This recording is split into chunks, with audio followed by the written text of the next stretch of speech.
Yeah, dude, I know the Foodshops coverage has been litty as fuck lately. It's almost as if I'm an extremely patient person and I will wait as long as I fucking need to do my fucking dancing. Okay? Maybe all the rest of you could learn a little bit of that. You know? Take a second. Take a second and fucking think. Alright. Anyways, what was I gonna say? Resi was right about everything. Always have been, baby. I know. Anyways, Whick is I gotta be honest, guys, I'm pretty sure we broke Whick. I'm pretty sure that we broke Whick. I don't know what happened. Okay. I know that this is crazy, right? Okay. I know this is crazy, but what the fuck is happening with fucking Wick, man? He's like calling in to like every fucking show. And there's like a lot happening. By the way, it actually seems that there's like massive moves happening in the DGG sphere.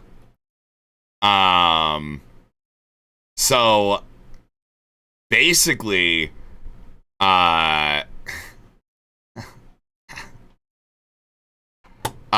want to start the stream. I'm going to start the stream. We're going to do 5 hours today. Tomorrow, daytime, hopefully. We're hoping for a daytime stream tomorrow. That is the goal for tomorrow, is doing a daytime stream. So, you know, that's just what it is. We're not going to be able to stream tomorrow night. That is what it is, right? You suck, and your moth is ugly. Yeah, Ben, I'm just going to be fucking honest with you, man.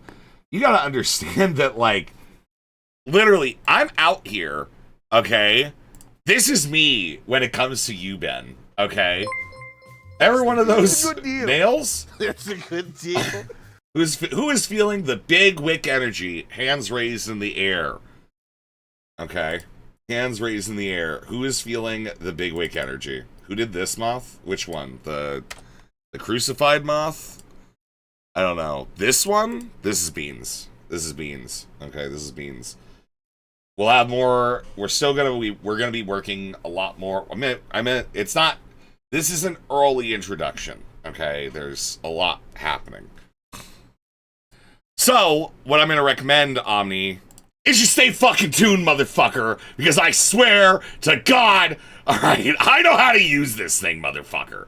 I know fucking how to use this thing, okay, buddy? Alright? I know how to use it. Anyways, and you know what, Omni? You know what the best part is, Omni?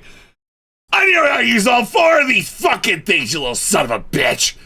Alright, hands in the air, Omni! I need you to feel the big Wick energy! Hands in the air! Hands in the air! Right now! Anyways, it's so cool. It's so cool. It's such a, I don't care. It's fucking worth it, Benji. Alright, you're an asshole, man. I really do not give a fuck, right? But anyways, yeah, so we have, I'm gonna be honest, I think that, we might be looking, which Wick call are we doing? Disco or Hutch? Both. And then Destiny and Jola. I think there may be a full-on, DGG orbital crackdown. Okay. Right now. And breakdown, crackdown, I don't know what to tell you. Rezi, you scared me. I know, it's cool. Trust me. This is like the beginning. We will be making more of like the old moths into this, and I'm gonna be switching programs from VetoTube to one that is gonna be that should be giving us like total, we're gonna have a lot more control, okay, with the character and stuff. We're gonna be, you guys, I think, are even gonna be able to submit different things for the moth to hold. What if I like the old style as well? Well, Bubble, understand that is going to be one that we also are going to get remade. And it's probably going to be a bit of a different art style. I kind of like having a ton of different ones. So, you're trapped to work together to escape with either Hutch or Whick. Who would you pick and why? I had to escape? Whick. Yeah, like Whick has like, I mean, I'm sorry, Whick was in the military. He probably is. He would be much more annoying. But the thing is, like, he probably would be able to help me build a boat reasonably. Are you thinking about fixing your green screen antenna? Are you thinking about fixing your bitch made French attitude? All right, man. Here, let me fucking see.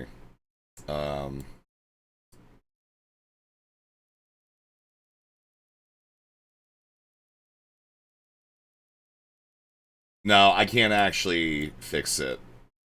So, yeah, they're just going to be, like, kind of lightly green for good. Yeah. They're probably just going to be lightly green for good. This might be something that, like, I have to work on. I'll probably just end up telling Beans about it, and we'll just... I kind of was thinking, like, maybe you should have it be, like, a little bit more filled in, but... Whatever, that's like more of like a program thing. Why so early? I don't want to be here till 6 a.m. again. I am fucking tired. I literally, like, I woke up around noon. I went to the grocery store, like, dragging ass. I was not able to, like, make words and shit. Because I only slept for, like, what, 4 or 5 hours or something like that. I got my bread out, got that to the point where it needed to rise, so I could make cheese bread. And then I woke back up at like 5:45 after falling asleep around like 1 or 2, maybe like 2:30. I'm still tired. I am still fucking exhausted. Okay, maybe just outline them in black. Maybe. Every jet crash while Wick was in the Air Force was a mechanic on. Moon also appears to not be sleeping. So we're just going to let that sit where it is. So I think we're looking at a full orbit breakdown. There is a lot happening in the DGG-verse. And as the principal Snark Commander, I'm going to let you guys know that we are watching as much of it as we can. We are going to watch as much of it as we can, but we will be focusing on Whick. Now, many of you may ask, why do you focus on Whick and Foodshops? Well, very long ago in Twitch poll, one thing Queeman got angry at me about was, you self-insert yourself into these dramas, and you do that too often. And, like, it wasn't even Queeman. That was, like, every other fucking Twitch poll person's like, Rezi self-inserts himself into dramas. It's like, well, yeah, because I want to argue about shit. And, like, yeah, like, I'm sorry, that's just kind of how it fucking works. But regardless of all that, okay, okay, I have, like, some personal animus in this. I think that our ramen noodle shit completely broke Wick's brain. I think that like, not only have we won, we're doing great. I think we're doing awesome, man. I think we're doing, like, really, really well. I'm proud of us, honestly. I'm extremely proud of us. I'm proud of you, Omni. Jack, Random, Jules, Captain C, Andy, Primordial,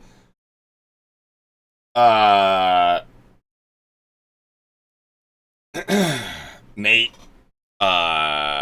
2-Bit, Johnny, Cryptid, Moon. All right, I'm proud of you guys. I'm proud of you, Marshallist. I'm proud of you, Taylor. I'm proud of you, Winter Guy. I'm proud of you, Bubble, Valley. All right, I'm proud of you, Jake. I'm proud of you, Dagness. I already said Winter Guy. I'm proud of you, Ben. Ben. All right, I'm proud of you too, buddy. Okay. Like Hiroshima levels of victory, it's it's great. I'm proud of you, Wildflower. All right, I'm proud of all of you. Why are we so proud? Why are you proud of me? I'm fucking my life up lately. Well, I'm proud of you, Kyle. I'm proud of you, Canuck. Okay? Come on, guys. I'm proud of y'all. All right? All right. All right. Can we all, let's all give ourselves a little bit of a pat on the back. So, here's the thing. I think that the Whick slash DGGP, which stands for DGG Poll, not DGG Pedo, as many have gone ahead and stated in the past. DGGP appears to be having an orbital collapse, as well as DGG Pedo is also having an orbital collapse. All right. 2-Bit is right. We need this. Are you double proud of 2-Bit? I'm proud of 2-Bit. I'm proud of Rose. I'm proud of Jack. Okay. All right. This film is dedicated to the brave Mujahideen snarkers of Rezistan. All right. This stream is dedicated to those brave fighters. Okay. Can we be proud of Irish ironically? No. But if she shows up, I will tell her I'm proud of her too. You know. We're proud of Jenny. We're proud of Jenny, dude. We're proud of Jenny. Does that mean you're in the CCC commentary community poll? Yeah, maybe. All right. So anyways, I want to be a better person. I want to cover politics stuff. The problem is like, I am absolutely a selfish person. I'm proud of you, Mouse. Yeah, I'm proud of you too. I'm proud of Andy. All right, that guy, I'm proud of him for fucking overcoming organ failure. You know, I think that's based. All right. I'm feeling the big Whick energy in the house tonight, guys. I'm feeling the big Whick energy in the house tonight. So, I am a psychopath. I am a nerd. I'm a lot of things. But the one thing that you can't say that I am is always gonna be a loser. I'm from Loser County, Pennsylvania. Okay. I was proud of Andy for that, but it's been a minute. He needs to do oral feet. He still is getting surgeries, primarily. He's still, like, going through it, man. Can you, like, you gotta chill out, all right? This isn't like you, okay? All right, this isn't like you, man. I don't know. Anyways, I want to get the stream started. We are going to be doing some Francesca Hong shit. You're going to live? I know. We're going to do some Francesca Hong shit. But I don't know why Whick is now calling into multiple streams a day to argue to vote for the Republican. And I think everybody is just looking at him with a little bit of what some of us have called a side eye. I know that I have, and I know that I have for a while, all right? I know that I have for a while, all right? So we're going to be doing a low skill will today, all right? It's going to be Jake, Marshallist, and OO, and then I want to get right to it, okay? So Jake, Marshallist, OO. All right, let's see what everybody gets. Jake wins nothing. Marshallist wins pregnant man emoji. And OO wins a character change token.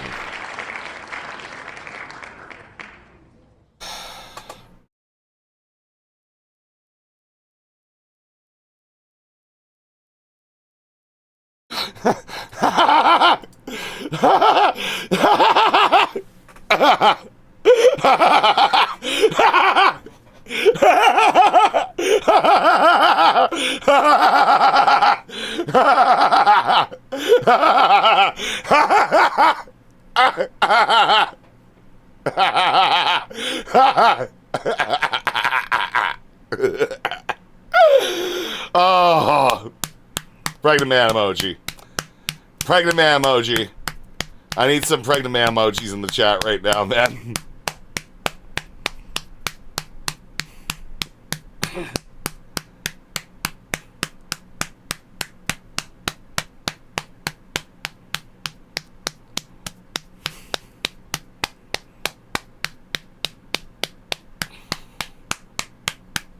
I'm slapping my belly.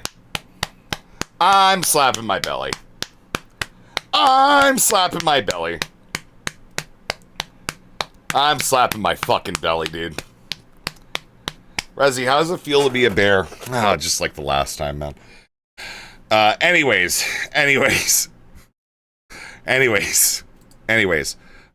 Yeah, sorry, I need to post that to Twitter real quick. Somebody sent me that.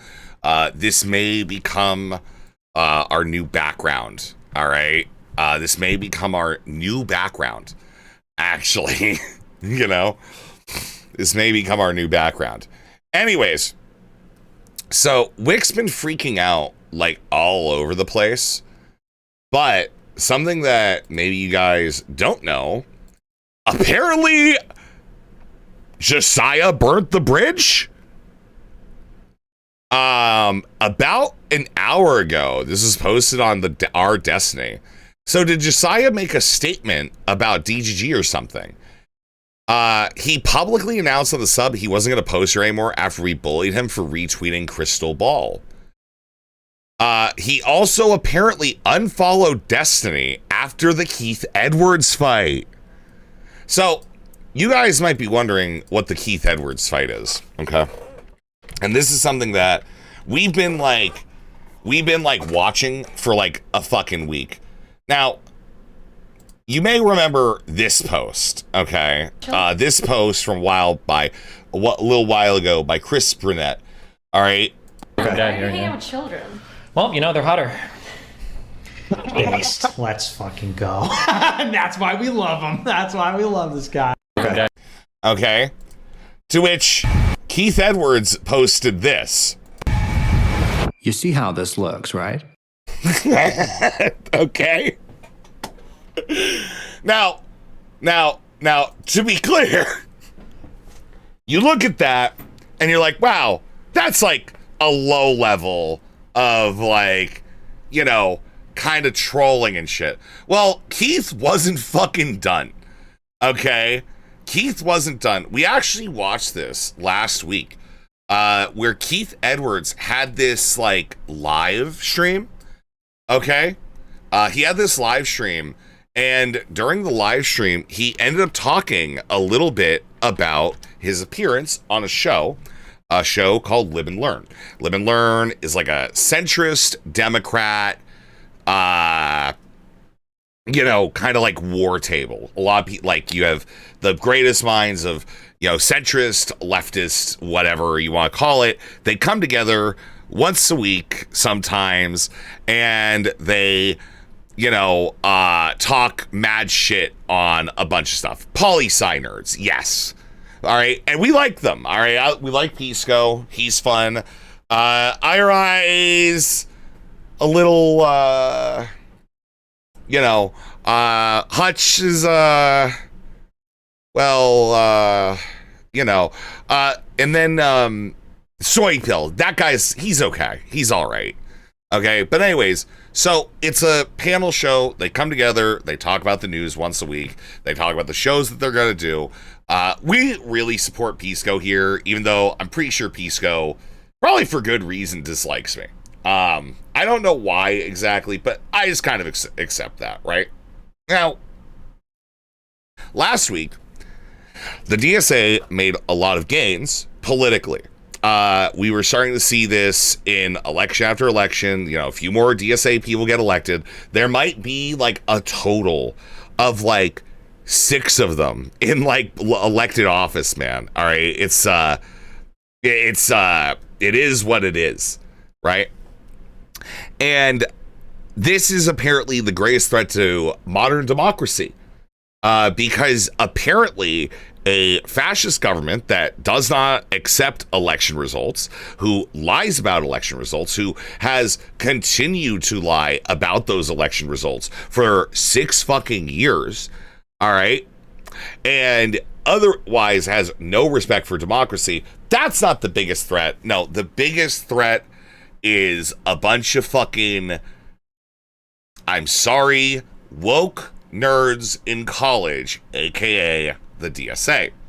And they were having these arguments, all right? Whick was starting to have these arguments, and there was this blow up on Live and Learn. That ended with Whick asking this Keith Edwards guy some questions. Okay.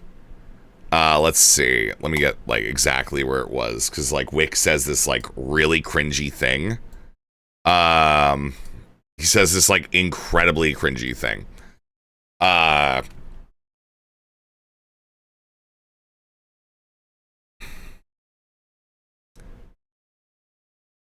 Okay. So anyways, Whick says this. Good right now. We used to regulate shit. We used to regulate things. I like to get into regulation again. So yes, I think that like. So like Whick is being super performative, extremely smug, as some have said, proto-Mormon. Okay? Proto-Mormon. He is acting like an absolute fucking asshole. Piece of fucking shit. All right? To this guy, Keith Edwards, 1.32 million subscriber YouTuber, coming on 3.65K subscribed YouTube Live and Learn. Wick's at like 10K. Whick is a fucking loser. Okay, Wick's a fucking loser. All right, he is a fucking loser who is ruining all of his friends' life. And this whole thing wraps up with this. What? Is Whick guy is very dramatic. Keith, are you masking on right now? Like, can you just tell us what your real I'll just ask you. I got all of it Keith, right now. Did Hassan Piker shock his dog? What? Did Hassan Piker shock his dog? He says he didn't. No. He says he didn't. What are we doing here? Anyway, I just need. That's all I needed. I don't know guys, if I gotta Keith go. traffic I in love that. you all. Keith, I don't. Do you like follow like Hassan? I have no Drama? idea what that. Okay, I don't know. Josiah is friends with Keith. Okay. And notice how Whick has Hutch is sitting here. Hutch is even going, wow, Whick, you look like a fucking asshole. Yeah, we fuck around with each other, but like, why are you fucking around with our guests, man? Because if you're in DGG, you can do whatever you want. So Keith, all right, the following day, which was last Tuesday, came on to stream to talk about it, to talk a little bit about that, mostly politics, right? Mostly politics, okay? And he had this to say. Not Jackie O says, never saw live from Keith. Well, can we all say welcome to Not Jackie O? Thanks so much for joining us here. We don't normally go live. It's not a thing we typically do. Oh, Kelly's face just, what happened? It was essentially saying how insane the Live and Learn guys acting nice, not just peddling Red Scare BS at you. Yes, listen, I did not know what Live and Learn was. I didn't know what that was. I was invoked and someone said that I was being talked about. I went in there, I was in the chat, then they invited me on the podcast, and I don't know anyone's lore in that thing. I know Hutch because he's tweeted at me a couple of times. That's it. I don't really know any of them at all. I know Josiah a little bit because he's a YouTuber and I would see his stuff and we've texted a couple of times. I was not expecting to be confronted like that. That was crazy. It was crazy. Like they think that it is wild what happens on the internet where everything gets flattened and you're either good guy or bad guy. That's it. And it has happened to me so many times with so many different groups. And I just like, no, I'm on your side. I'm on your side. Okay. All right. And then immediately goes back to his content, right? So this wasn't good. And yeah, as noted before, Keith started getting into this fight with Destiny. And mind you, it's like pretty much already over.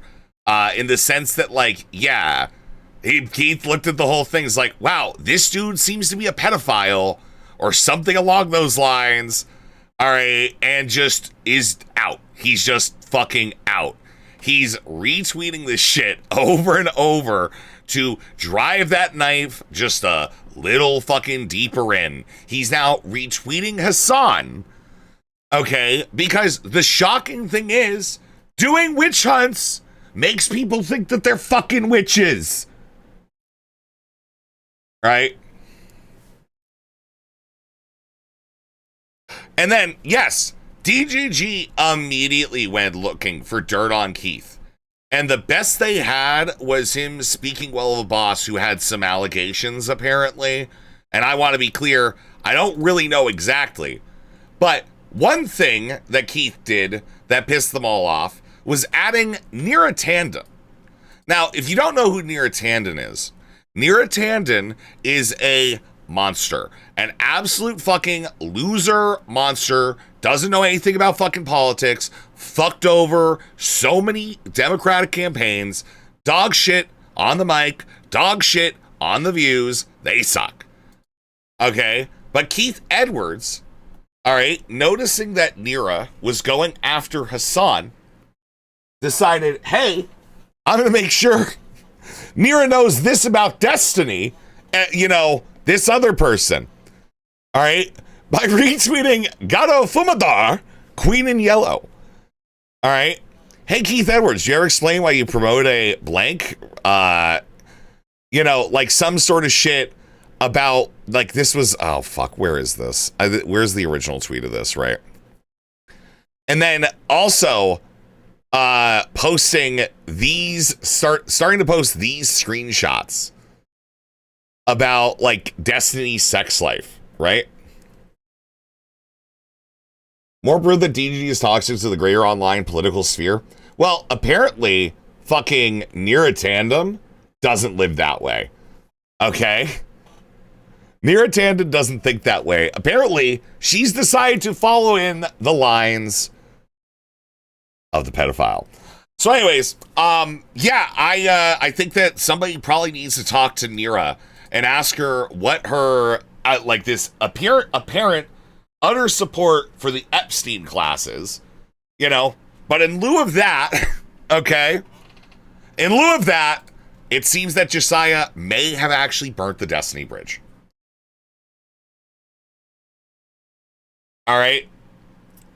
Which is a huge pillar to fall. All right. Josiah is someone that we probably watch significantly less here. Josiah is also known as Pondering Politics. I personally like the guy. I don't really care. He seems pretty focused on people that I despise, right? And I'm just going to say this. Yeah, cool by me, man. Don't fucking care. Whatever. He's very dry. Yeah. But guess what, man?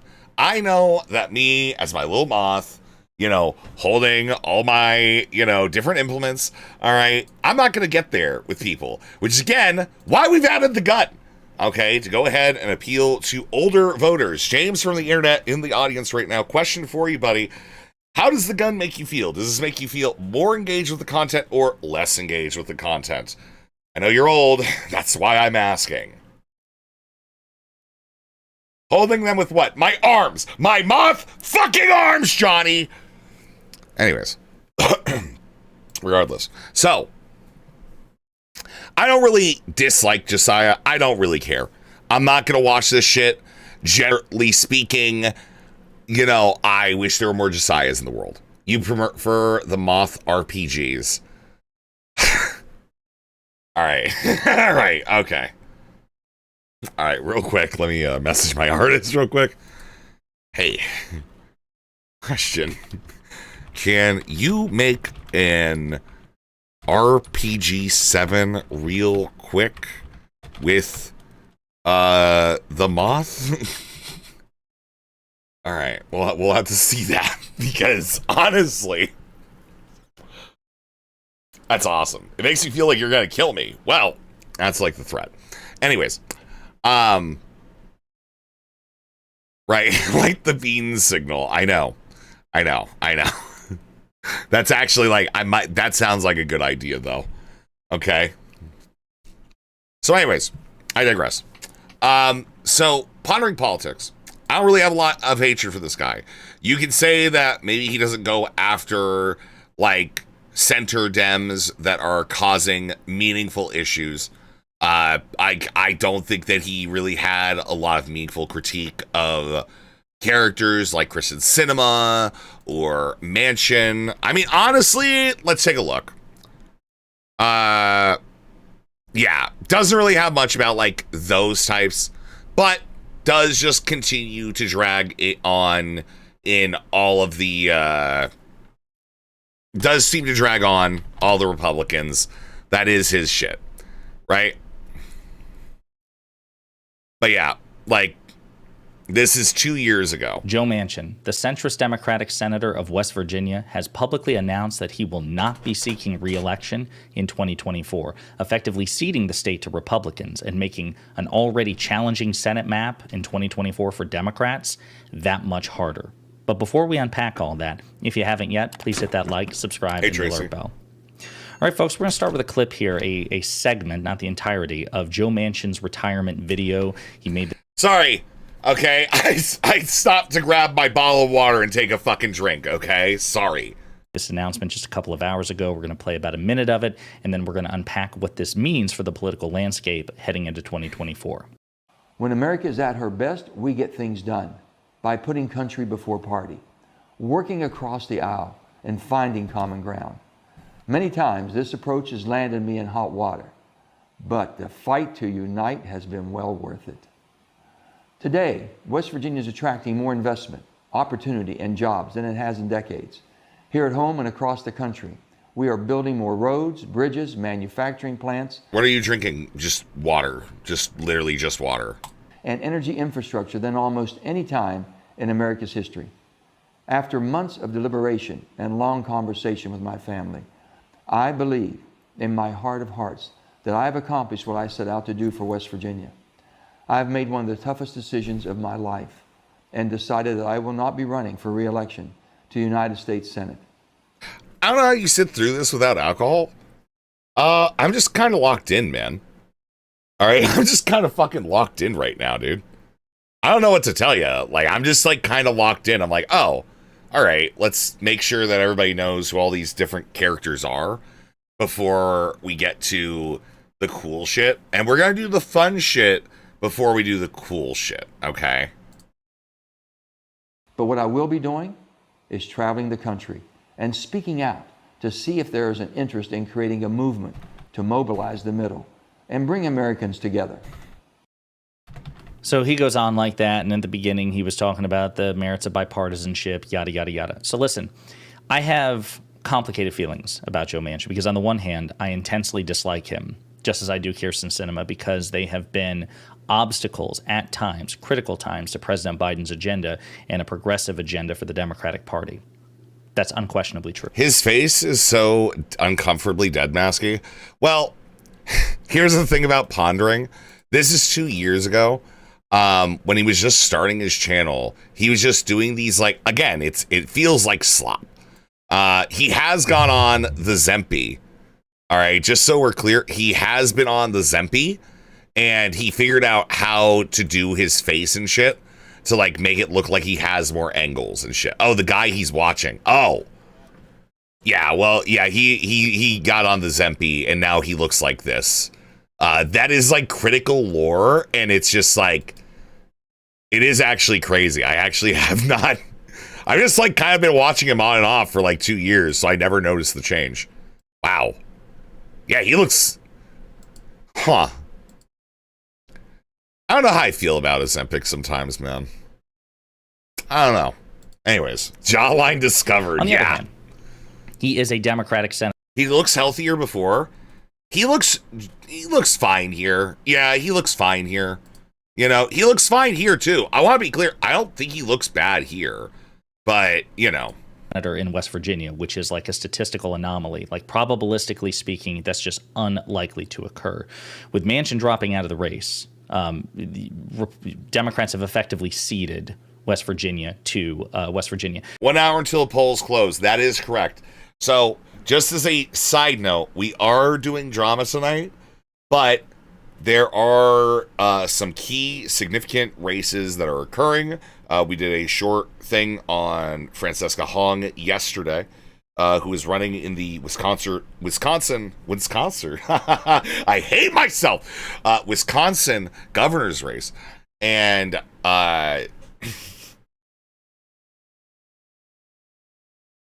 fucking Wisconsin, man. And yeah, polls close in an hour, so we are going to be like checking in on that. It does look good for Francesca Hong, but again, this might end up being another nail biter, kind of like last Tuesday with Haley Stevens and Abdul El Sayed. So yeah, we're here for that. This is from Axios. The Democratic Senatorial Campaign Committee left little doubt that West Virginia is effectively ceded to Republicans, with spokesperson David Bergstein citing Ted Cruz and Rick Scott as possible targets in a statement that didn't reference the Mountain State. Makes sense, because West Virginia is much redder than Florida or Texas, okay? Joe Manchin was probably the best we were ever going to get in West Virginia, barring some sort of cosmic political shift within that state. And as we'll get to in a minute, for the most part, even though he had high... No, you know what I remember? I actually remember getting kind of angry about this, because there is actually, you know, where the Democrats have, like, kind of ceded ground because they don't actually run, like, worthwhile campaigns that are, like, 50-state campaigns and shit. I think, like, DSA and DSA types have made, like, massive inroads in West Virginia. Like, into, like, the politics there, just because there is no other, like, blue option, I guess. And also because they're kind of like guns. So, like, I think that helps, you know, a little bit. Moments of high-profile defiance, high-profile defection, even though he was an obstruction. Because I kind of lied about Josiah. All right, and shit. Because I definitely said that he preferred Manchin and Cinema. I definitely fucking lied about this guy. So, yeah, that's on me. High-profile moments. Joe Manchin, for the most part, supported the overwhelming majority of President Biden's agenda, so he was useful to have. Now, ideally, he would have been a Democrat, he would have run for re-election, he would have won re-election, and hopefully we would have picked up additional seats so that Manchin and Sinema would be, if she chooses to run for re-election, and God forbid, and wins, they would be surpluses. They would no longer be the tail that wagged the dog. We would have enough of a majority that we could just ignore them. We could just say, listen, if you want to come to us, you will make concessions to us, the majority, but we're not going to allow you to dictate the agenda as you so often have. But he's no longer running for re-election. And honestly, he was probably going to lose anyway, which is one of the reasons why he dipped out. He was facing a stiff challenge from a Republican challenger who is also, like Manchin, a former governor of West Virginia. And the guy's name is like Jim Justice. Like he is like the cartoon trope of a conservative Republican from West Virginia, down to his even his name. But with that in mind, I just, again, want to reiterate this. For the most part, Joe Manchin did vote with President Biden. It was almost 90% of the time, 87.9, 88% of the time. That's huge, right? And I had to remind myself of that because there were times on Twitter and on Reddit and in debates with people privately and publicly when they would say, oh, we need to primary Joe Manchin. I'm thinking that would be a complete waste of resources. Back him to the extent that we can and focus instead on expanding majorities elsewhere because, again, it's incredibly unlikely that you could get a more progressive Democrat elected in West Virginia. So don't bother, throwing precious finite resources at the wall. Back Manchin if he can, expand the majority, and then turn to Manchin and be like, hey, look, you can either sit at the cool table with the rest of us or you can sit by yourself, but you're no longer shaping this legislative agenda. You are a surplus. So you join us, we don't join you. That was the ideal. It's probably not going to happen now, or it definitely won't happen now because he's retiring. But it also as a reminder, cannot stress this enough, 2024 is shaping up to be a daunting Senate map for Democrats. We currently hold the majority. And the House map in the House of Representatives, in which we're the minority, that's looking a lot better. Probably we will retake the House. Is this what Whick thinks he'd look like with hair? No. This is just Josiah. So anyways, this is Josiah's politics. It's like this... It's nerd shit. it's nerd leftism, man. All right, I don't have like a better way to put it. All right, so him dipping on Destiny, like this guy who is completely willing to excuse like the actual like scum that is Mansion and Cinema and shit like that. For him to burn with Destiny is pretty fucking cool. Gotta say, pretty fucking cool. Kind of love that shit. And that's something I'm going to be looking into. All right. And one other thing before we move on into watching Whick completely lose his fucking mind. All right. I do have some updates on the food shop situation. So, according to Deep Agent Moon, all right, in the Discord, it appears that Foodshops has left the Melting Pot server. Okay? Foodshops has left the Melting Pot server. To much applause. To much applause. All right, to much applause. What's the Melting Pot? The Melting Pot is a place where Darius and a few other people who are kind of the much younger part of the DGG sphere, they all come to congregate and find ways to make excuses for Destiny. Okay, yeah, you're good. Okay. So it's Darius and people like that. And that has become the after affect for Destiny. Similar to how J-Stock was, you know, the Destiny after show up until the thing occurred, right? Yeah. Not only that, in Foodshops Discord, all right, she has banned... She has IP banned all of the people from that group, aside from apparently Darius.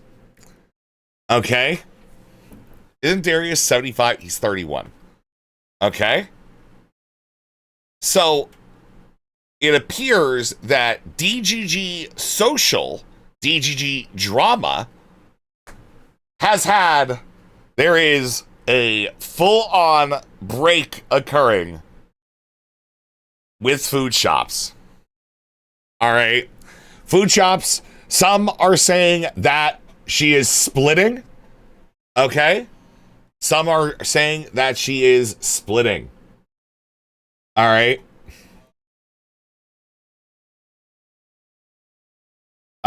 So yeah.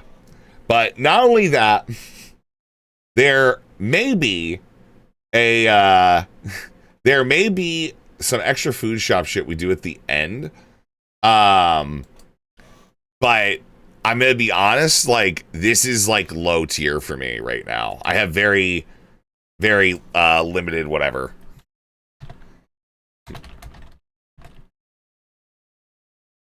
Okay. Like personality split. Yes, that's the referencing. She's looking for another Resi. She'll never find it. Understand the pain. Well, yeah. But, you know, I don't love pedophilia. So anyways, this is a thing that's occurring. Okay? This is something that's occurring. This is rapidly developing. And we may come back to this later.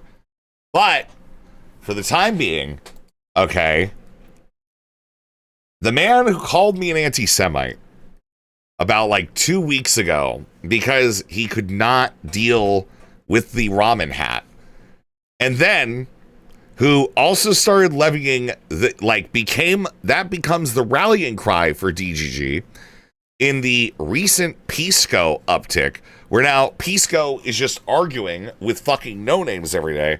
Well, it seems like that guy had, you know, one of the worst days of his fucking life. All right.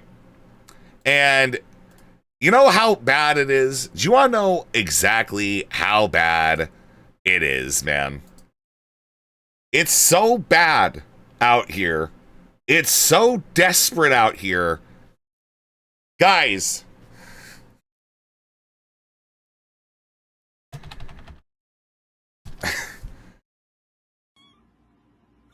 They were $1.99, Johnny. Oh my god. It is unironically time for no hutch hate.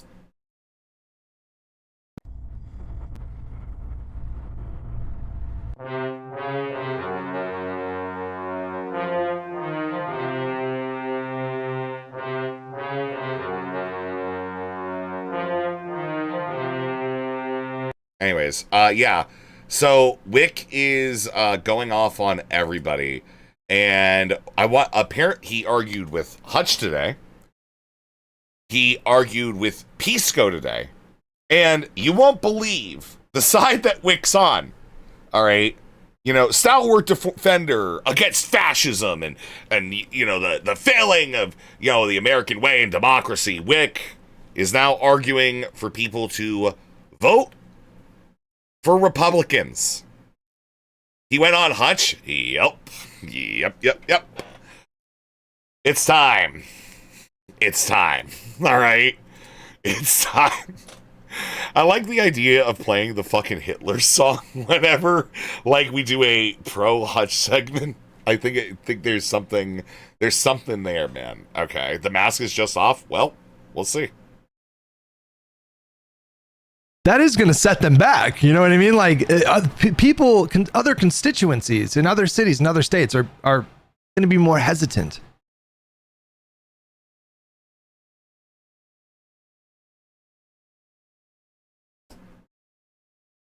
Listen, I don't know if I want to rehash the whole debate. All right. Listen, if you want to have a conversation about it, you can do that.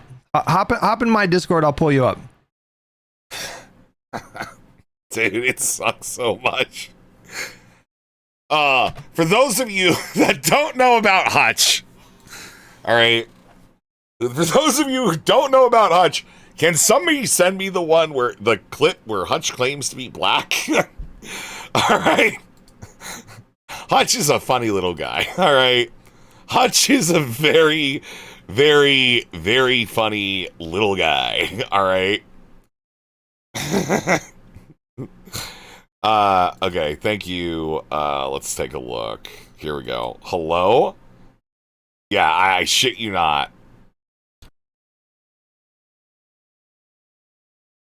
What's this one? Why is this off? Okay.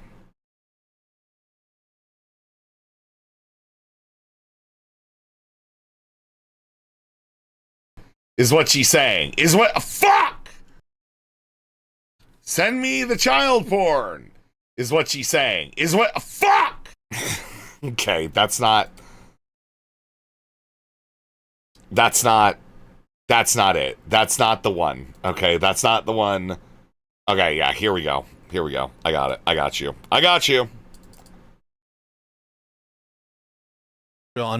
He can't compete with me on that front.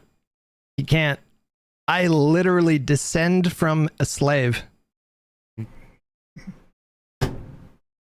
not gonna win that fight with me, buddy.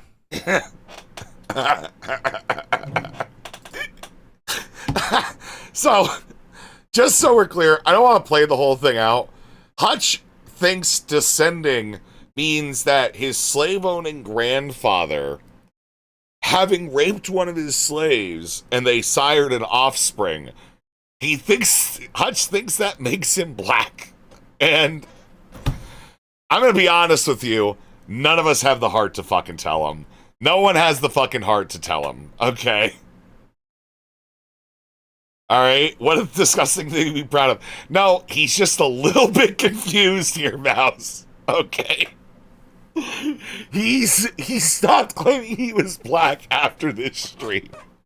Okay? Don't forget this one. Okay, yeah. Don't forget this one. Alright. We do know that one of my direct ancestors in England committed some crime and was given the option to either go to America or go to jail.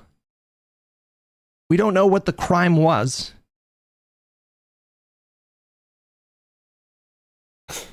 But they decided to go to America. And that is how my dad's side of the family, that dude committing whatever crime he committed, is the reason I exist. Rape? Question mark? We don't know. We may never know. All right. And, you know, Hutch, for all the things to hate about him, every once in a while is like doing okay. Lately, I have been less critical of Hutch. And I am hoping that that continues. I've seen bits and pieces of this. And like, yeah, we're hoping, man.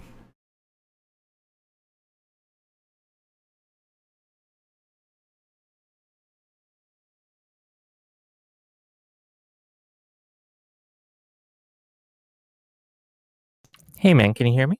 Yep, I can hear you just fine, brother. I just figured it'd be easier just to get this out of the way. Probably. Instead of back and forth on the YouTube chat for like 20 minutes. Probably, yeah. I don't know why you guys hate him so much.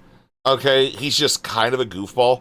You realize he was doing all this Whick shit like months upon months ago, right? Months upon months ago. And for what it's worth, though he never really agreed, I think, with like the oppositional premise, he did just give it up. And he never got to the point of saying, I will vote for a Republican. You know what I mean? He got it beat out of him, yes. And he understood it, right? I won't take up too much of your time. But the thrust of my argument is this, and just to repeat it for the audience so no one can kind of... so everyone gets it correct.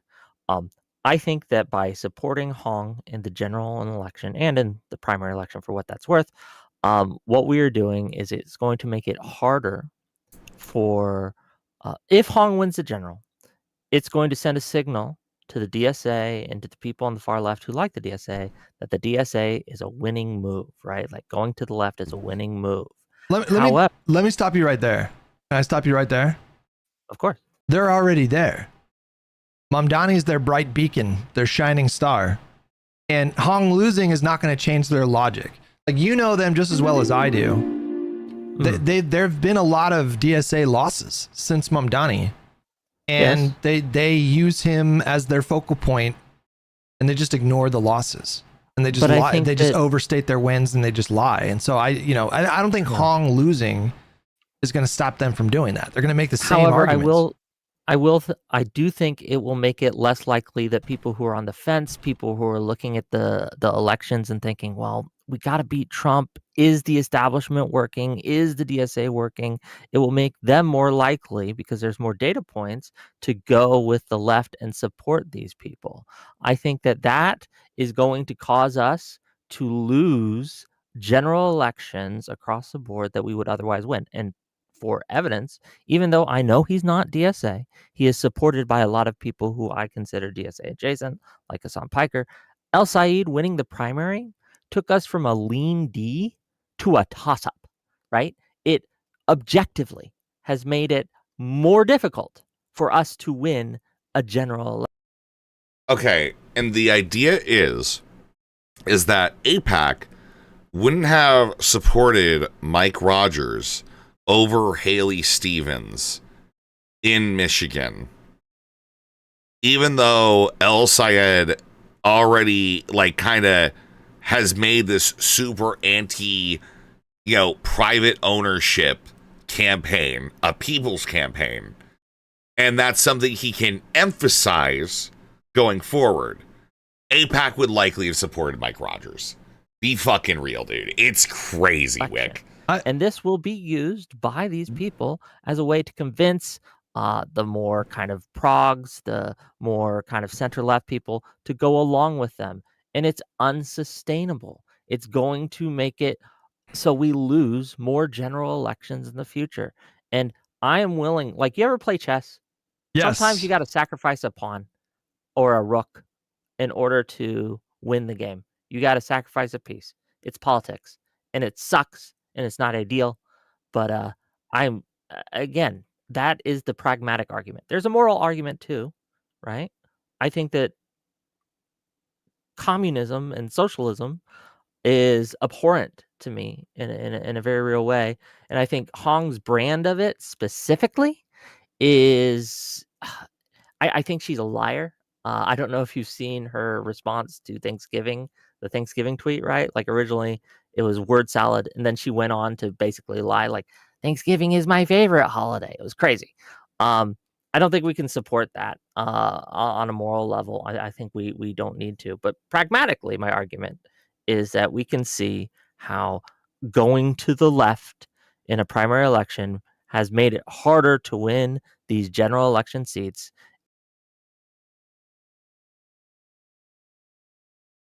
Okay, so the thing is with Whick right here, and like what he really thinks that this is over.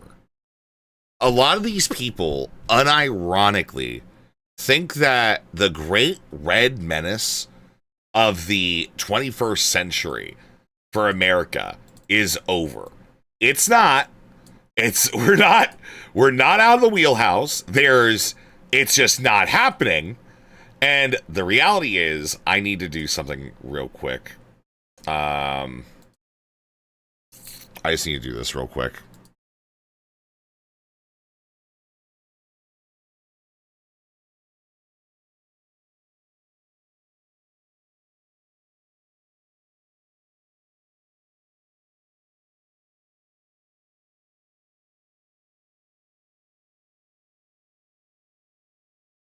Okay.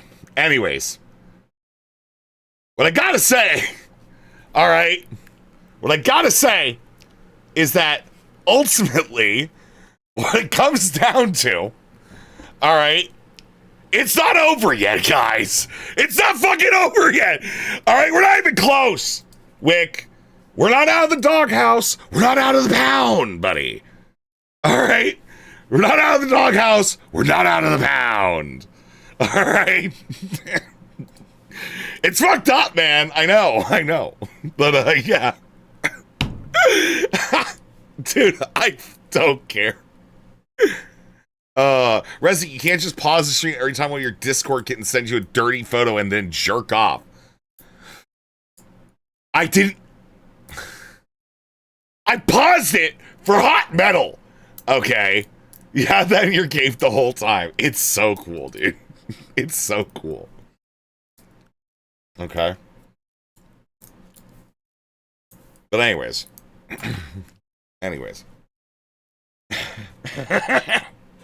This is so cool. So anyways. Yeah, like Whick just doesn't get it. Whick doesn't understand that this isn't over. I feel like Whick hasn't paid attention to politics. Like, I remember 2007. I remember campaigning for Barack Obama. And I remember thinking, wow, Republicans are never going to win again. And then they won again. And I got to tell you, that shit is so fucked up. Okay, why not make a Mecha Moth? Yeah, we can probably work on that. Okay, we'll talk about this, all right, in the future, all right, when I get the whole thing set up, which probably I do need to take a day off to, like, learn how to play with my new toys. Anyways, yeah, Whick just doesn't get it. Like, it was over. I remember it very clearly being over, right? But Whick has decided to go the path of humiliation because at the end of the day, I don't really think Whick gives a fuck who wins in this because he knows it's not going to affect him. And I want to nip that in the bud, or try to, at least. And I think Hong losing in the general does that. So you don't have to. I agree with you. I agree with you on all of that. What I need help understanding is how that logic overrides the danger of a Republican sitting in the governor's seat. That's what I'm not. That's what you're not selling. Override it. Well, it should though, right? Because it should be the better decision. So that it should override that, right? Mm-hmm. It is long term because I just grant to you like that it's really bad if a Republican gets governorship in Wisconsin. Hey, it's really bad when Republicans and MAGA win any seat. I think that again, which is worse? The Republicans winning one governor seat or the Republicans winning 10 national elections down the road that they otherwise would have lost had Hong lost. Well, hang on a minute. It depends on what the seats are, but you think that Hong winning could lead to 10 like major losses for Democrats? Are you talking about like governor seats, congressional seats? What are you saying? I think yes, we will lose more national elections, House, Senate, governorships, etc. Well, not governorships, House and Senate, etc. Right? We will lose more in the future by doing this because again, it will empower and embolden people who are on the far left, and it will convince the more moderates and the people who are less informed that they're. He made this exact argument against voting Trump. Yeah. Whick is a child, right? Which is that either we get it all our way or I will throw away the entire system. This idea that Hong on her own is going to lead to 10 lost elections is fucking insanity. It's absolute fucking insanity. What if that governor seat doesn't means you don't get elections next time? Yeah. Whick has no idea what the assignment is. And all of these people are functionally Republicans. Have a better chance of winning in these things, and it will cause us. Like, I don't know what my political whatever is. I know I'm a Democrat. I have been a Democrat since I registered to vote when I was 17, because I was going to be 18 before the general. Okay? So I have been registered as a Democrat for, at this point, 20 some odd years. Not only that, I was already doing shit in my youth. All right, at least, kind of locally and shit before that. I am a fucking Democrat. I've been a Democrat. I fucking hate the Democrats. And it sucks. But that's just, voting just doesn't, it's like, all right, cool. Yeah, that's important. There is like way more important shit that you can do. That's more important, If it sounds cucked, it is what it is. And I accept that. Okay? I accept that. I don't fucking give a shit. All right? To and of the point that voting in and of itself matters, I think it probably does. All right? At the end of all things, I think it probably does. And that's it. And the thing is, when it comes to Whick here, his entire thing is just, not understanding the moment, that moment, all right, which is the loss of fucking elections, Whick. Governors do have an impact on elections. Rezi was in Mala UN? No, I wasn't. Okay, no.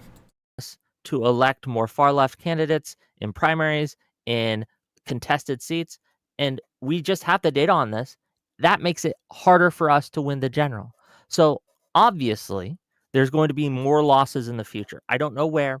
I can't give you a specific number, right? But this logic, I think, is sound.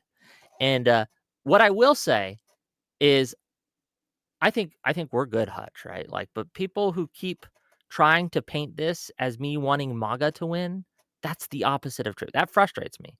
Yeah, but you want them to win. That is the truth. You do want them to win. And your only way to argue around this is, well, it doesn't look like they're going to win after Trump dies. I want MAGA. All right, that Trump is going to, cede power without any sort of turmoil all right, whatsoever. There's going to be no, Trump's going to win and he's just going to cede power, right? Marks 5 years since the January 6th insurrection at the U.S. Capitol. In less than an hour from now, Democrats will hold a hearing on that riot. Minority Leader Hakeem Jeffries said it will examine, quote, ongoing threats to free and fair elections. But as you may remember, President Trump pardoned every single defendant on his first day in office. CBS News election law expert and political contributor David Becker joins me now to discuss this. David, Whick, there is legitimately something at stake. You are mentally fucking deficient as electoralist. To lose more. And I think that again, by having better primaries, right, where better candidates win in the primaries, MAGA loses more overall. Is there anything that's unclear about my argument here? Yes. What doesn't make sense to me is you're saying that. Actually, I'm looking up right now. Like, what are the? Could you tell me your understanding of like the potential redistricting consequences for Wisconsin? Yes. I think that once again, the redistricting consequences, they have like what, 8 seats? Is that 8 seats total in Wisconsin? I believe. I believe so. Yes, and it's 6 Republican and 2 Democrat right now. I believe. The thing that gives me hope that gets stopped is right now their Supreme Court is 5-2 blue, so 5 liberals and 2 conservatives. That's a supermajority. I think that especially acts as a roadblock to any of the fucky-wucky shit that the governor would try to do. And I think that we have to take that into account when we look at harm and being done, right? Their Supreme Court is very much on our side. And I think that they will stop some of the worst excesses that a MAGA governor could do. But Yeah. Okay, so Whick is a fucking idiot. When has MAGA listened to fucking courts, Whick? Can you tell me on the curiously Abrego Garcia-sized doll, okay, how much MAGA gives a fuck about the courts, Whick?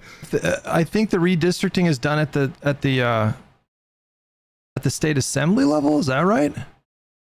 I'm not sure the specifics, but I don't know Wisconsin's constitution, but I know that the Supreme Court tends to go with this whatever the state's constitution says. What I want to know is, can Tom Tiffany prevent the Democrat, like, can he veto legislation in the state that would handle the redistricting, and would that? So I'm trying to weigh, like, could that cost the Democrats seats in the Congress? Like, do you know the answer to that question? Where's Vishy? Vishy, do you know the answer? Like, I love how, like, Hutch, in, like, the nerdiest way possible. Yeah, like, I think, like, if we look at this on the numbers, you may just be completely fucking wrong here. This is so dumb. This is awesome. So that yeah, question? I don't know. Vishy would have a better understanding than I do. Get Vishy in here. Who knows what? Making an argument too stupid for even Hutch is an achievement. This is awesome. It's just like, all right, cool, yeah, dude, unbridled Hutch fucking rape. Like, okay. The fuck they're talking about in terms of the potential consequences here? Because I guess, like, where my mind goes, Whick, is like, if it's true that the Republican winning the governor's seat could lose Democrat seats, like, literally, because of vetoing redistricting stuff or whatever, then how does that not factor into your thinking at all? It does factor in my thinking. Well, I just don't think that makes any sense. I mean, you're only highlighting the potential downstream effects of Hong winning, because and you're saying that's going to lose them seats. But if a Republican wins the governor's seat and then it's just like, that doesn't seem to factor into your thinking at all. That's not. Again, it does. I just pointed to you the kind of like harm reduction. Yeah, Hutch, I've thought about all this. I get it. I'm a smarty. Okay, I'm like Destiny's bestie, and you gotta listen to me, or I'm gonna fucking dox your wife, Hutch. Okay, I'm gonna dox your wife live on my stream tonight, Hutch. You will be there. You'll be there, Hutch. All right. Thing that is in place already. Yeah, it gets worse, bro. We're already at the kind of worst part where it's like Hutch is like doing math and shit. Like this guy is like just activating like thoughts he's never had before. And it's kind of awesome where he's just like, huh, the math doesn't seem to be math in there, Whick. It's so cool. Legally. Is Hutch waking up? To stop something like that from happening potentially, which is the 5-2 Supreme Court in Wisconsin, who again would block any super partisan type of gerrymandering. So my view on this is while that is a risk, I think it is less of a risk than a situation where we have no checks on this, no real balances, no real kind of system in place to try to stop it. What we do have is by Hong winning in the general, a snowball that continues to roll and makes it harder to win in the general election going forward. And I want to beat MAGA everywhere, not just in Wisconsin. Okay, now I'm just trying to look up like if Hong wins and there's a Democrat run assembly. There's no way Hutch is this locked in on this. This is awesome. And this is what we want, right? We want like people to like, you know, fuck up, but then like at some point stop fucking up, right? You know. Can they? He's asking Claude, dude. Yeah, seats? Probably. This is crazy. Add seats? Yeah, by redistricting, by drawing up their own mouse. Yeah, the court can block government veto. Yeah, obviously. That is like a obvious conclusion.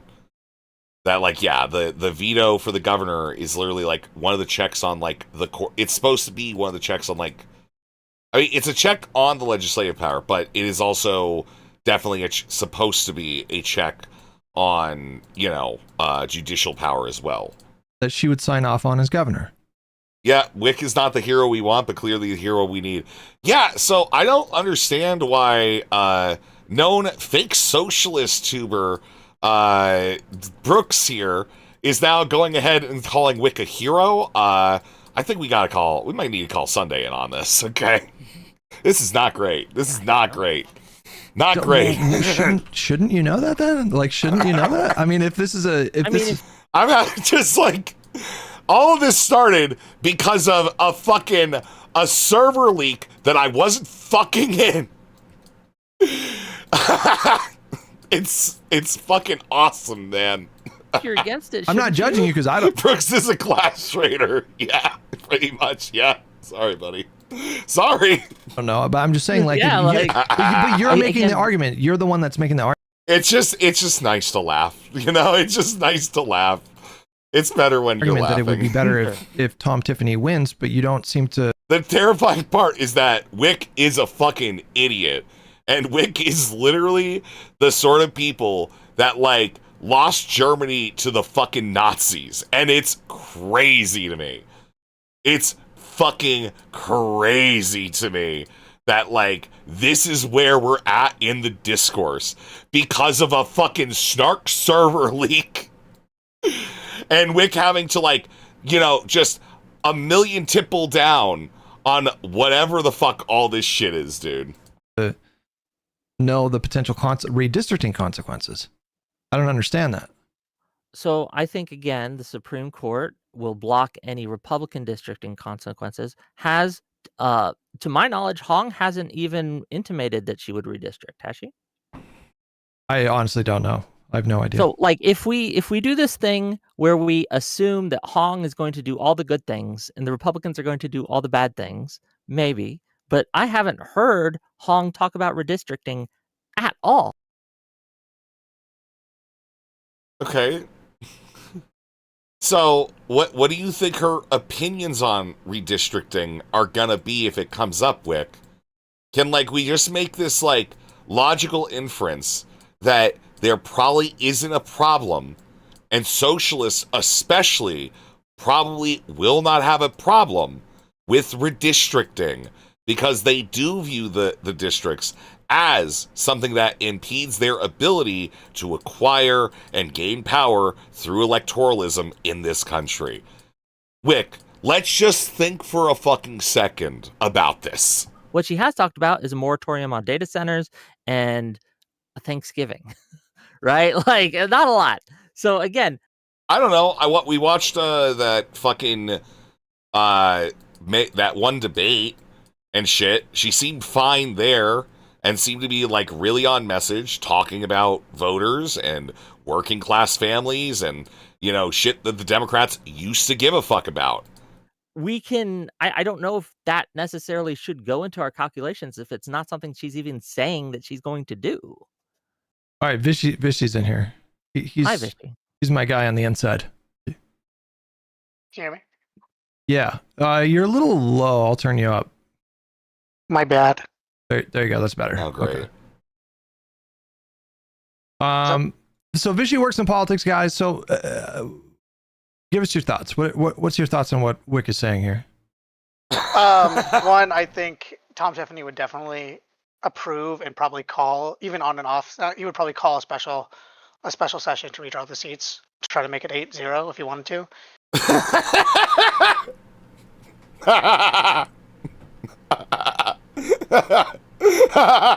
Who the fuck is Vishy? Apparently somebody who works in politics. Okay, apparently somebody who works in politics. And one of Hutch's mods. This is awesome. I think he would definitely do that. What's the assembly makeup in Wisconsin? It's Republican. So it would be a trifecta if Tom Tiffany gets it, which is why it's even worse. That's pretty bad. Well, hold on, it's not. When you say trifecta, the liberals have the Supreme Court. No, trifecta meaning both chambers of the assembly and then the governor. Both chambers and the assembly. Yeah. Oh, fair enough. That's yeah. They have the Supreme Court, but also. Okay, so just so we're clear, I am 90% sure this happens before the Pisco conversation. Okay, 95% sure this happens before the Pisco conversation. Okay, I'm pretty sure.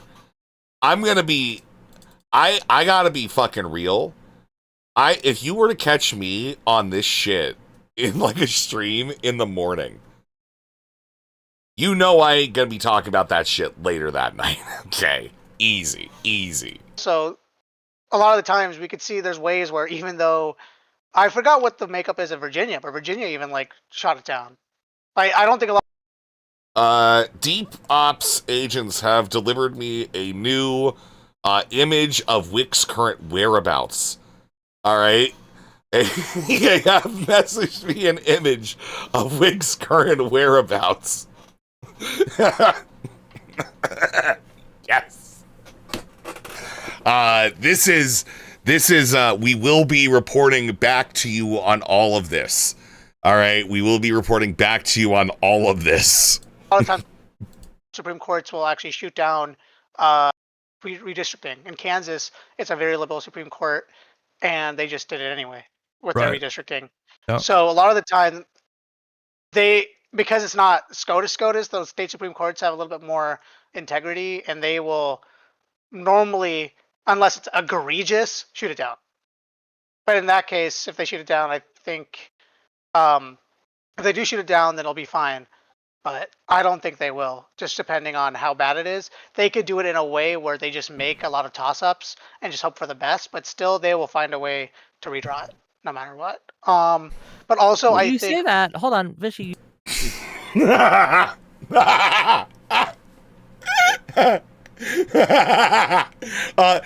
Vishy, you say that, and I understand that this is your job, and you get paid to do it, and people respect you and stuff, but have you considered...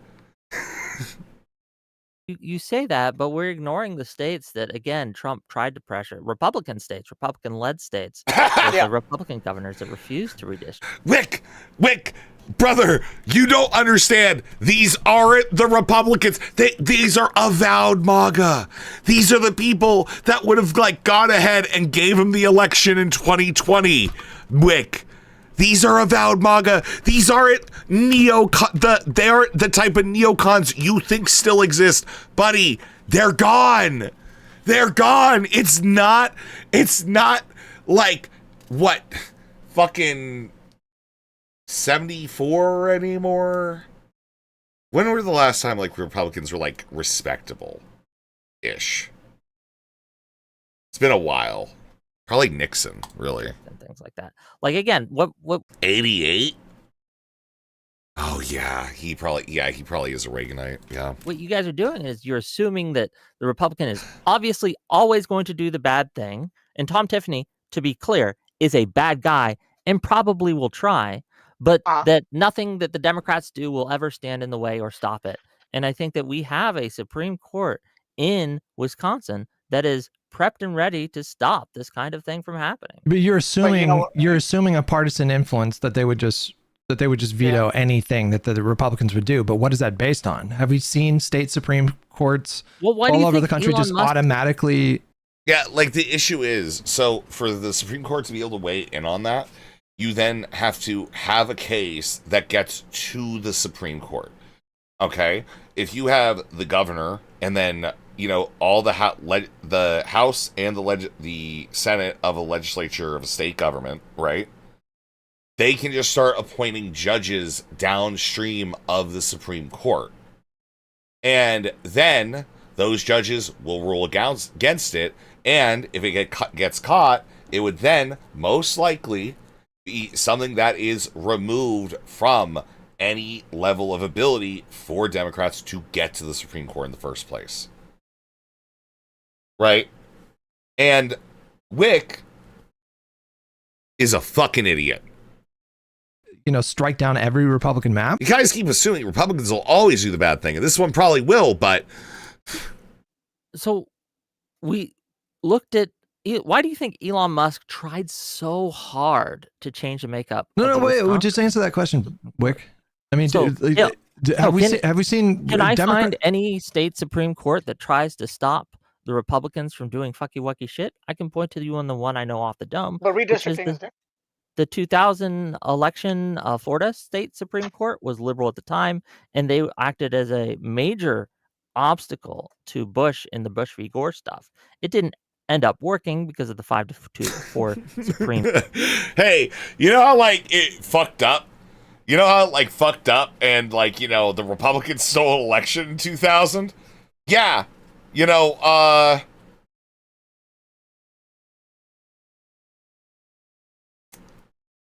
that's my example of when this worked out. Yeah. Court.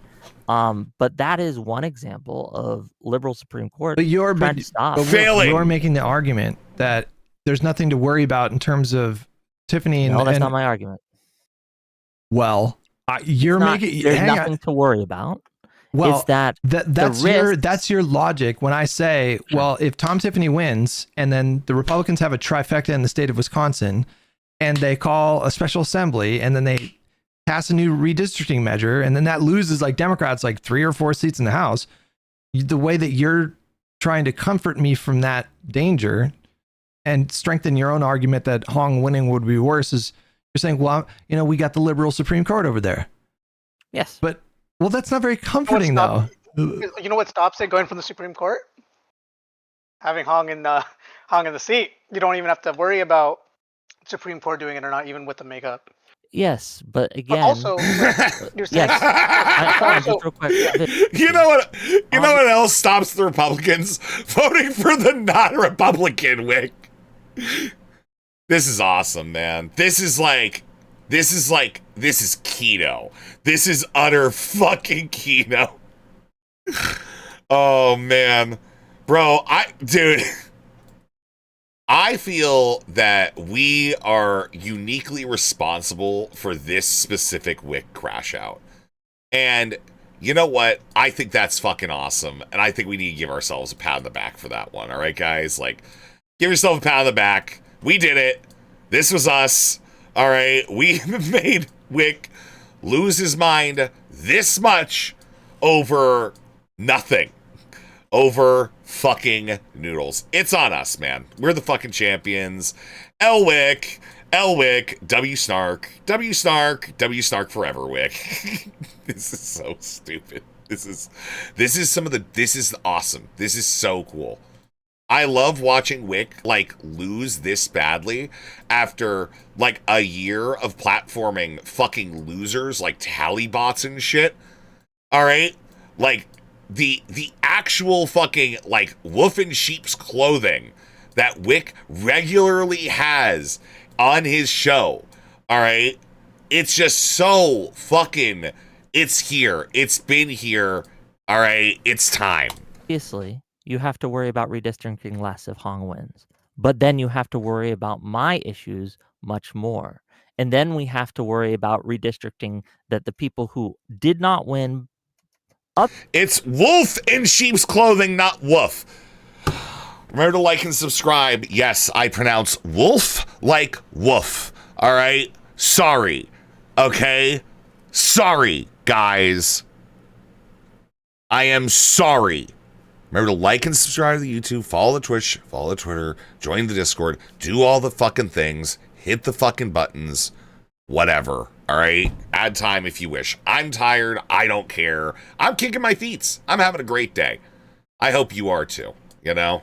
Let's all have a great day together. Otherwise, but now have, because we've decided to elect less palatable general election candidates in other states are suddenly winning, right? Or suddenly losing against otherwise winnable seats. And now we have this problem not just in Wisconsin, but in 3 states or 5 states. You can say it normally, so you're kind of acknowledging it's performative. Yeah, I know. Yeah, it's obviously, I'm putting on a performance a little bit, yeah.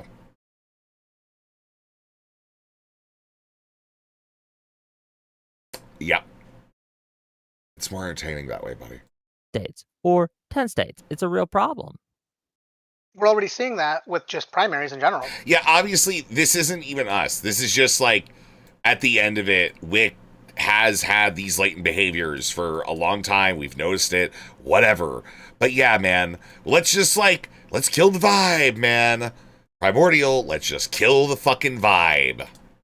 Indiana is going to Most fun, chatter at parties, Primordial. probably do it Last of the Mohicans, Acriel. next year because every single person who voted no got primaried. It has nothing to do, like, they'll just get primaried with people that will vote yes for redistricting, and it has nothing to do with DSA or the left. Hold on. We're talking about Republicans winning instead of Democrats winning in the general. But yeah, how are no, they going to get primaried by us? No, you said that they could happen if Hong went, like it could happen in the future. It's already happening now. I'm saying it would happen more. But would it though? Like in what sense?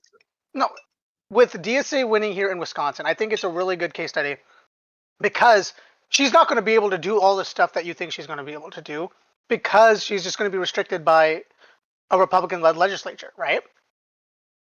Do you think she's going to have like overwhelming authority and just going to like ruin? I don't worry so much about what Hong's going to do in Wisconsin.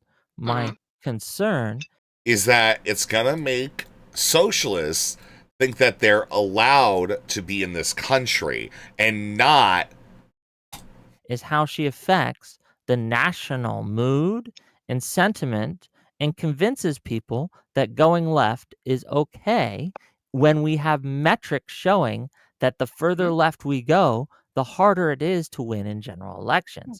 And thus, by doing that, by emboldening these primaries to go further extreme, right?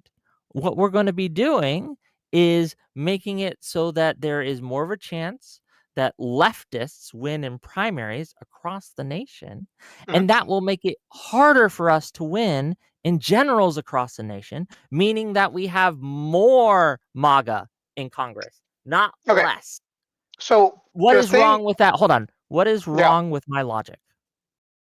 I mean, it's like pretty worthless in general, because the presumption is that Hong is going to be so despised by Republicans that they're going to use that to then go against us, go against the Democrats, go against like the coalition there, right? When the reality is she is going to be despised by the Republicans for the same reasons they always would have, because she's a woman and not white. So you're assuming that just because she wins, it's going to send a message that people are automatically, like elsewhere, that DSA can win and it'll be fine. First, she has to show that her winning will do something about it. Mamdani did it in a very local level. What does that mean? That winning will do something about it. So Hong wins. What if she just jack? I like how Vichy is just like eating lunch casually while he's having this conversation, and Whick is like putting on like he's putting on the voice. He's doing the whole fucking, the whole like weird ghost dance thing that he does when he tries to like virtue signal for these absurd positions that make zero fucking sense. Shit. Will that say, oh, DSA is going to do hella well across the country? Or will it be like, okay, this DSA just got elected and she did jack shit. Let's just get back a liberal who knows how to work with the legislature well. I'm assuming that nothing's going to go to total pot, right? As you said, there's checks and balances. She's not going to be able to implement some of her worst policies. She's going to do normal, right? Okay. Or less than normal. No, worst case, nothing gets done. That is the kind of like. So she doesn't get any of the DSA shit that she really wants out there, right? Probably not. Then it's not. Then why is that going to show the message elsewhere across the country that DSA should be able to? DSA should win more. Her messaging won in the primary. All right, so just so we're clear, we haven't done like more Hong stuff. We haven't been watching Hong shit for very long. Like we checked it out yesterday. Polls are about to close. Just so we're clear, this is the person that Whick is talking about. Recent clip from Aaron Trooper. We are feeling strong. I'm feeling good. Election day is always an exciting day. Have you spoken to Evers? I've not spoken to the governor yet. It's quite early. I want to let him have his coffee first. Are you concerned, though? It's been a tough primary. Do you need a united party in November? Can you get everybody back on the same team? We need a united party.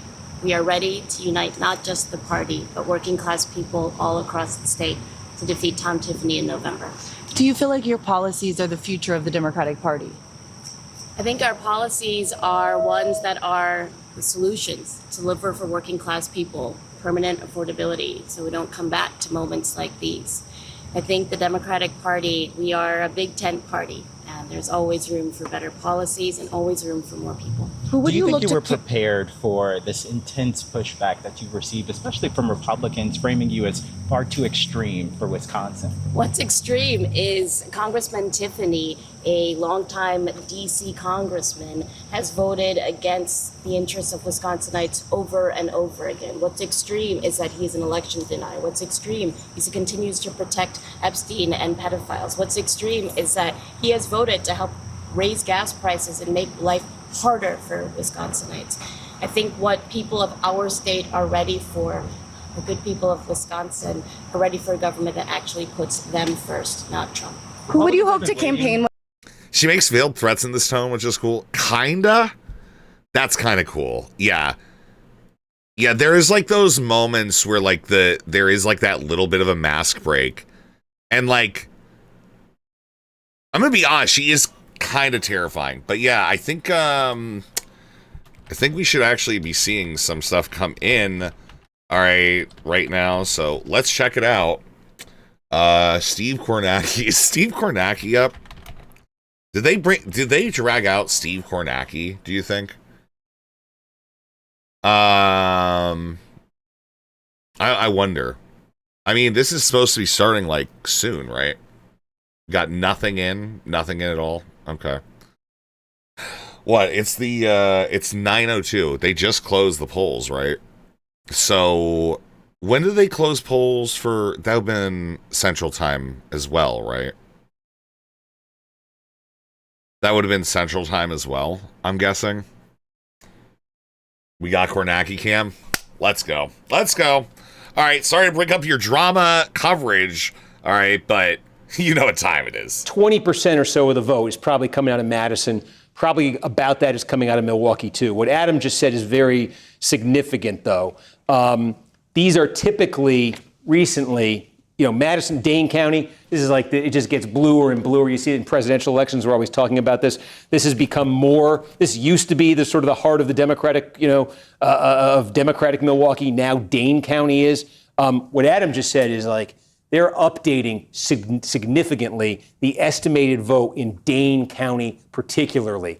The estimate in Dane that Adam just gave me is significantly up from where it was at the start of Election Day. The estimate in Milwaukee County, David Crowley is the Milwaukee County executive, is only up a little bit, suggesting high turnout today, particularly in Dane. Dane is the place.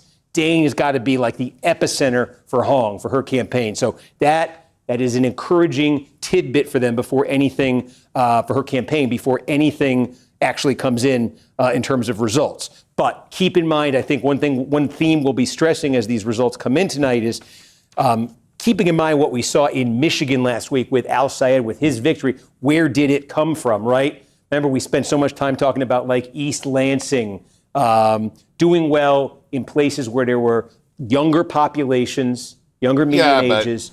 The thing is, it's who could have guessed, but the thing is, it is like how good are you at your get out the vote measures? That is something I think is missing, was missing in 2024.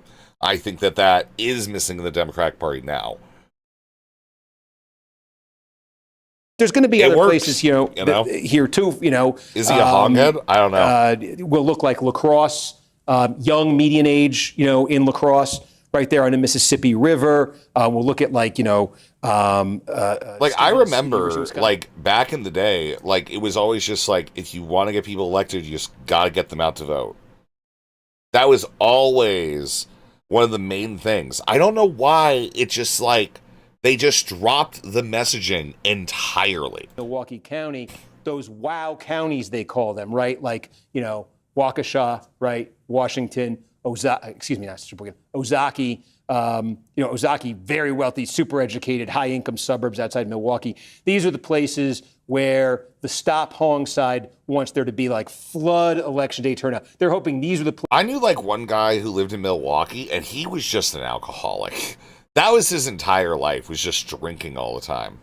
His name was Earthly. He's cool. Give us that first initial update, why I think it's so key. Waukesha is a big puzzle piece. It's not as big in a Democratic primary as it is in a Republican, but I think this is a county where when you get the number here, this is where Crowley needs to be winning, and I think he needs to be winning by a pretty healthy margin.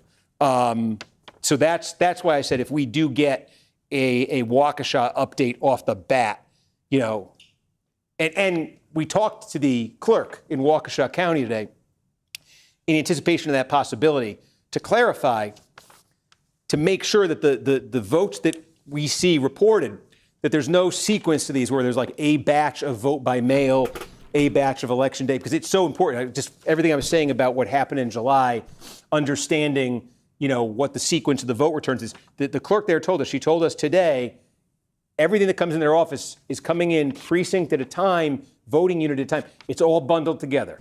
Vote by mail, election day, early vote. So returns coming that are reported out in Waukesha, they're going to come from different parts of the county, but they're all inclusive of those different types of votes. So you're getting kind of a complete picture, okay, as opposed to, some of these places you only see the mail vote at first, or you only see the election day. So that's important because the complete picture in Waukesha, for the Stop Hong folks to have any chance, I think needs to be a Crowley win, and needs to be a pretty big Crowley win.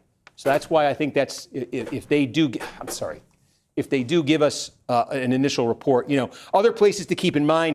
Yeah, states also have control over election procedure for federal elections to a substantial degree. Yeah, they have like near total control, because that's how it is. It's like the states can choose how they want to vote. At the end of the day, they send those delegations out to begin with, right? You could have a state just disobey the will of the people, I think, and just send like whoever the fuck they want ultimately, right?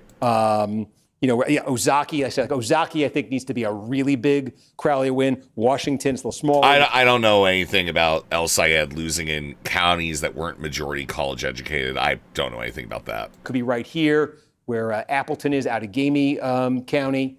I think this would need to be Yeah, it depends on the state, but yeah, like it's not necessarily illegal to just completely void the will of the people.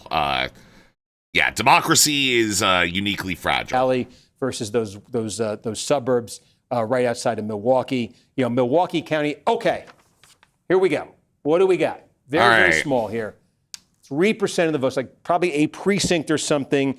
Okay. Watertown, Jefferson it's not County, looking great. Watertown, Wisconsin. We're down 14 votes right now for Francesca Hong. I think the thing that jumps out. Not looking great. Look how much vote didn't go to either one of these candidates. A quarter of the vote, right? Look at this. I mean, this is like a precinct or something. But I think that's just the first thing that seen just enough. jumps This out. is terrible. This is so bad. Not going to read into that one precinct from Jefferson County, but except to say that's just everywhere. 3%. Can we tune in again later? No, Dispel. I don't know anything about any of this. What if it's a lot more? Who are we hoping for? I'm just decided on. I think if you're Hong, and you've got that, we know there is a very big sort of left-wing base. They're very activated left-wing base. We know we expect certainly young voters we'll be talking about. If that win number is the lower it gets, probably the better it is for her. That's more from Jefferson. Just boy, it's one vote in between. 15% in Jefferson, yeah, and already. Wow. Oh shit. Yeah. This is 2/3 of the vote for these two, and 11 for Kelder-Roys. 9. Sarah Rodriguez dropped out of the race. Mandela Barnes dropped out of the race.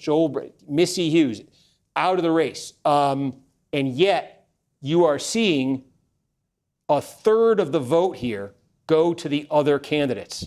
Okay, so for what it's worth. We put benchmarks together to hit 45% for these two candidates. What did we think you needed to see in Jefferson County? Overall, we said Crowley at 45% needed to win it by like 2 points over Hong. He is beating her by 1 vote, but with a much lower. Let's go. Let's go. Much lower vote for the two of them. Again, this is just That's awesome. This is so cool. I love elections, man. In Jefferson County. It's some Wisconsin. fucking good entertainment, man. Hell yeah. Let's go. Let's go, Kornacki. To go on. And it's not looking good for Crowley. What we see in Waukesha, also I should note, first 1,000 votes in, 15% of some unknown fucking rural Wisconsin county. All right. It's not looking good for Crowley, guys. It's not looking good. Discrete updates of just the early vote. Dude, it's as opposed to 15% in, bro.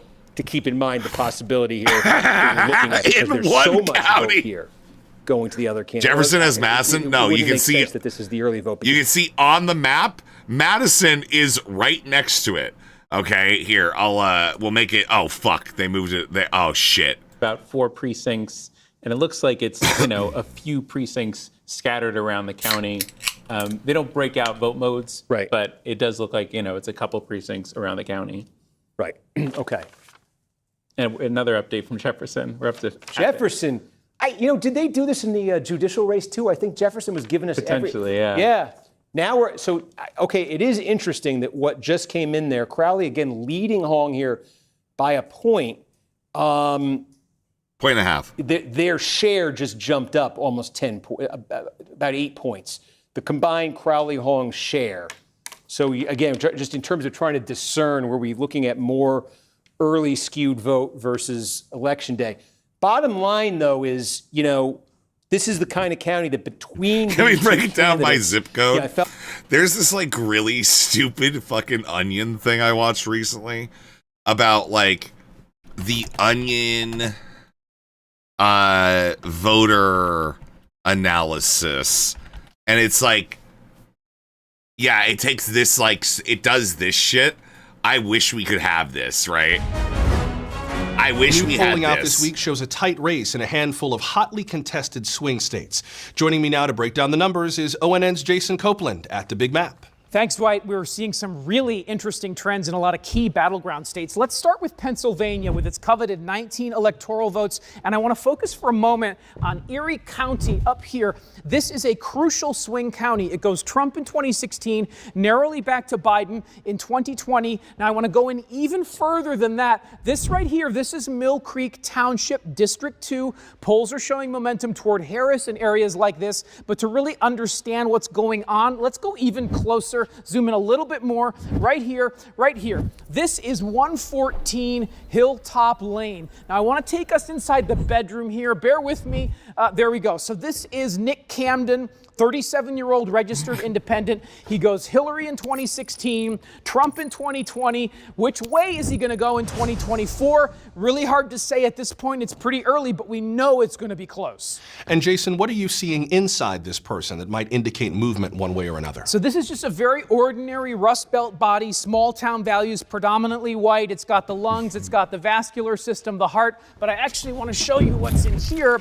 This is the neocortex and the amygdala. These are areas of the brain responsible for regulating emotion and memory. So let's play out a couple of scenarios here. If, for example, this man remembers his grandmother and the time she took him to... This is so lame, but like, I don't fucking care, man. We're doing election shit. Al Gore rally in 1999. This is election jokes, man. That's a win for the Democrats. On the other hand, take a look at this. This is the area of the brain that's associated with social interaction and groups, and we've seen it light up when Nick goes out for beers with his Trump-supporting coworkers. So we're looking at really a thin margin here. I want to show you something, actually. Let's come back out. Let's go past the rib cage, past the lungs, past the heart, past the tumor. Healthcare going to be a really big issue in this election, obviously. Past the DNA to what we're calling the source, the origin of life, existence itself, where all of humanity. Oh, this is a joke. Oh, Andy. Yeah, no, this isn't how they're treating you right now, man. This isn't how they're treating you. They don't just zoom in through an election portal to like the underworld to figure out like what's going on with you, man. I'm sorry, bud. Can we zoom in further than that? No. Why not? Because I'm scared. But what we can do is we can actually zoom out here, out of the DNA, out of Nick Camden, out of Erie, Pennsylvania, out of the solar system to the edges of our cosmos, where we see ultimately how meaningless this whole race really is and how insignificant all of our tiny little lives really are. That is a big map. Thank you, Jason. Anyways. 10%. And yeah, I mean, that Crowley number just ticked down too. That Hong ticked up to, but 4430. You know, again. Yeah, my heart surgeon didn't explain shit to me because he's the best and he doesn't give a fuck about me. That's awesome. Let's go. What we kind of felt here was that in a race to 45, Crowley wanted to be at 49, Hong at 41 here. But that's very, very rough. And so that's early on. These are some, I think from the standpoint early on here of can Crowley make this a game or was this going to be all? Okay, what was like the fucking county by county vote analyzer thing? Last week we had this. I don't think I saved it somewhere. I'm asking if anybody knows where that fucking interface thing was. I'm going to go looking for it. DDHQ, maybe. Okay, Let me look it up. These are small. I don't want to read too much without. Jefferson's complete. Jefferson's complete. So, wow, that was fast. And again, I felt in a race, our benchmark, it's saying, trying to get to 45% statewide for these candidates, had Crowley 46, Hong 44 here. Okay? And obviously, the early indications are it's going to take less than 45% to win this thing statewide. But you could see that's right in line. It's for each candidate, it's right in line. Because that works the other way too. That's a 45-45 tie. That's each of them. Okay, Waukesha. I just want to, Adam, shout if anything is. I said I have this little computer thing I worked up. I want to just try something here. Yeah, we haven't had anything in from Madison yet. Jefferson, it went 3 points to Crowley. He was saying that he needed that by 2 points at like 45% of the vote. Waukesha is going like way stronger for Crowley. Wood's the only other one that's also going well for Crowley. So yeah, we have no information on Madison currently. All right, no information, but yeah. How long was counting a couple thousand ballots supposed to take? I mean, you know, it takes time. We may get another Waukesha update in a minute. Okay, yeah, I'm just trying to, I have this new thing I'm trying to complete, in 2 keystrokes, I've completely ruined it.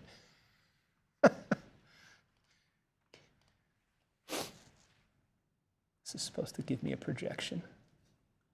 Oh, I just ruined it. All right, we got another Waukesha update. Unbelievably just ruined it. Now you know. Play ARC? No, I'm okay. like locked in, man. I spent an hour on that and I just ruined it. Exactly.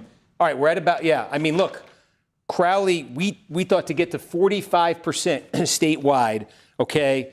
The rough thing we were saying Crowley wanted to get out of here was 49% of the vote. He's running 46.6, okay, with about a fifth of the vote in. Hong to be getting, to 45% statewide, we said wanted to be at 41 here. She's running well south of that.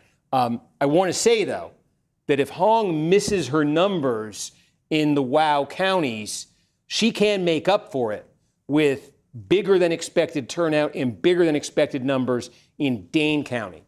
And we've already seen our estimated vote for Dane County rise pretty dramatically, okay, in the advance of tonight. And so that's already one piece of it for her. And if she gets a Jube, black's up big, white's not doing so hot, and the Asians are hanging on by a thread. I don't know. I think we have so far like very, very little in. All right now. Like I've got this up over here.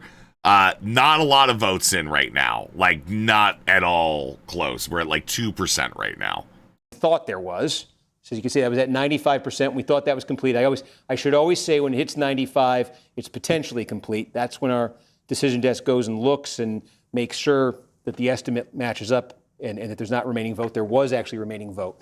But it's our most complete county that we have, So between that and the early here in Waukesha, Crowley is putting up numbers here that suggest he could make this a game, but he's going to have to do this in a lot of other places. It's now in La Crosse County. We got a third of the vote in La Crosse, and we said this is one of those places where you expect Hong to be doing much better.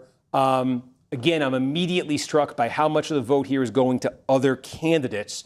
But we felt that, again, I'm going to have to abandon these 45% benchmarks. That's what I was trying to go and fix there a second ago. But we felt this would be basically Hong could win this thing narrowly, could win La Crosse narrowly by about 2 points and be on pace for that 45%. And she's winning it. I have no update on that so on again, my thing at all right now. Statewide right here. Waukesha is up to 33%. We got a third of the vote now in Waukesha County, and there is Crowley sitting at 46%, and Hong sitting only at 30%. So Crowley is getting a.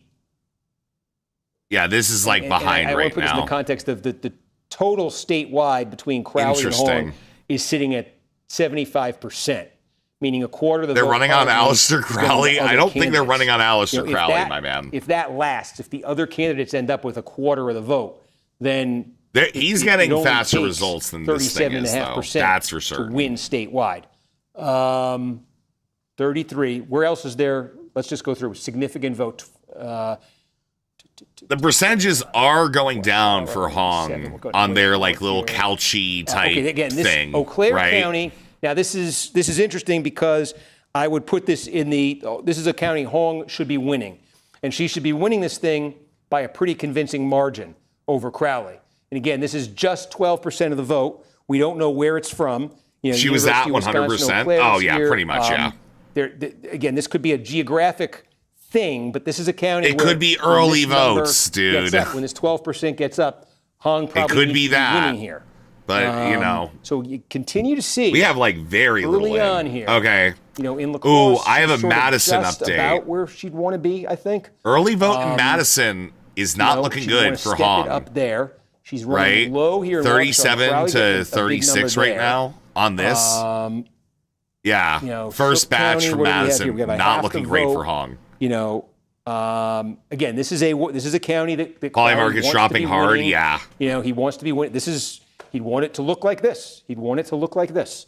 And Columbia, he'd want to be. This is Ooh, only yeah, 7%. yeah, that's a big spike. Big spike. That's subject to kind of jumping around. So we say 6% of the vote is in statewide, and you know, everything that we've seen and what's come in so far says that question of was it too far gone for the establishment to make this a game and have a shot, or you know, could the establishment consolidate and make this a real contest tonight?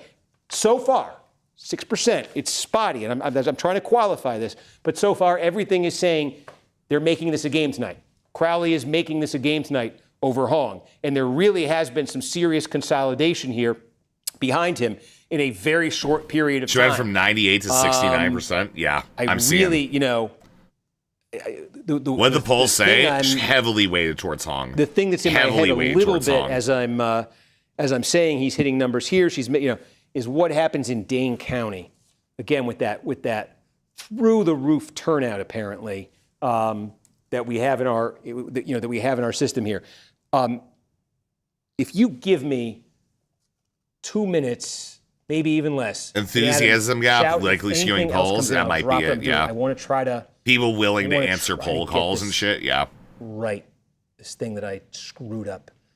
So I'm just going to. So yeah, this is like all directly. This is not. I bet Madison's 10% of the vote.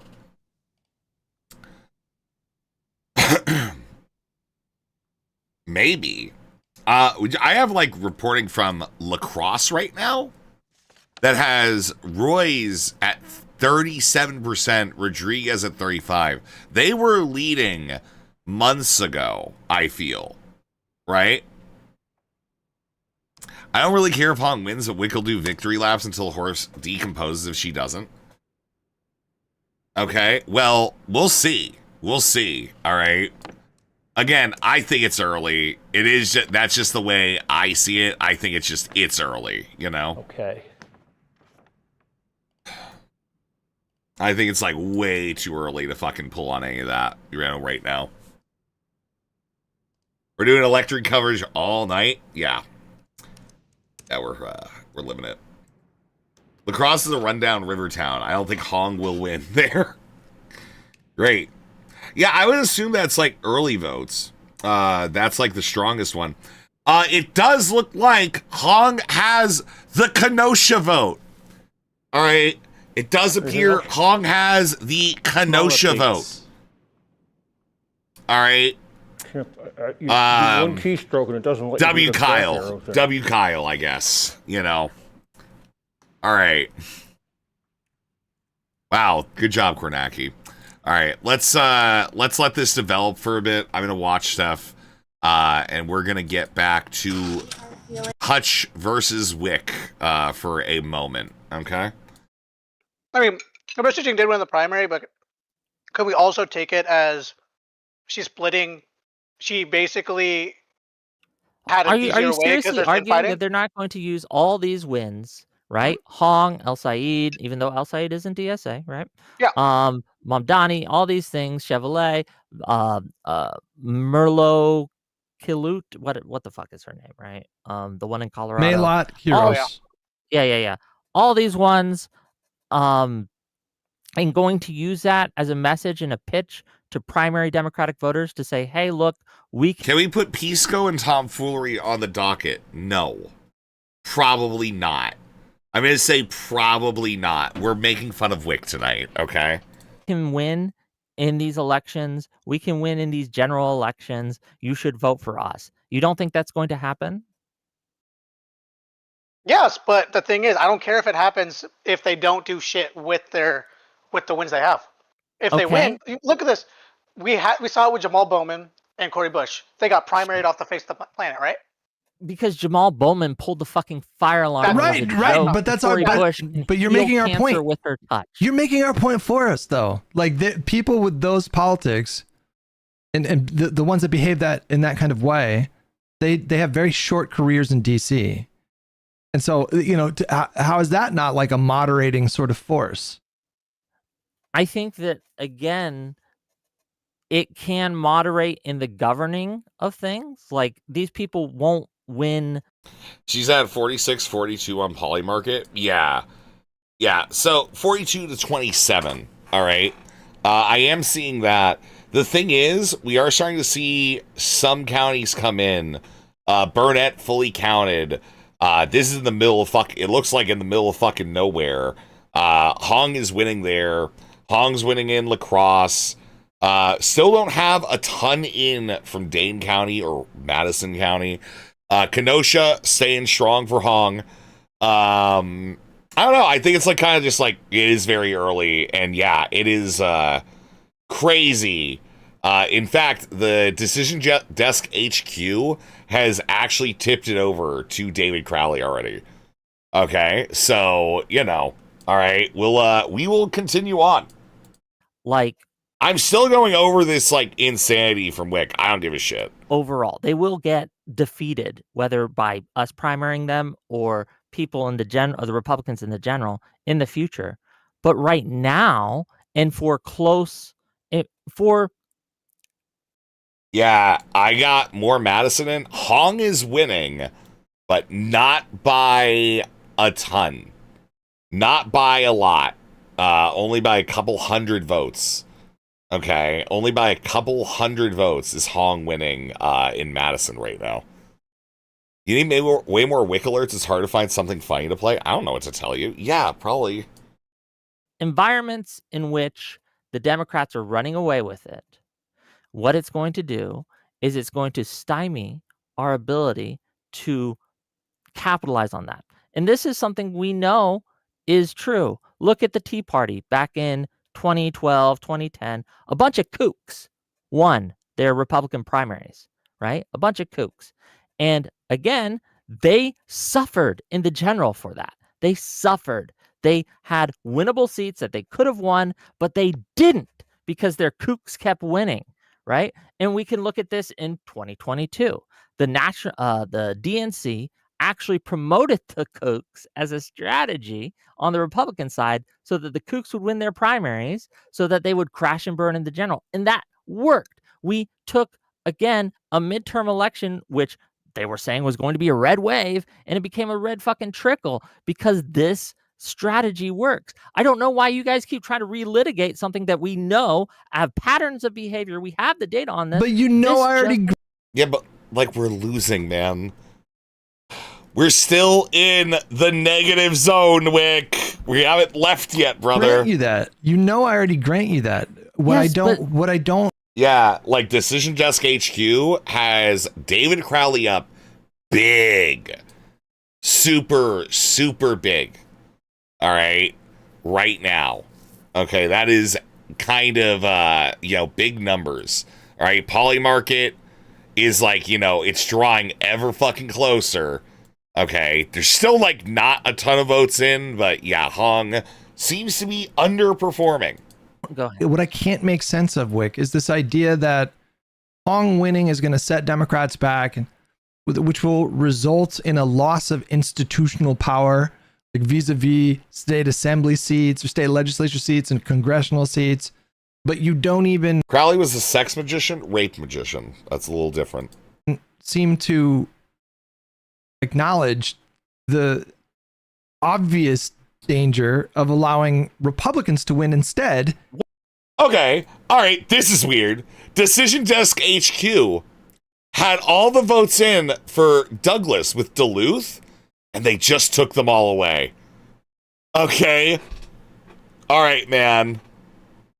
I'm like, I'm having a moment. This is not great. This is not great. This is weird. And also just like shore up their own institutional power. Like it just, that I can't reconcile these things.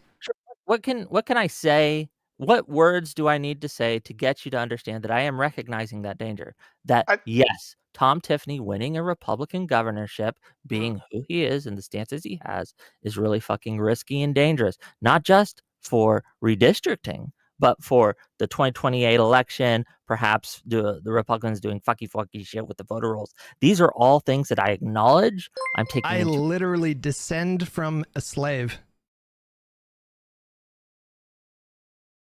You're not going to win that fight with me, buddy. I know. Thank you for the 410. I'm understanding Andy. this Thank comes you. into the ways and measures of these things, right? It's really, really bad. My argument is that by empowering the left side of our party, the DSA side of our party, right? The DSA adjacent, I should say, since I don't believe the DSA is part of our party, right? But the DSA adjacent side of our party, and those people who are asking us to let these people in, it's going to create so more Tom Tiffany's win in the future than if we just nipped it in the bud now. Yeah. So nipping in the bud now, I still think is a lesser impact than Tom Tiffany win. I think the problem is I understand that you acknowledge what we're saying. Look, that's it's fine. just If we you have an think that, impact. We have an impact difference, right? We think ours. I understand that. I don't think you're like not acknowledging it. I just we are think making different calculations. Yeah. We are measuring and weighing things different. And that's fine, right? By the way, you can disagree with me. I'm correct, but you can disagree, and that's good faith, and that's fine. I don't mind it, right? No, okay. What I am minding is the people who are saying, "Oh, Whick just wants MAGA to win." No, that is the opposite of true. Okay, but you have this really roundabout way which involves them winning for a period of time and then losing, rather than just losing, Whick. This is the problem. Well, here, wait, real quick. Here's what and I'm not judging you for this because I'm not fully aware of how Wisconsin politics like work. I don't know anything about the legislature. And can I just say there is like a massive difference in Decision Desk HQ and whatever Kornacki is going over. There's a massive difference. And I don't want to just watch Steve Kornacki. But he has like got different vote totals in general. I'm like looking at this on the side than what the Decision Desk HQ shit is. And I don't want to do this like thing where I'm fucking putting not great info out. So like that's kind of why I want to like look at the Whick shit. Not because it's going badly, mostly just because like the numbers are somewhat disparate. The only like matching numbers are Madison, and Hong is only up by like 1.5 points or so in Madison. How they do business over there, their previous redistricting versus what could possibly happen if Tom Tiffany wins, these kinds of things. And so I'm not saying like you fucking idiot, you don't know these things, but you didn't have any sense of any of that. And so to me, how could I possibly take your argument? Yeah, and then now you have NPR where it's saying Crowley is up by what? 3.5. Decision Desk HQ is 382. And then Kornacki, no fucking clue because he's like looking at county by county results. So argument seriously because you're trying to. Hong is now like skittling back up a little bit. I'm just gonna say this: I dislike the way that I dislike how disparate the information is. I want to get more information before I go Make like some sort of a harm reduction argument here. But you can't even tell me like what are the realistic outcomes in terms of like how many seats could this lose Democrats? So that's just an uninformed opinion, Whick. That is what that is. Hold on. Well, now we might have a problem. Asking me to know, like, and what did each of the assembly members have for breakfast this morning? You Wait don't a know. second. How can you not know these important facts? Whick, I'm saying you're the one making the argument that it's going to be less bad. If you're going to make that argument, you should look that stuff up. Right? I do know that they have a process which can be blocked by their Supreme Court. I knew that they had a liberal Supreme Court. Did you know that, Hutch? Yes, I did. That they just added another seat in the last year. Like, but you're Wick, acting hang on. like This that is, wait, hang on, Wick. You know that what I'm saying is reasonable right now. If you're going to make the argument that something is less bad, love you. Oh, If you're going to make the argument that something is less bad, you do need to look that shit up, and like you do need to be able to articulate. Okay, well, if the Republicans win a trifecta, what can they do with that? But you're not even bothering to do that. And again, what do I need to say? They can redistrict. They can try to steal the 2028 election. I got you. I know these things. We talked about these things. We talked about these things on Live and Learn, right? These are things that I'm aware of. I just measure them differently than you do. But you're not aware of them, Wick. That's the point. You need to be able to say, like, look, yes, here Tom Tiffany and the Republicans could maybe pick up 2 congressional seats. But here's why I think that that's not, the worst outcome. But you couldn't even do that. You didn't even look that up. So this is just this is purely vibes based that you're going off of here. I don't think it's vibes based. I have data from past elections showing what can happen. Yeah, but you're using the data you feel. Okay, the data you feel like fits your narrative, and ignoring other data and yelling at people when they point to other data. What's the data? Because you keep on saying that. Can you? Wick sucks, man. It's so cool. Like, what's your data that you're thinking we are not acknowledging or that we're not taking too seriously? The issues that, I think that you are acknowledging it. I'm not saying that you're not acknowledging it, but because again, Hutch agrees with me that there is a very real risk in the future of more MAGA winning because we elect extreme primary candidates than we normally would. What Yeah, data? Joel's kind of getting hot already, bro. Say one more time. What data and proof? What examples? We can history. So the Tea Party examples where Kooks got What got examples elected. in Democratic Wait, hold on, politics? Joel, where let this him. happened before? Hold on, Joel. Let's not do the interrupting Let's thing. I did it too, but let's do one at a Hold time. on. Do you agree? Let's start. We're gonna have to go piss. Dude, the Pisco conversation happened after this. Just so we're clear on this. Do you agree or disagree? Is it correct? Yeah, Hong is ticking back up. All right. Hong is ticking back up, and it's this is it's gonna be a nail biter. Okay, like right now, like we are seeing massive movements, like minute by minute on the poly market. All right, where shit is like flipping up and down, moving all around. Okay, Kalshi, all right, has Crowley up a good bit. Poly market is flipping back and forth, is still having Crowley up, but there is a lot of support for Hong in a lot of very confusing places. Again, compare this to the Kornacki cam, and he has totally different reporting from a lot of counties. Like he has Clark County, he's got Lincoln County, he's got Columbia County.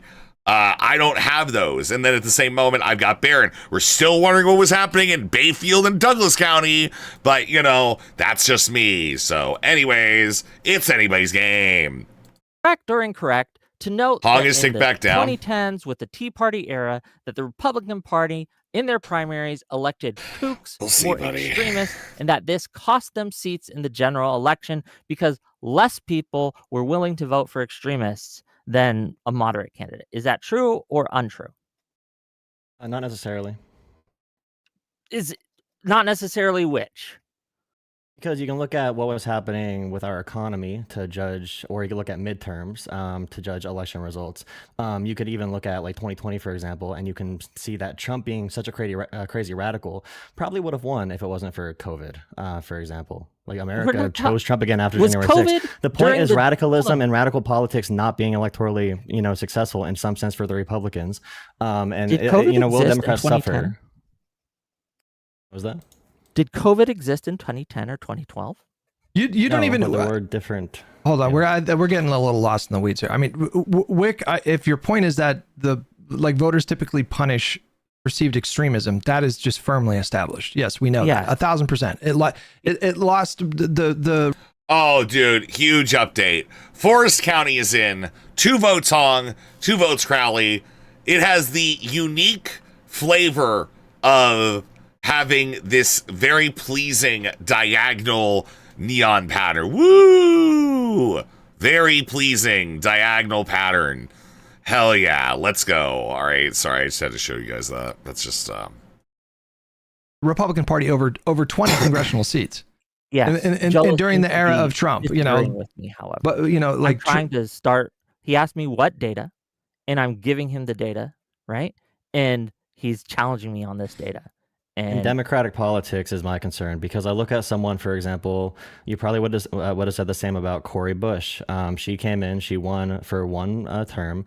Wesley Bell came in and knocked her out. Cori Bush came back and ran again. She's like, oh, everybody hates AIPAC now, I'm going to win again. Cori Bush got absolutely decimated. I think the example of Cori Bush alone proves your theory wrong.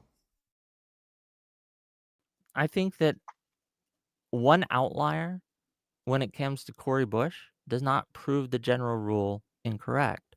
This is just true throughout the history of elections in the last 20 years. I just want one example of Democratic politics where this happened, not the history of elections in the past 20 years for the Republicans, because our argument, and I know Hutch's... Whick isn't giving anyone day, he's just describing things that have happened. Yeah. Yeah, that's... Yes.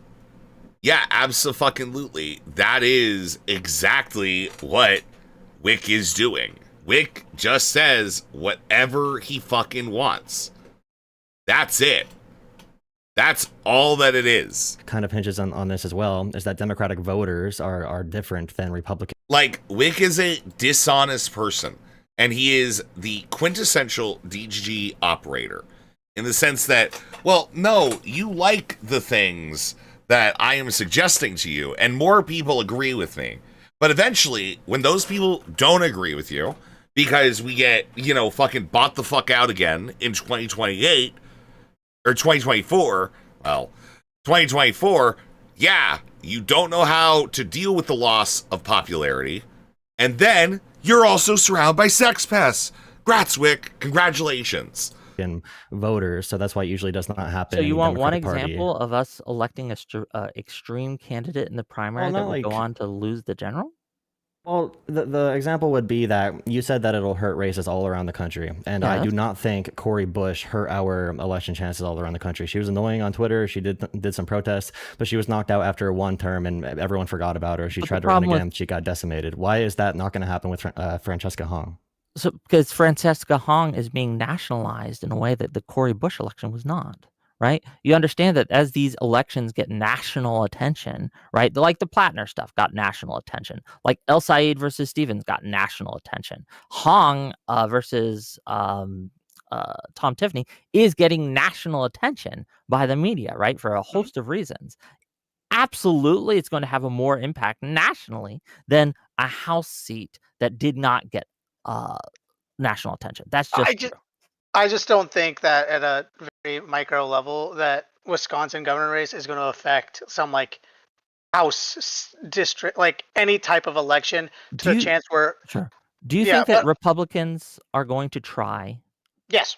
To tie Hong to the Democratic brand, or try to make Hong and other extremists the Democratic brand, the face of the Democrats? Do you think they're going to? But they're gonna do that to some degree of success, whether or not Hong wins or not. They're gonna find somebody else and do the exact same thing. It's more. Yeah, it does look like Hong has flipped it again. All right, it seems Hong has flipped it again on the side here. More massive votes are coming in, bit further of a lead, but overall, I think she's just doing really well statewide.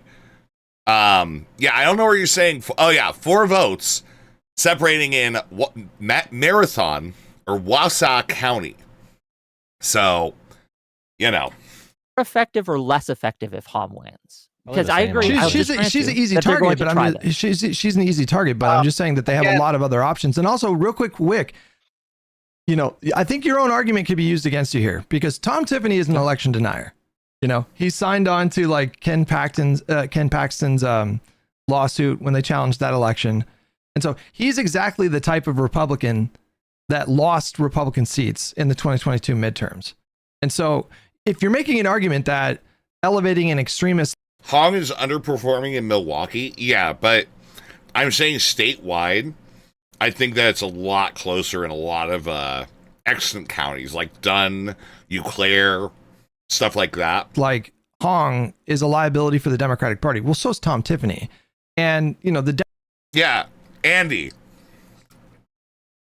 The alert is the how long alert. Is that still an alert?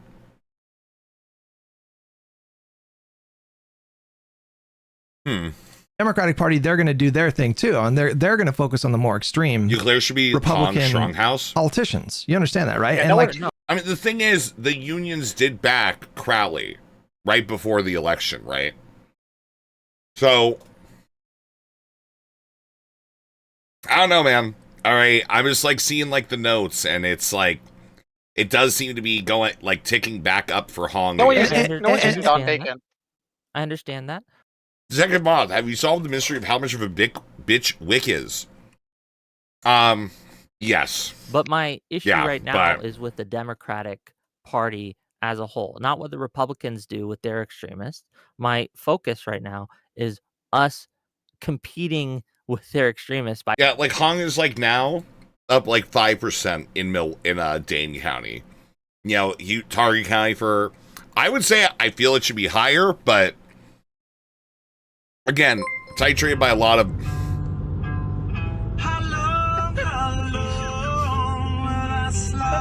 That's racist, Andy. Thank you for the 330. That's our election nights. How long, man? How long? Man, it's gonna be fucking chaos in November, dude. You guys are gonna understand why I have 3 monitors, all right? It's awesome. Okay.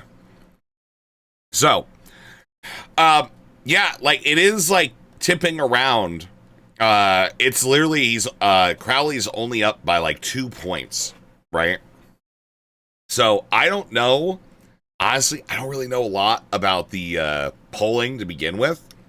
He's up 2 points with 45% in. It's gonna be a nail biter to see what happens. electing our own extremists. I don't think we should do that. But it's not that. It's just unfortunately, actually, a good point there. Hong is probably going to win because Dems were fighting amongst themselves about who the nominee is going to be. A lot of the time, at least in Wisconsin and Michigan, a lot of the time the quote-unquote extremist candidate won because the Democratic quote-unquote establishment was fighting over who they want their guy to be.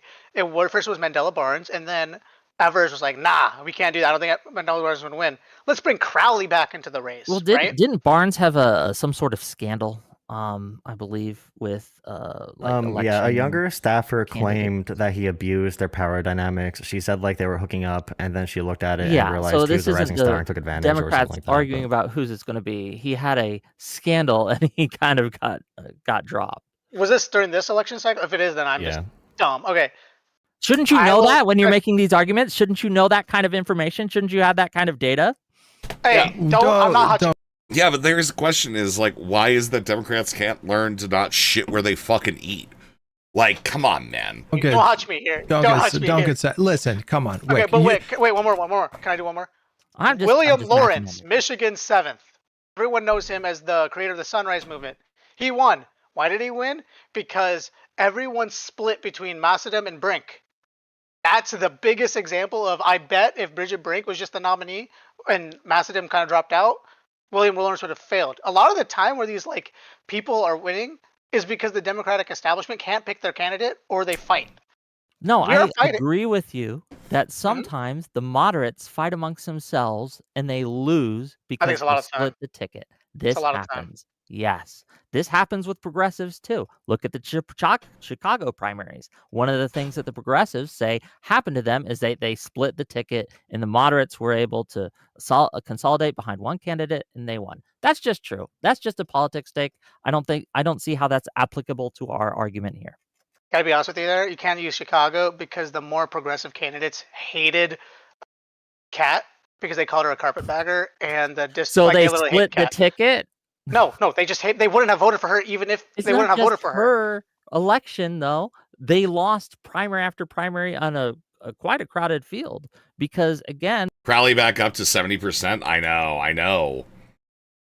Kalshi is more taking their time with it, man. They are taking their time with it. It's like all over the place, man. what they say is that they split the ticket. I can use Chicago primary. That's what happened. So for William Rosebaum Lawrence found the too, YouTube just pay channel. attention I don't to know what what he that's did about. already after winning that primary election. So he is like a far lefty, like Sunrise Movement type, and he already made the far left extremely ass mad on Twitter and everywhere because William Lawrence went on CNN and he said, "I unequivocally am going to be endorsing Hakeem Jeffries for House Speaker." Wait, he did? So he already, yeah. That's my you can look guy! up his interview. Sorry. So like he already is proving that when these DSA type candidates get in or far lefties get in, the political reality does. Two things happen. Either it's like crazy because it really is like it is a very close election. I'm seeing like 6,000 to 7,000 votes separating Crowley and Hong right now. Number one, it smacks them in the face and they're forced to moderate and play ball to have influence in the party. Or number two, they get, shot out of the Democratic Party in the next election. And when I talk to voters, I can barely get voters to talk about like more than maybe a data center moving in next door, or maybe a very local issue. Maybe they heard something about like transports or something. I've never heard a voter talk about like, oh, this Plattner guy in, 10 states away, or this Francesca girl, 15 states away. I really think that who watch the news. Well, people that watch the news also probably aren't hearing about random governors unless somebody gets shot in their state and that somebody is Charlie Kirk. Vote Democrat. Okay, so if you look at the polling from like 2024, what are you talking about? When I watch you or Morales stream on YouTube, I get advertisements for trans dating sites. When I watch Whick, I get advertisements for herpes positive dating sites. Brother, what? Involved, politically educated. Do we know the numbers the typical primary turns out? No, I can look that up though. The people who are watching the news more often voted for Kamala by a wide margin. I'm talking about Trump Fox won News low information or Sky voters. News or yeah, any but of Fox these News other voters are not voting quote-unquote Democrat. news None of them channels. Do you are not voting talk to Democrat. these people, they are absolutely. I don't care what Fox News getting voters a say. They're not voting different media Democrat. diet than you expect. Do you think any regular Fox News viewers that eat their dumb Fox News slop, do you think any of them are going to vote Democrat? Like, I really don't think they are. I don't think they're gettable. Are you talking about strictly, or like people that like do a lot, like they watch CNN? Like anyone that knows enough to know Francesca Hong won the Wisconsin governor primary is not a gettable voter in Pennsylvania. I just saw again. It was not Fox News. today. Hey man, about that. Yesterday, I watched Do you have herpes? What's up, man? Again, a morning show that Okay, so 2020. We're looking at in the presidential primary, around 900,000 votes. This race so far, 50% of precincts reporting is at 300,000. So, yeah, I don't know. That's something to consider. That is something to consider. It seems like it does seem like this is not as hot of a race as expected. I think it was Fox News affiliated. I'm not sure if it was Fox News exactly, but they were absolutely painting Hong as kind of, is this the new Democratic Party? Is she the face of the new Democratic Party? And they started talking about how some of her, her greatest hits, the crazy shit she says, they are absolutely going to try to tie Hong to the Democrats as a whole. And guess what? It's going to work. But so I guess what I get hung up on here is because to me, it feels like the damage has already been done. Like for this midterm cycle and for these primaries, there already have been a number of high profile races where the DSA member successfully primaried the incumbent. And so, so that's already baked in right now. So like if Hong loses this race, they're just going to shift their attention to like Daria Lisa, like immediately. And it's the same kind of liability, I think. And so I just understand. Yeah. I understand your point. I just think that it's going to be easier for Republicans to do this. It's going to be more effective. It's going to work better if Hong wins the general. But the two main points that you're making in terms of the danger, I think what you're missing with peace and love in my heart, because you're my boy and I love you. I hate when he uses the Ethanisms. With peace and love in my heart. Okay. Madison's coming in, and it is creeping more towards Hong, but only up by like 5%. It's not looking super great, I think, for Hong right now.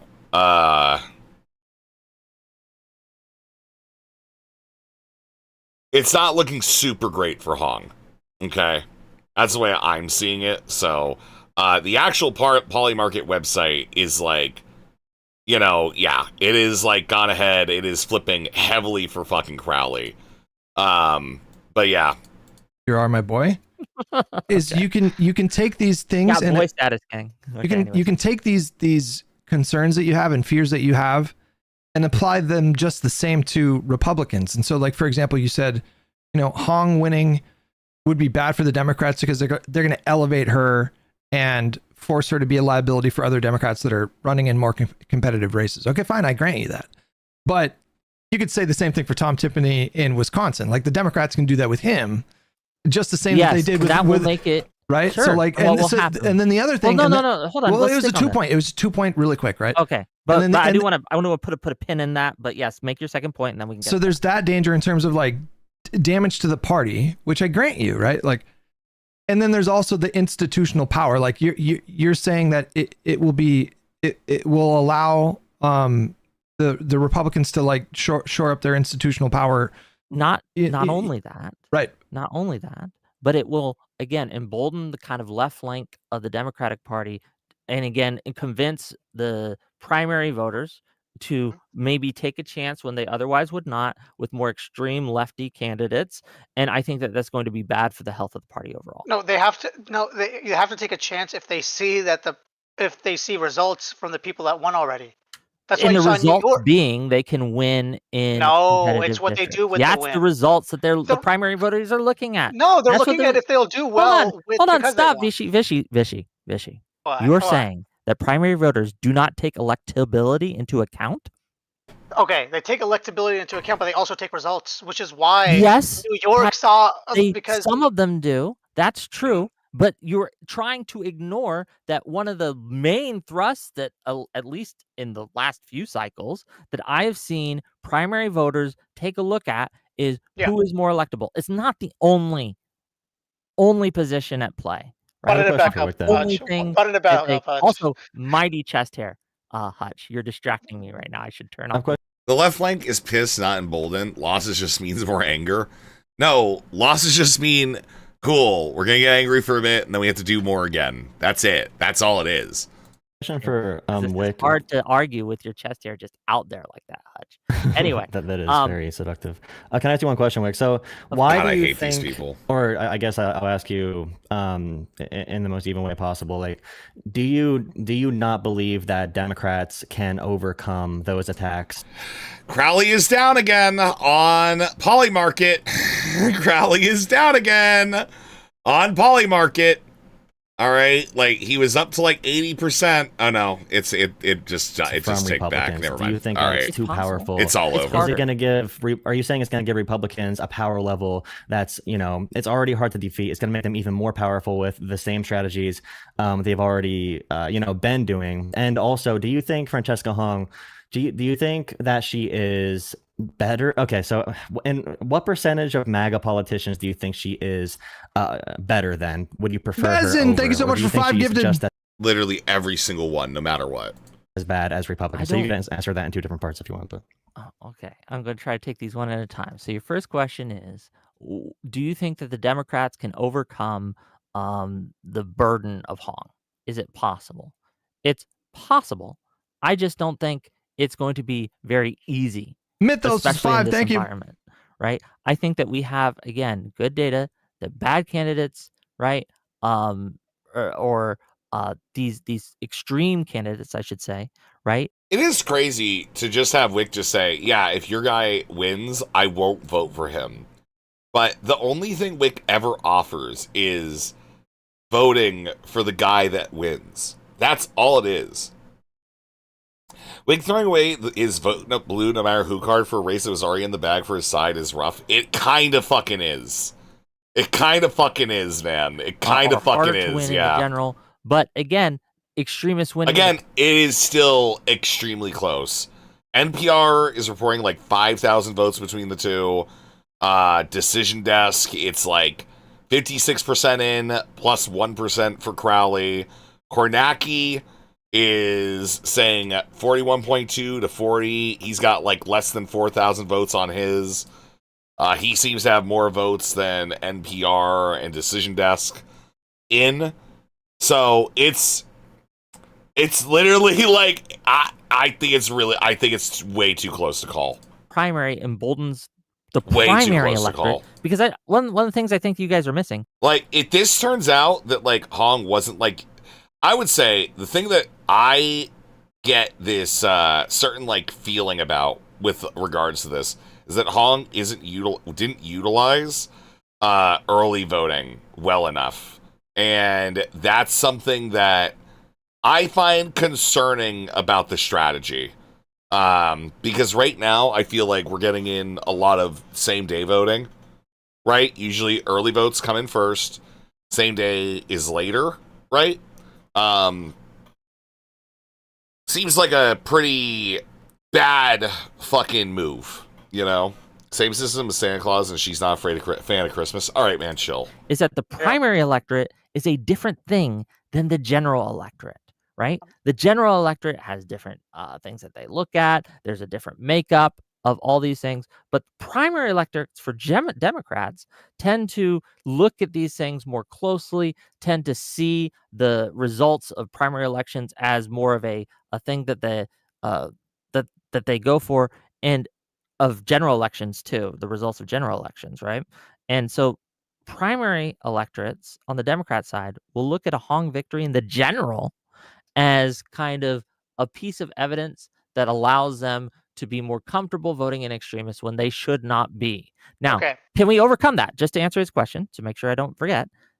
Yes, it's possible to overcome that. I just think it's harder if Hong wins. So that answers your first question. What was your second question again? Remind me, Jola. So I guess it does matter. I guess you would be implicitly saying that Hong is worse than most MAGA Republicans if you would prefer her to not have a seat versus Most. the guy No, who might be governor instead. Whick would not say most. Don't even. No. Okay, you rephrase my question then that I'm trying to ask then, Fishy, if you want. No, I mean, I think it's a good question, so you can get his like answer, but I would not like that phrasing that you just did. Yeah, I'm saying rephrase it better. He said, I don't like your phrasing. No, I don't. I know. I like the question. I didn't like your phrasing when you're trying to explain your question. Just say the question. Phrase it for me. Yeah, phrase it. No, Joel. Okay, Whick basically saying what percentage. I'll just say it again.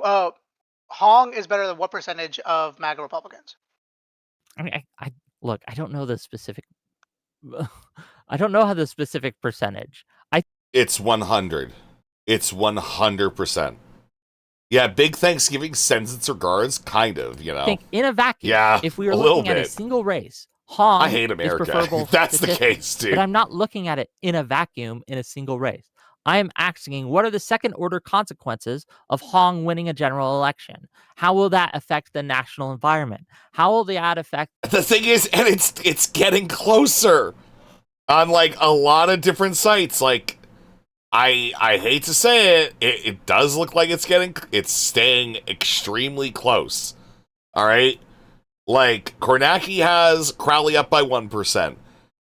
Decision Desk HQ, 1.05%. NPR, 1%. The arguments in this power struggles going on in the Democratic Party right now. How will this affect that Republican propaganda? How will this affect all these other things, right? I understand in a vacuum, Hong is just better because she's not MAGA, right? She's got her own fucky-wucky shit. And on a moral level, I don't vote for commies, okay? But on a moral level, I don't vote for commies. Is she a communist? Whick. Yeah, she's not. but that's the problem. You guys are looking at this in a vacuum, and I'm saying don't look at it in a vacuum. Look to see what are going to be the second order consequences nationally. Yeah. Nationally, we can go back to the whole redistricting thing. But otherwise, even you going back to the primary voter thing, Wick, I want to something that you said I really disagree with. Is that you said Yeah, even Polymarket. Polymarket is tightening up the race. All right, like it's Polymarket is tidying up the race, and it's extreme. It's getting a lot closer than where it was when Crowley was at like 85%. Like I don't know, maybe like 10 minutes ago. All right, on Polymarket. Over here, you know, it's going all over. Apparently, this is just Polymarket and Kalshi. Yeah, Decision Desk HQ. He's only leading by 0.82% of the vote. All right, only 0.82. And then Steve Kornacki has it at 1.2%. Okay. Rezi, did you see that write-ins outperformed Hong and Crowley and Fond du Lac?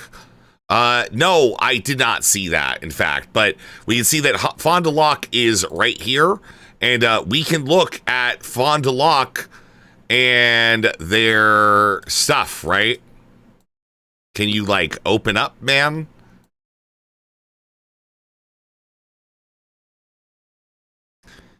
It had a thing earlier where it was, like, bringing up, like, specific vote counts. But I'm not sure. This is just in from a degenerate gambling site. Yeah, this just in from the degenerate gambling site. All right, where you, if it exists, you can gamble on it. Yeah. Shockingly, it is a decent predictor. It sucks. More primary voters to just vote for DSA because she won, or these like far lefties. I'm sorry. What in that you? It might. Yeah, like right now, Decision Desk HQ, 0.4%. All right, of a separation in the votes. Okay, 0.4%. I wonder if Darius is going to be forced to shave his pubes. I think the next thing he has to shave is his asshole. So, unfortunately, we'll see. We'll see. Cut out for a moment. No, you're good. You talked about how because if Hong wins, that will empower more primary electorate, right? It will give the strength to the people who've been arguing that we need to go more left to win. It will empower and embolden their argument. Yes. Wait, NPR just took away 8,000 write-ins from Fond du Lac. Yeah, that's why you gotta like look at a bunch of things and get a more general overview, okay? But upon that is that they're saying that I'm gonna go way back, that lefties, that they're saying that if you elect those people, more shit will be done and there'll be progress, unlike with these quote unquote do nothing Democrats, right? Yes, that is in these one of 2 years, what if Hong does jack shit? Why are people around the United States just gonna be like, let's go more far lefties? If Hong fails, their one true thing of statewide DSA, right? If she does jack shit in the 2 years, or it's a 4-year term, but in 2 years before the next primary, right? So the two arguments that they will make against this is that one, oh, you haven't given her her full term yet. She's just getting started. That's the first one. The second one that they'll make is that, wow, Wisconsin has a Republican legislature, right? A Republican thing that are obviously blocking Hong. So obviously she can't do what she needs to do with these Republicans in charge. This is how populism works. Yeah. What's bad about Republicans losing the state legislature, Wick? What's up? This just in from the Degenerate Gambling website. All right. It is 5-3. 5-3 favoring Crowley right now. All right. Bets are in. 5-3 Crowley right now. All right. It's always an enemy, a them that stops the progress. And if we just got rid of the them, then we would have this utopian like paradise where we'd be able to get whatever we need done. I think that Hong not being able to get done, it won't factor too much into the leftist argument. They'll just be able to say, hey, look, the Republicans, MAGA stopped us and blocked us, and it's their fault. Okay, but then in the same turn, can't like moderates when they want to primary her in 4 years, if let's say in a hypothetical she wins the general. Wick sounds like such an asshole. Yes, Whick is extremely smug. Extremely smug. Yes, currently it's like 3,100 votes separation on NPR. This is gonna be a nail biter. Okay, it's gonna be an absolute fucking nail biter. These guys are gay for lies. Thank you for the resub. Sure. Yeah, 100%. Absolutely. Yeah. In 4 years, can't they be like, hey, look, she did jack shit. Elect me. I can work with the legislature. Look what Evers did. You guys are overestimating how easy it is to primary, or underestimating how hard it is to primary an incumbent. I mean, coming from It's me, very hard. Can you acknowledge that at least? No, it's primarying it incumbents is very hard. Very hard. No, it is very hard. However, I think it's better if you have the entire quote unquote establishment, or a lot of people backing you, and then you also have this incumbent sucks ass. Because I think if for the most part, I want to tell you about Sri Thanadar in Michigan. He had, and we talked about this, we joked about this. He split the black vote 8 different ways. That's how he won. It was a very big primary. This year, Donovan McKinney, I think his name is, I'm pretty sure the only guy challenging Sri, and he won because there was no split vote. But he had everyone backing him this time against an incumbent no one really liked. Even we've seen reports that no one liked Sri of his colleagues. Cori Bush got a lot of people endorsing Bell because no one really liked her, and she didn't really get things done. Yeah, there are no votes in from St. Croix yet at all. Polk County not really reporting very much. Same thing with Pierce. That is like right next to Minneapolis. All right, right next to the Minneapolis, which is like again a kind of lefty hellhole. So why can't we use that same argument to Hong or anyone else? Where hey, this incumbent is not. Hold on, my argument isn't that it's impossible. Yeah. Nate, I'm predicting a Minnesota Hong wall, man. Are those other 4 candidates that are challenging Crowley essentially voting for MAGA? Basically. Well, to yeah, that's what you would have to consider. My argument is that it's much, much harder to primary an incumbent, right? It's much harder to primary an incumbent. Once they get in there, they do gain a lot of clout, right? A lot of name recognition. A lot of people who think, well, things are fine, so they're obviously doing a fine job, and we'll just give it. Yeah, it's currently 11-9 on the degenerate gambling website Polymarket, favoring Crowley. All right, as for odds to them again, right? This is obviously true, and there is the additional risk if Hong does win. Does the establishment now, as they tend to do, start like just treating her as a Democrat? And therefore, a lot of she's already been elected to the state legislature as a Democrat. What do you mean? Kind of attacks against her lose a lot of strength. It's factoring a recount that's basically even money. I mean, maybe would they do like, I'm not a recount. They wouldn't do shit. They wouldn't do like a cast the votes again sort of shit. This is the primary. This is a primary for the Hong stuff. Yeah, it is a primary. But Whick is trying to say she can't win the general based on vibes and feels. Possible. I don't know the future. I'm saying that in general, we can use past as prologue here. In general, it's much harder to primary incumbents than it is just to stop them from winning in the first place. Can I give you a list? Sorry, go ahead, Vishy. I'll just say one thing. And I'll say past, I forget whatever you said. Past thing. Past is prologue. We've seen, past prologue. We've seen DSA members lose because they've sucked. Yeah. Yes, that happens. So why exactly? They'll keep on sucking because they're going to either have to adhere to the end of the system day, or just lose. And I don't think Hong is going to win the general. I don't think she is. I mean, 11-9 with margin of error is basically even money. Yeah, that's what I mean. Yeah, that's pretty much like what I mean. Ultimately, is like I'm just like looking at this. It's like it's kind of even money, right? Mm-hmm. I'm saying that we shouldn't. The degenerate gambling website has updated further I think their numbers are fucked up. There's a 10% chance that no one wins, it seems. It seems like, yeah, there's like a 5% chance that no one wins somehow.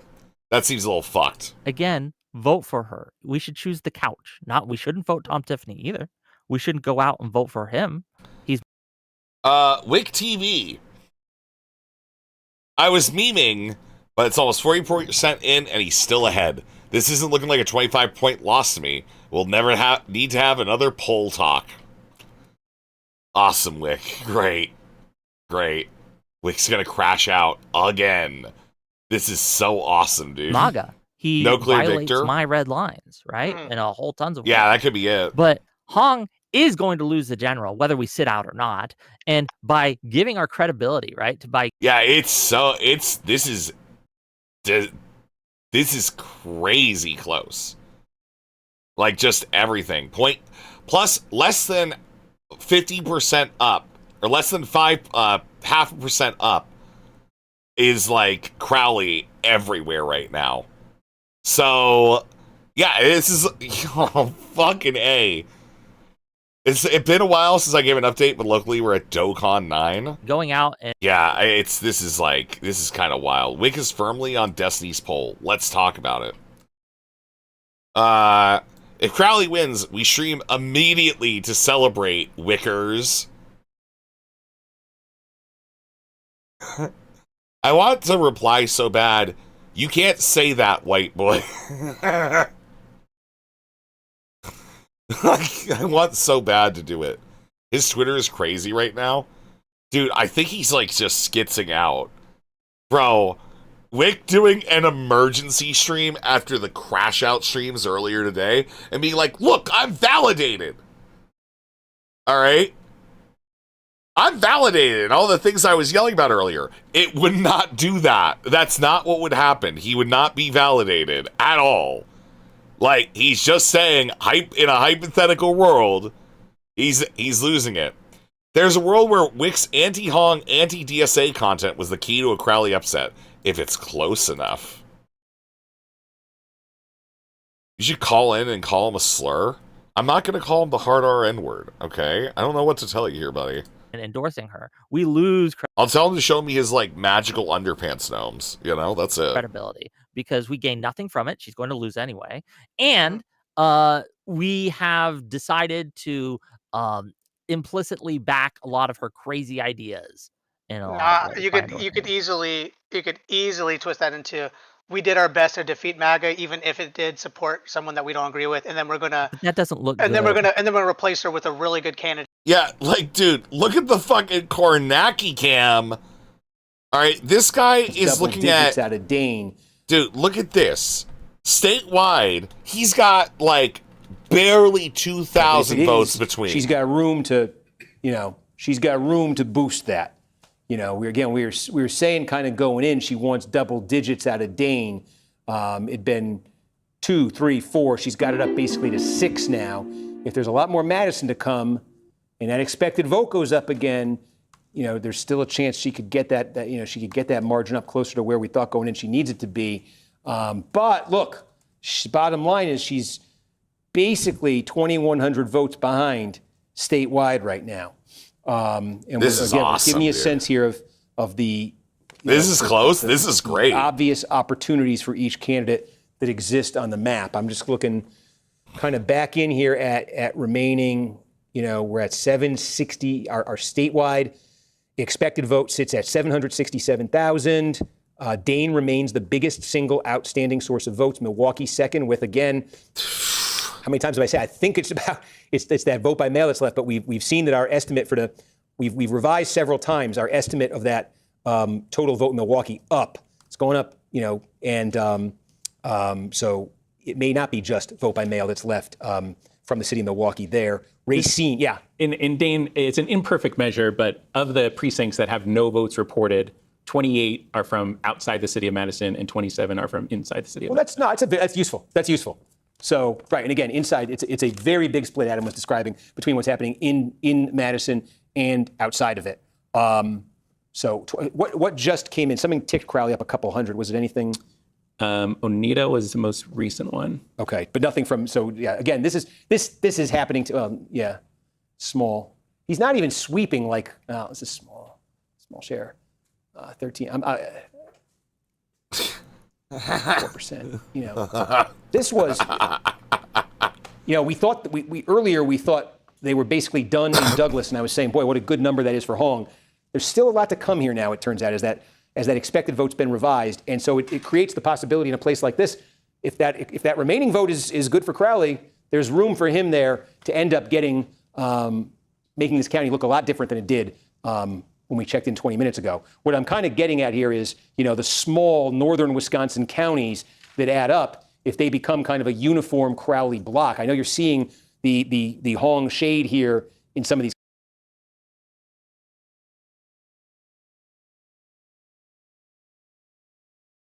Fuck yeah, elections, man. Crowley block. I know you're seeing the Hong shade here in some of these counties, but in a lot of them, it's 13% in Ashland. It's 1%. It's the Minnesota votes. Hong wall. It's could be crazy. Yeah. In Polk. So, it does add up if these all fill in. And Crowley, we're talking about a race right now where Crowley is leading by 2,200 votes statewide. So if these northern counties are small, but collectively, if this becomes a block for Crowley, and he's winning them by, I don't know, so we have more of the vote in Lincoln. He's winning it by 8. We have, he's winning it by 10. If he could sweep across northern Wisconsin, beating her by 10 points, it could be a not at all meaningless boost to that number for him. It wouldn't be on the whoa. Got another Dane Dane, update. I guess. Look what just happened. So how many votes just came in Dane? 10,000. Big jump in Dane. What was the Big jump in Dane. Big jump in They Dane. broke 4 That's Hong, nutto. 50 What is that? to 33. Another. It gotta be Madison. Yeah, Another that's one like of those big. Yeah, she's getting close to updates double for digits her. there. I think. Wick on It puts her Suicide up Watch. 6.5 county-wide. Yeah, but it more is importantly, plus look at that. 0.19% Look at that does statewide. on decision desk. 575 votes. Polymarket. David Crowley's lead in the Polymarket has over Francesca the degenerate Hong. gambling website has shifted strongly for Huge Francesca variable. Hong. It says 90. Strongly for We are Francesca trying. Hong. These All could right, be moving those targets. fucking rats in the basement, they are doing great, Could man. be more. And that's a huge question right now. This is Because if crazy. there's more, Catching up in Milwaukee and too. it's coming from Madison, which is Yeah, what we just saw yeah, in that she last is. update, and you saw what that did statewide, what that meant statewide. And Yeah, what we she saw is, in the man. update before that. What a those roller coaster, two truly. updates have taken what had been a pretty steady Crowley lead. Dude, in the 4,000, it's 5,000 range, 600 and brought it votes. down to this. So we know there's more vote to come from Madison. We know not all of it is from this from Dane. I may have said Madison a million times for Dane, and I've never made that mistake. I usually don't make that mistake. What I see on the Dane County website is they report 78% of their precincts reported. So still 60-something precincts with vote to come. Yeah, and again, the number of votes too could go up. I mean, I feel we've seen this in elections in Wisconsin before, where Dane, there's just more and more. You get to the end of the night and you think there's X number of votes left, and it turns out turnout was even higher. And so I keep that in mind here. We are up to 768,000 statewide as well as our expected vote. Yep. That ticked up from our last update. Yep. So I want to report things are really weird in the Wick camp right now. Apparently, Wick, if you had to take one of these people home, who would it be? Said little slut Glock sucking Joe. And Wick has a response with, add to take one of these. All right. Wick is also talking about, I am so lived up right now. 6 inches of full Wick lib. I'm wondering what the 6 inches refers to, but, Next up, locking in my looks like campaigning with Mike from PA is the kiss of death tweets right now. So, yeah, I guess we all know that Whick has a 6-inch penis. It appears that Whick has a 6-inch penis. Everybody, all right, I'm talking to you, Substance. I'm looking at you. I'm pointing at my camera. And I'm saying this to you right now, buddy. All right, that's the clip. That's the clip. Man telling you he's 6 inches to brag like a guy saying he's 5'10". The truth is far worse, truly. Truly. Only people that claim a flat 6 are dudes that are less than 6.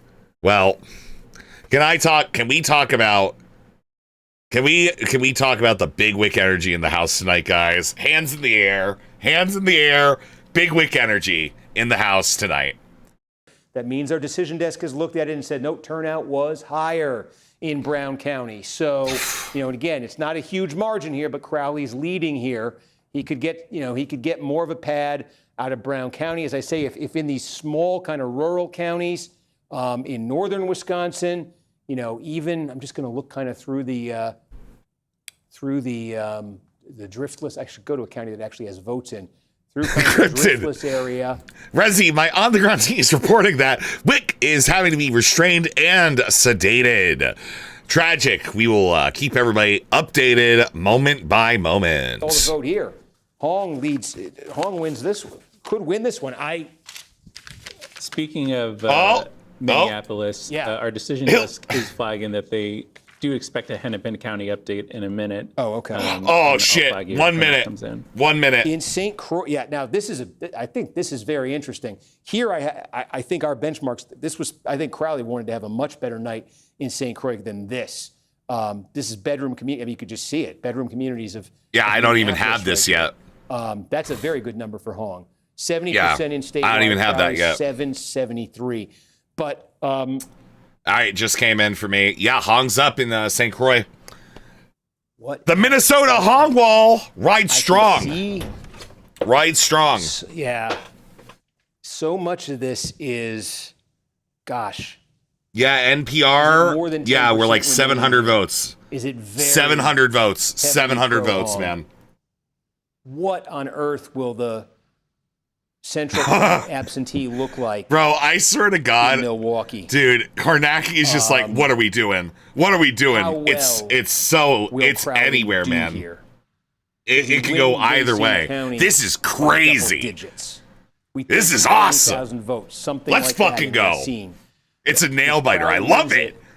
Makes you feel alive, dude. 2,000 votes. Because here's the thing. It's like, all right, 100% of the time, I'm like, all right. Cool. Well, that's fine. And I'm like, yeah, go vote for Crowley, go vote for Hong. 100% of the time, I know what I do.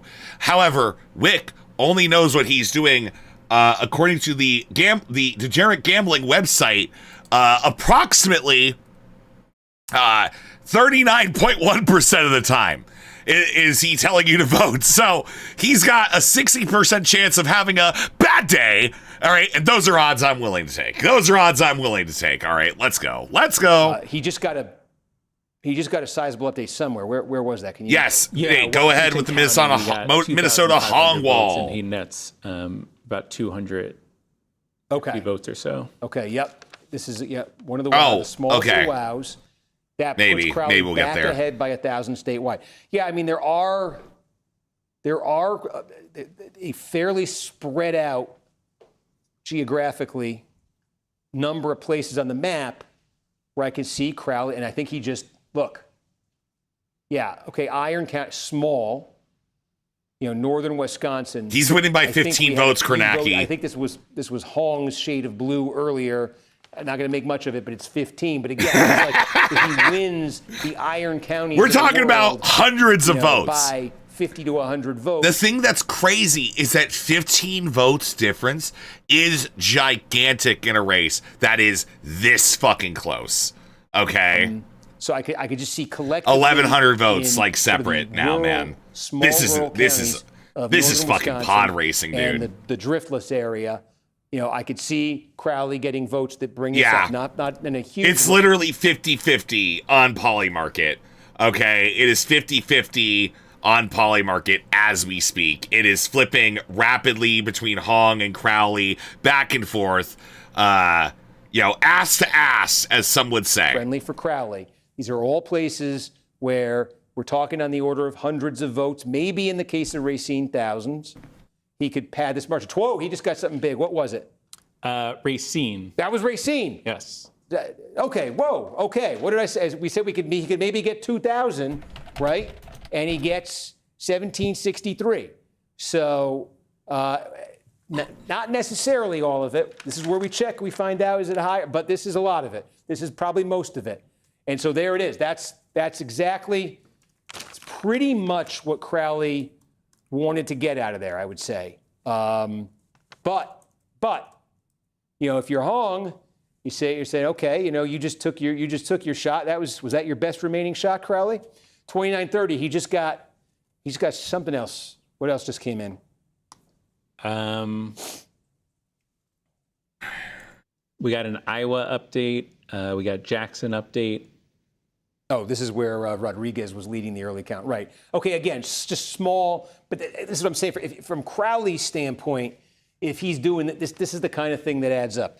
What was the other one you said? Jackson. Yeah, Okay, Milwaukee is small still and- like 2,000 points between. And like earlier in the night, she was down by worse. So He is, but it is like he gained some votes here, gained some votes up here, he gained some votes down here. The opportunities for Hong are much, much more concentrated, right? She is leading in Kenosha. Now,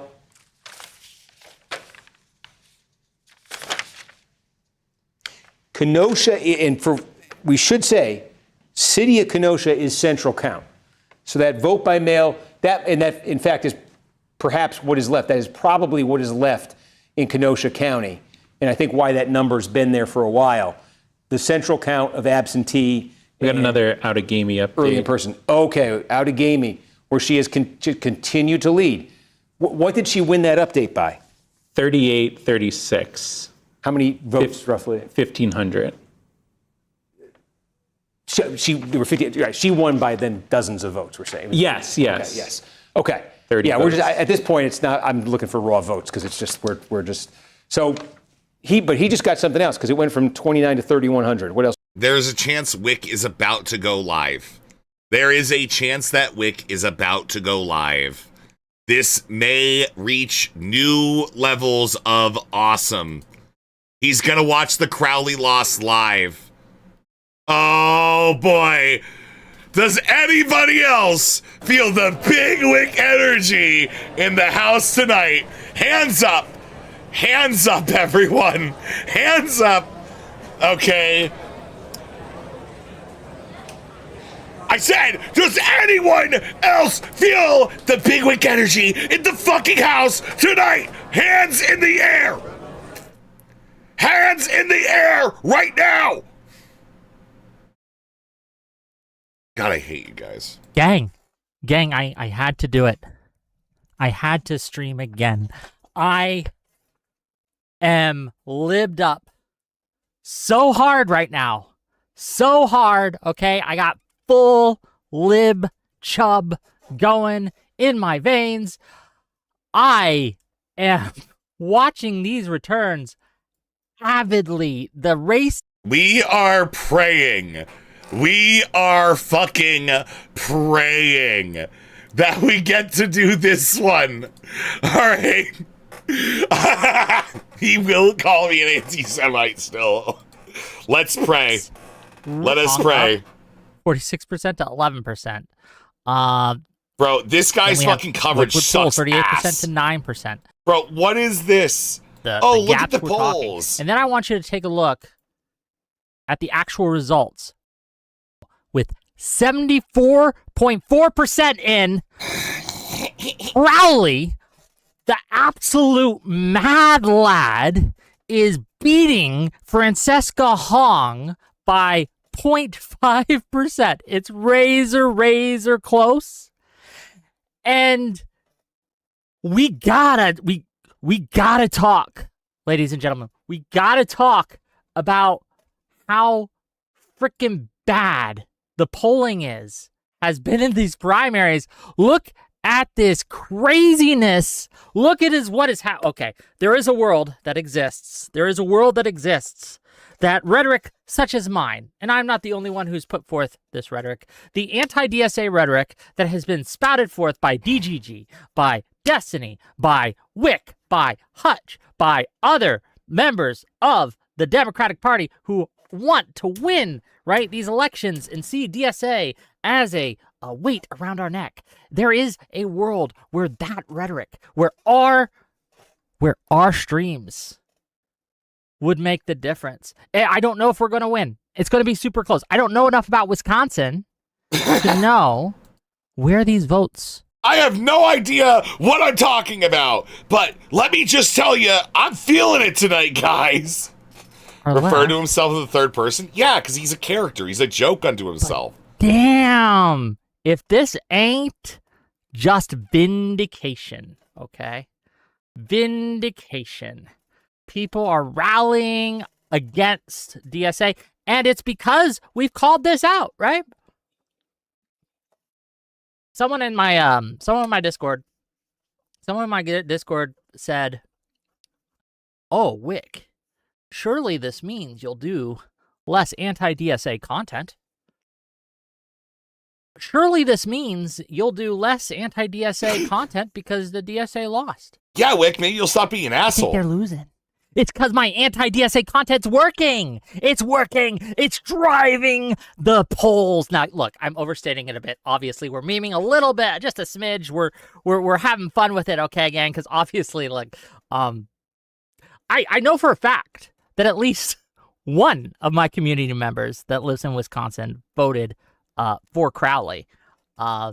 So if we're having fun, gang. I'm having a full-on schizophrenic breakdown about how valuable I am to the world. Also, thank you for the resub, Headless Chicken. And you know what? I'm doing great. Thank you for the 20 gift membership. Whick, you're so red. Are you okay? Whick, are you okay? Whick, are you okay? Oh my god! No, I know who it was. I could tell. I'll tell. You guys are gonna laugh. But if it comes to play, we gotta have to give it to him. That anonymous Whick chatter that I convinced to vote for Crowley was lactoid. So I mean, if Crowley lactoid, fucking lactoid.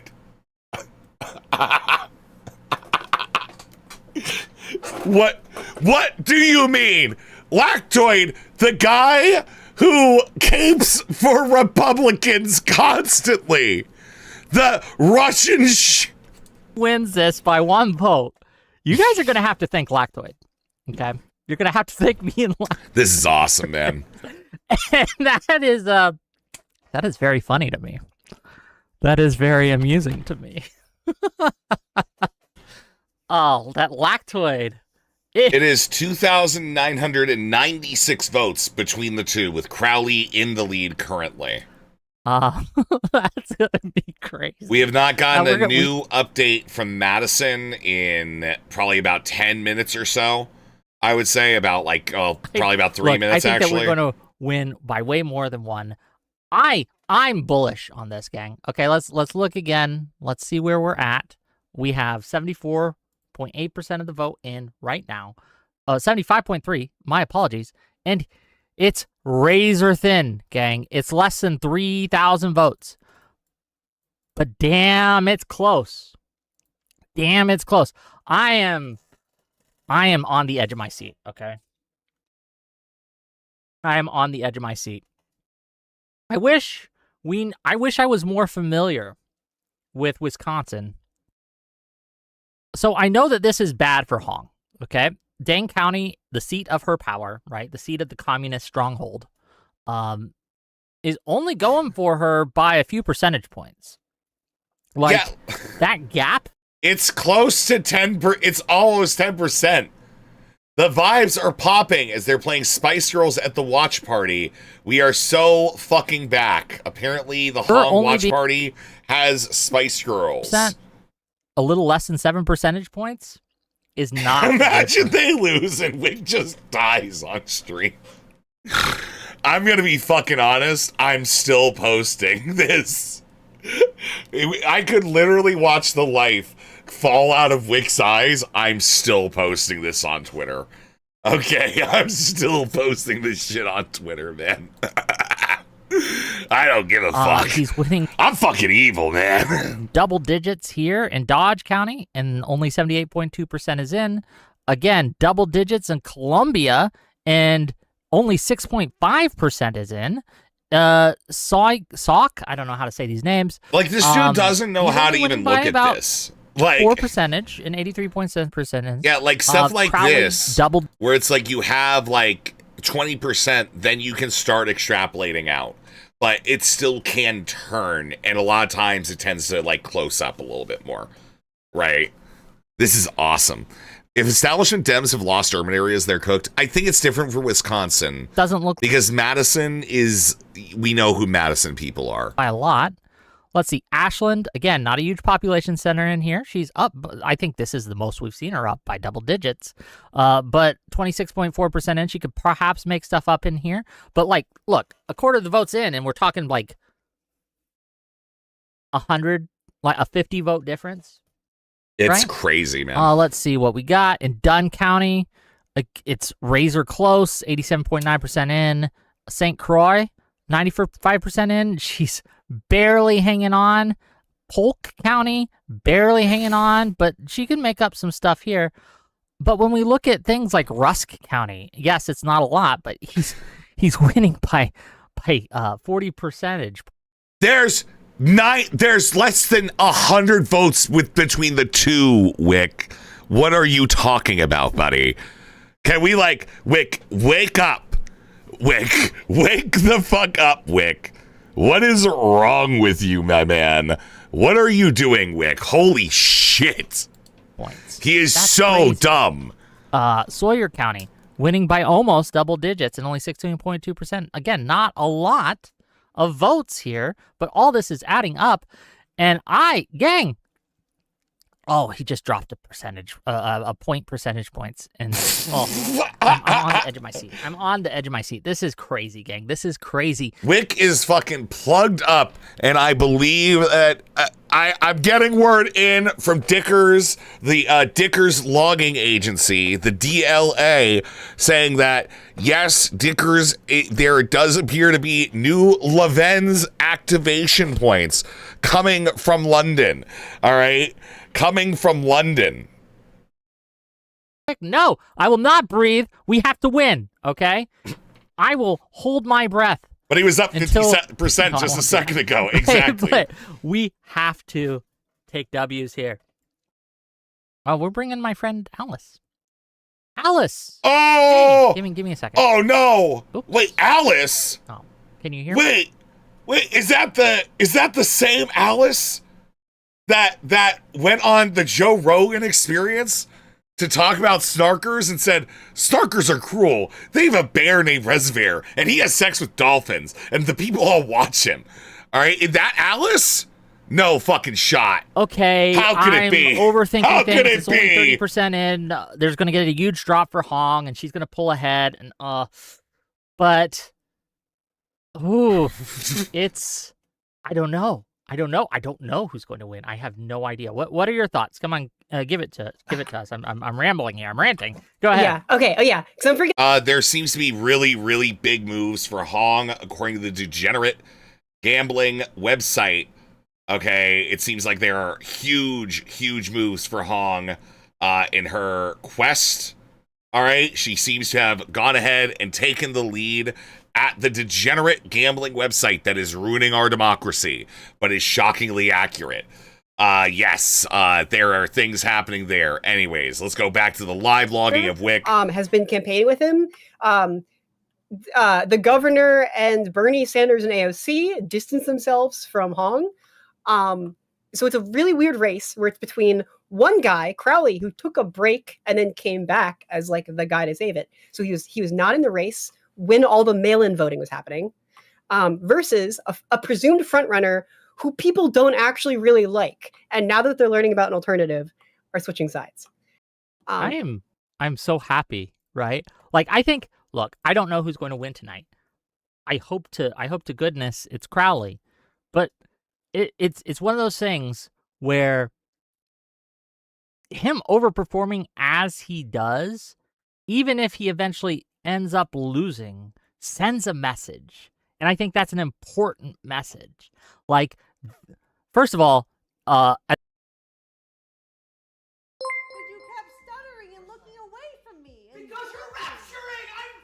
am rapturing. I am actually rapturing.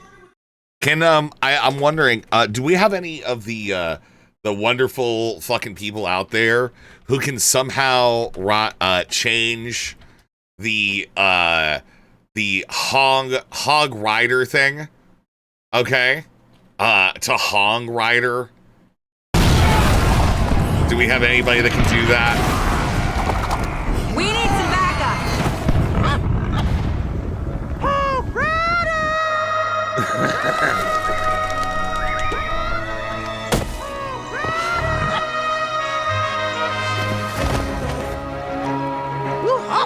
Not so rough.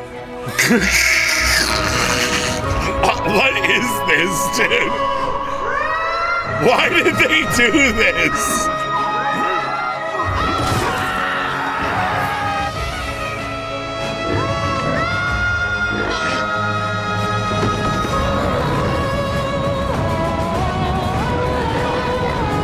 Would it be racist to deepfake the Hong's head onto the pigs? Yes, but if you did it onto the black guys, I think it would be okay. You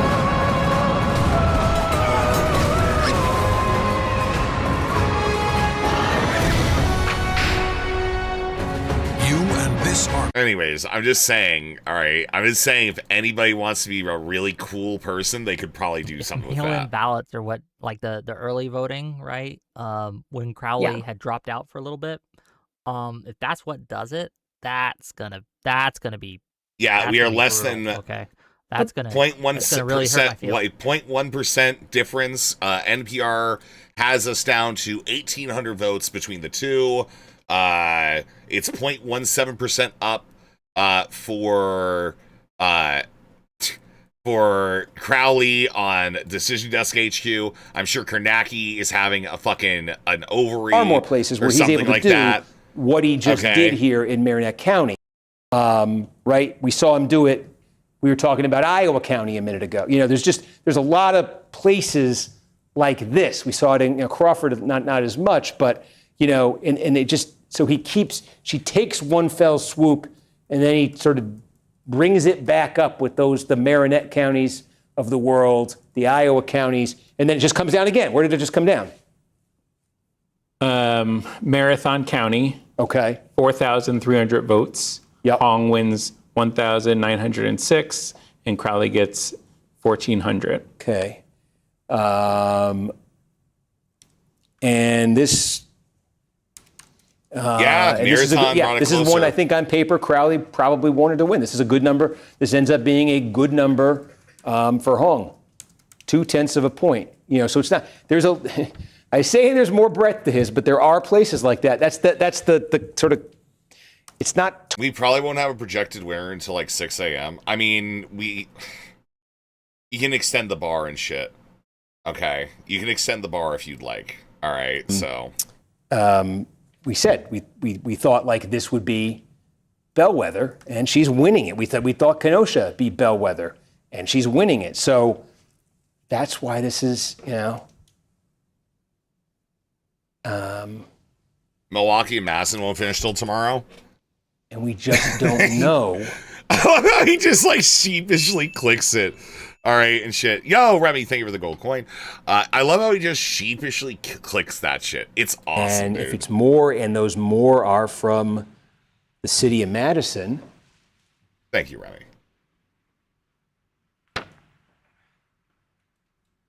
It is true, though, that, you know, we've been at this. Only an hour 51. But we started at 7 with South Carolina. That's why it feels longer. I don't think, maybe outside of the very first report, she's ever actually tipped this thing over, right? Right. You know. They were the 6-7, Dr. Akavon. You know, that might be the thing that's kind of, 77% of the vote counted statewide. And, she, as I say, she gets these big updates. A couple of them have been in surprising places. And I think the Madison number, honestly, going into the night, you would have thought this number was a lot better for her. It still could get better. So I think there's more flux in this, I think, maybe, than that 92% suggests. So sitting 1382. Let me just. I mean, they're at 500,000. Like in the 2020 primary, they only got to 750,000. So 77% in, and that seems to be reporting on what they thought it was going to be, but there seems to be some uptick in voting, man. Hopefully they beat some of their past history. Gee, 10%. Oh, yeah, maybe. Has Decision Desk said anything about, or our reporter? I know we have some reporters there, right? We're trying to track down timing. That's the best I got for you right now. Okay. But it does look like, clearly it's not just central count now, because there's more vote left in Milwaukee County than we thought, right? Yes, that's right. I just point to central count because I know that's a big expected batch of votes. Right, yeah, no, okay. All right, let's go back over to Whick for a little bit. Probably did, but I want to hear your opinion. Go ahead. It seems like turnout for election day was high. So it doesn't seem like it necessarily depressed Hong votes too much, but it seems like a lot of people who were undecided now realized, oh, she's bad and there's an alternative, and also went out to vote. We've seen more votes for Crowley. So yeah, I don't think it shakes their base who's really bought in, but it turns out a lot of people get disgusted and repelled by that kind of thing and run to vote for an alternative when they might have otherwise stayed home, which is bad news for a general. Really bad news. Yeah, this is, oh man, look, it's razor close. I don't know. I couldn't predict right now, again, because I just don't know Wisconsin enough.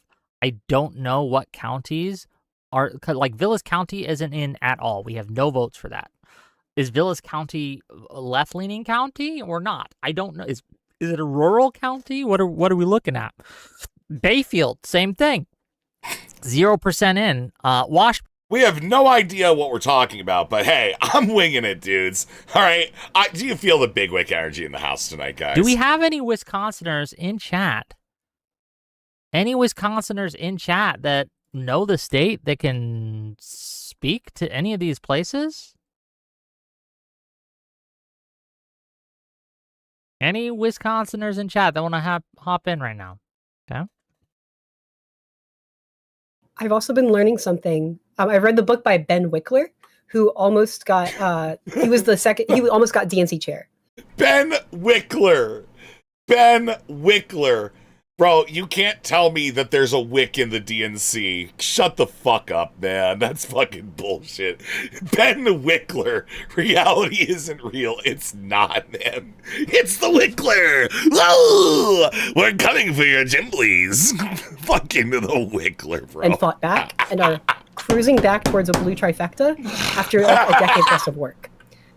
So Hong showing up out of nowhere with a lot of allegedly. I don't know anything about Wisconsin, but I may have won the election for this guy, bro. Signaling what the strategy will be what a fucking at a bigger loser. scale going forward. What a fucking loser. Just real quick, a housekeeping Whick, thing. Sorry, man. the camera keeps What a turning piece on of and shit, off dude. again. Fuck this guy. This isn't a plan. Oh my God. All right. NPR currently has less than 500 votes between Crowley and Hong here at 10:56 p.m. Eastern Standard Time. All right, August 11th. All right, 2026. Okay, we are sub 400 votes. It is 320 currently at NPR separating this. All right, guys, all right. I don't know how much to tell you, but we need Whick to lose. We need Whick to lose in the worst fucking way. I wish I could fucking do it, dude. I just don't have those upper pitches anymore. It's so fucked up. All right, everything. All right, God. Voter who you contact will go for it. So if you could figure out what percentage of your audience is in Wisconsin and you divide that by 3, then of the number of Crowley posts, we could figure out how many votes we probably tipped. I am glued. It's gonna be a close to the number. Screen. I am glued to the screen. 249,823 to 249,435. It's razor the close. Wickler. And I have no idea how this is going to break. I don't care about healthcare or Gaza anymore. My politics are motivated by making Whick sad. Same. But here's the thing. For some reason, whenever it is that you make Whick sad, you're helping Gaza, you're supporting nationalized healthcare, it's just fundamentally, I need Whick to demand a recount. The Wickler strikes again. Progressives who've been looking at these races and seeing the DSA for what they are and pushing it back against the DSA. It's working. We should keep doing it. I am kind of actually a little annoyed right now at Digital Ground Game. Had they been in Wisconsin, in Michigan, primarying, right? Like running these primaries, that would have been the deciding factor. Definitely. Wick's gonna get kicked out of the orbit for talking down on DGGP politic, not DGG pedo. DGP pedo, their social side.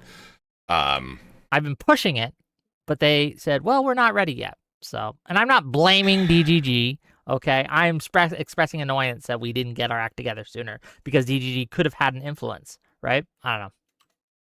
I understand they want to get legitimacy by staying out of primaries, but this is a primary. Even like the governor, who is a Democrat, straight up said she does not have the juice. Like it's not in the math. Yeah, I know. Oh, she doesn't have the juice. The juice. What juice are we talking about here, Alice? What juice is that? Might be able to turn it around. Might be. He's within striking This is distance. a much bigger He's within lift. striking distance. I think that he can do it if he makes the right moves. I don't know if he will, but he can. There's no ability for him to make moves. We're just waiting for the polls to come in, Whick. You can't change it afterwards, buddy. All right? She's going to need to reinvent herself to be viable. That's how bad it is. And then people will have to decide if they believe her reinvention. Which, yeah, frankly, I don't blame anyone who doesn't trust that, right? Who looks. It is actually unironically like a vote against Whick is a vote for democracy. Because Whick favors anti-democratic politicians. He's like actually a fucking idiot. So like, you know, Candidates have to reinvent themselves. politics of resentment, baby. To win Wins their constituents. again. Will their fan base follow them? Or will they feel like they're a traitor who's failed the purity test? So could go up, could go down. Makes sense today that we need to get rid of primaries. I am putting out an open invite to you guys. She's retweeting Kalshi predictions as breaking news. Post that shit. Post those tweets. Let's see him go. Let's make it happen. All right, big Whick energy in the chat tonight. Big Whick energy in the chat tonight. All right, guys. All right, we're here. Guys, this is us.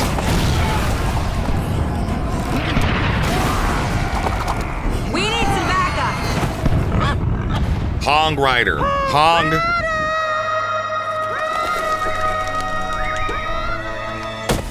She retweeted this where David Crowley is surging in Kalshi's prediction markets. Republicans are panicking. The Democrats might nominate the right candidate. Dude. This is so cool. This is so fucking awesome, bro. This is so fucking cool. All right? I can't believe that she said this earlier today. I can't believe she said this earlier today. All right. Lactoid counties. With some exceptions, there's a strong correlation there. So it does seem that the more progressive areas are shifting for Hong more, which I guess you would expect. The big kind of like oddity appears to be Milwaukee. Milwaukee is hard blue, and it went hard blue in 2020, basically every election, but 2024. And in this election, Crowley's slightly ahead. I think that it could be, I think now there's many ways we can kind of read the tea leaves here. I think one of the things you can point to is that Crowley's from there. Perhaps that has something to do with it. Another thing you can point to is that typically these sort of DSA candidates underperform amongst the Black community, of which Milwaukee has a massive Black community. Makes sense. That would track with how this has played out in other states, right? And played out in general in these primaries. But yeah, go ahead. Exactly. And so what I think is happening, my again, this is sort of just my spitball here, is it feels as though the Hong campaign put a lot of stock into Milwaukee. Oh, it's very far left. Of course, we're going to do well there. Has Hong pulled ahead at any point? No, actually, she hasn't. She's always been like low, but it's like it has been trending her way since the beginning of the night.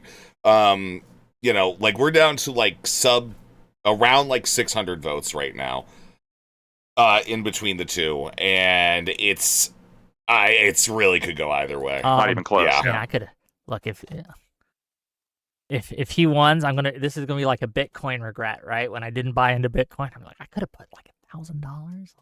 No, I can't think about it like that. You shouldn't again support these degenerate gambling sites, but man, it's a 0.1% difference right now.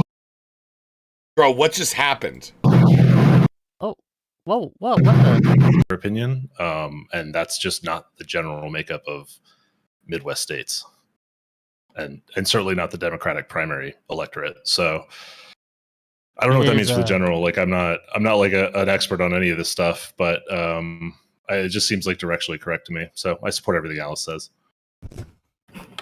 Alice, just be biggest stand right here. Go ahead. With Abdul Al Sayed, I mean, the polls had him at about plus 16, and he won by 0.9. So that's like, there's about, we need to make this clear. A progressive DSA candidate, there's this narrative online. 3 people decide this race on Sunday after talking over an onion basket, unironically. And very rough. Hong was that's up true. 22 points. So we'll have to compare that too. That'll give us 2 data points at least for just how different the talk is versus the results. Now, keep in mind, these are kind of like in this. I would consider Michigan and Wisconsin, and maybe this is just maybe this is me talking about my ass, but regionally they seem similar. Am I wrong here? Regionally, Michigan and Wisconsin seem similar. Yeah, man. Regionally, they're right next to each other, bro.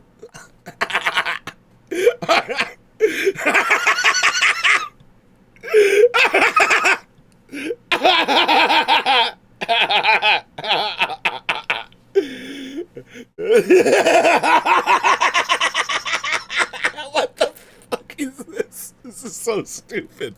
Whick is like the dumbest guy ever. Well, he's gonna go ahead. I think he's gonna do it. All right, I'm faithful. Well, back this up for us, right? Oh, I hope man. you're correct. But what's got you making these calls? Okay. Listen, if the DSA can run on hope and dreams, I can run on hope and dreams. Okay. You're looking at with almost 80% of the vote in, 0.2 percentage difference. Okay, Crowley is up by 0.2%. He just gained by 0.1%. Well, Francisca Hong went down by 0.1%, but yes. Yeah. Less now? No, it's 40.2 to 40 on NPR. We are looking at Degenerate Gambling website has it 2-1, 2-1 odds No, it's a 3-2 odds. Hong to Crowley, and then this has Crowley up by around 1,200 votes, approximately like 0.3 percentage points. So yeah, it's nail biting. And down any one thing, I'm just sort of spitballing here. What makes the most sense? Well, we're speculating, right? We don't have. Yeah. New York Times has the best counter. We're looking. Link it. We'll add it to our thing. Shocked all of us. I don't think if anyone had asked me yesterday or even 5 hours ago, would we be seeing what we're seeing now? I would have laughed at you. I'm like, no, that's silly. The polls show them up by 22 points. Like, look, I think think that Crowley's going. Right now, this is reading 258 for Crowley. This is 260, so this does seem to be behind. This does seem to be a reflection of a little bit faster than the NPR vote. A little bit faster than the NPR vote. But it does seem to be behind Decision Desk HQ, which is behind Kornacki, but Kornacki just keeps having fucking aneurysms and shit like that. And it's kind of hard to watch him die, especially when Whick is about to die. Closer race. Sorry, Primordial. All right, I'm locked the fuck in on. I'm sorry. We did election coverage last Tuesday. That shit was awesome. I'm so excited. Okay. And then we got the first results in from Jefferson and Waukesha County, and it became very clear this was not going to be an easy night for Hong. The Dane County results have been about where Crowley wants to be. We're expecting the rest of the Madison results to come in, and that will favor Hong, possibly put her above Crowley. The question is, where are the absentee votes from Milwaukee? How are they going to go? We don't think they're going to go to Hong, but the question is, NPR is can at they push 0.1% Crowley again? back over the edge? Yep. NPR just updated to 0.1%. We are looking at around 561 votes in between the two. Yes, it is. But it's still. She's It's been enough to put her over the edge. Yeah, she's been she's been winning in Dane County, and you think that'll push her over. Now I'm looking at Bayfield county just too. dropped, right? With 21.7% in. Hong's winning by about 100 votes, right? Like we have Greene County still out. What's Greene County? What's the expectation for places like Greene County, for Green Lake County?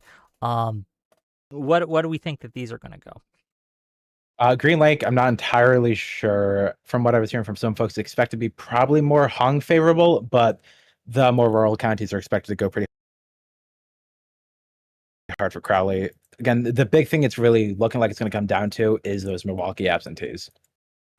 I was going to say, I don't think, based upon what I'm seeing right now. You know what's crazy? The chant "whose party?" Our party goes really, really hard if we all LARP as communists.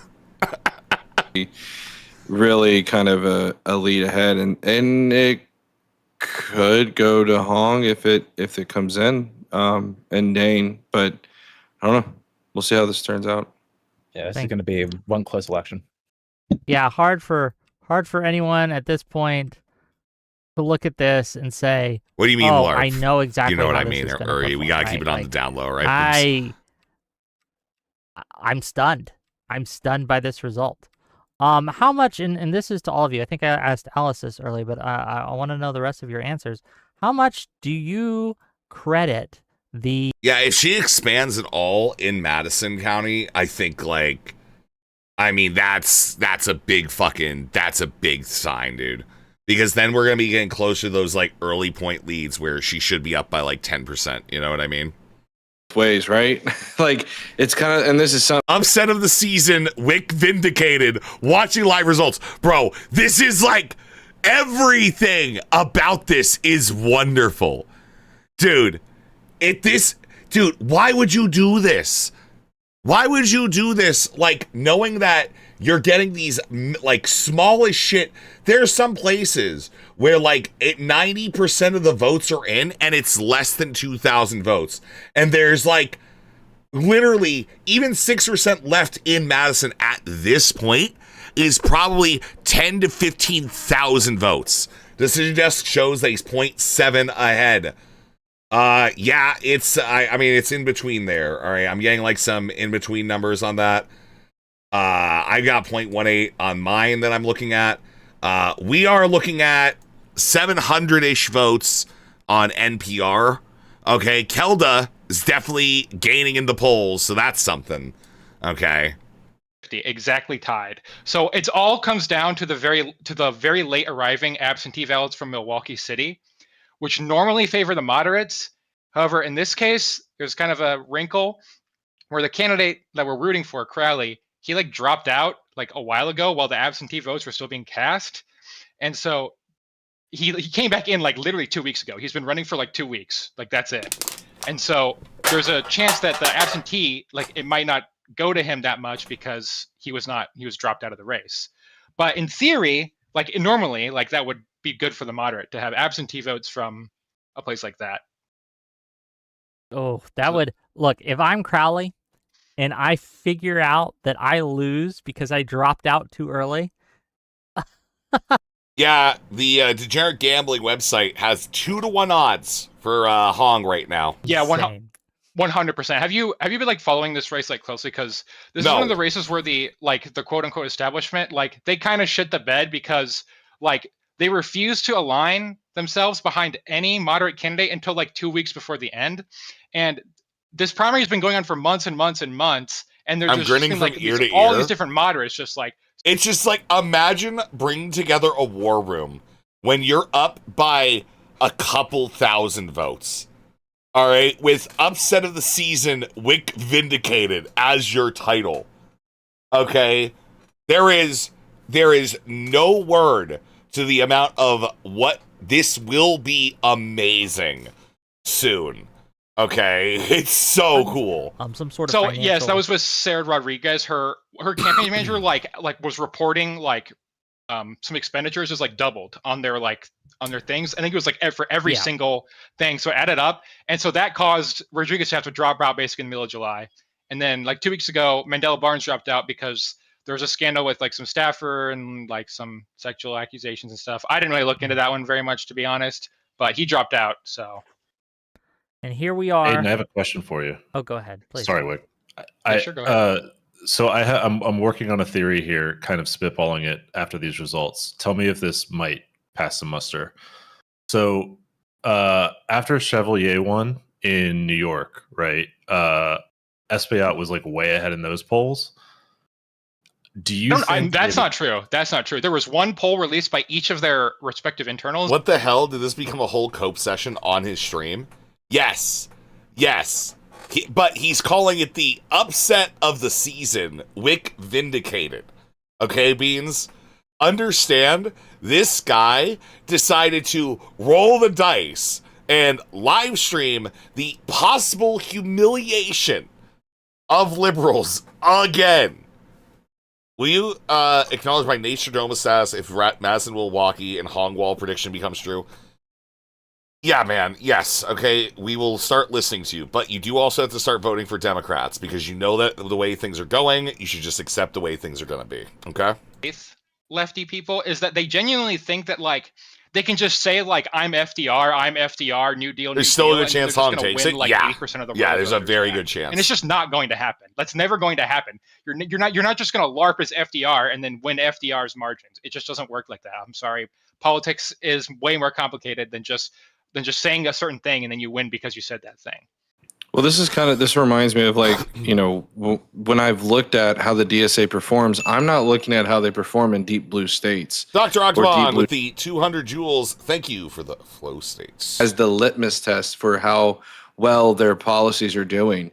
And when you take those deep blue districts or cities and you take them out and you look at purple districts or red districts, they underperform overwhelmingly. So, I actually agree with that. Big spreadsheet that I'm doing for Digital Ground Game where I'm tracking basically like all the different primaries, and it's also like going to transition into a general tracker, but I'm tracking like between 3 different factions. So I've got the way I've separated is I have like the DSA, Dem Tea Party, I've got progressive liberals, and then I've got like moderate blue dogs, and so I've been tracking that over the course of the primary. I can release it to anyone who wants it. It's just that'd be interesting. Yeah. 490 votes separating them in Milwaukee. Yeah, it is crazy. It is very, very close. It's about 510 on my notes. But yeah, that is crazy close. Anything about the general coming up?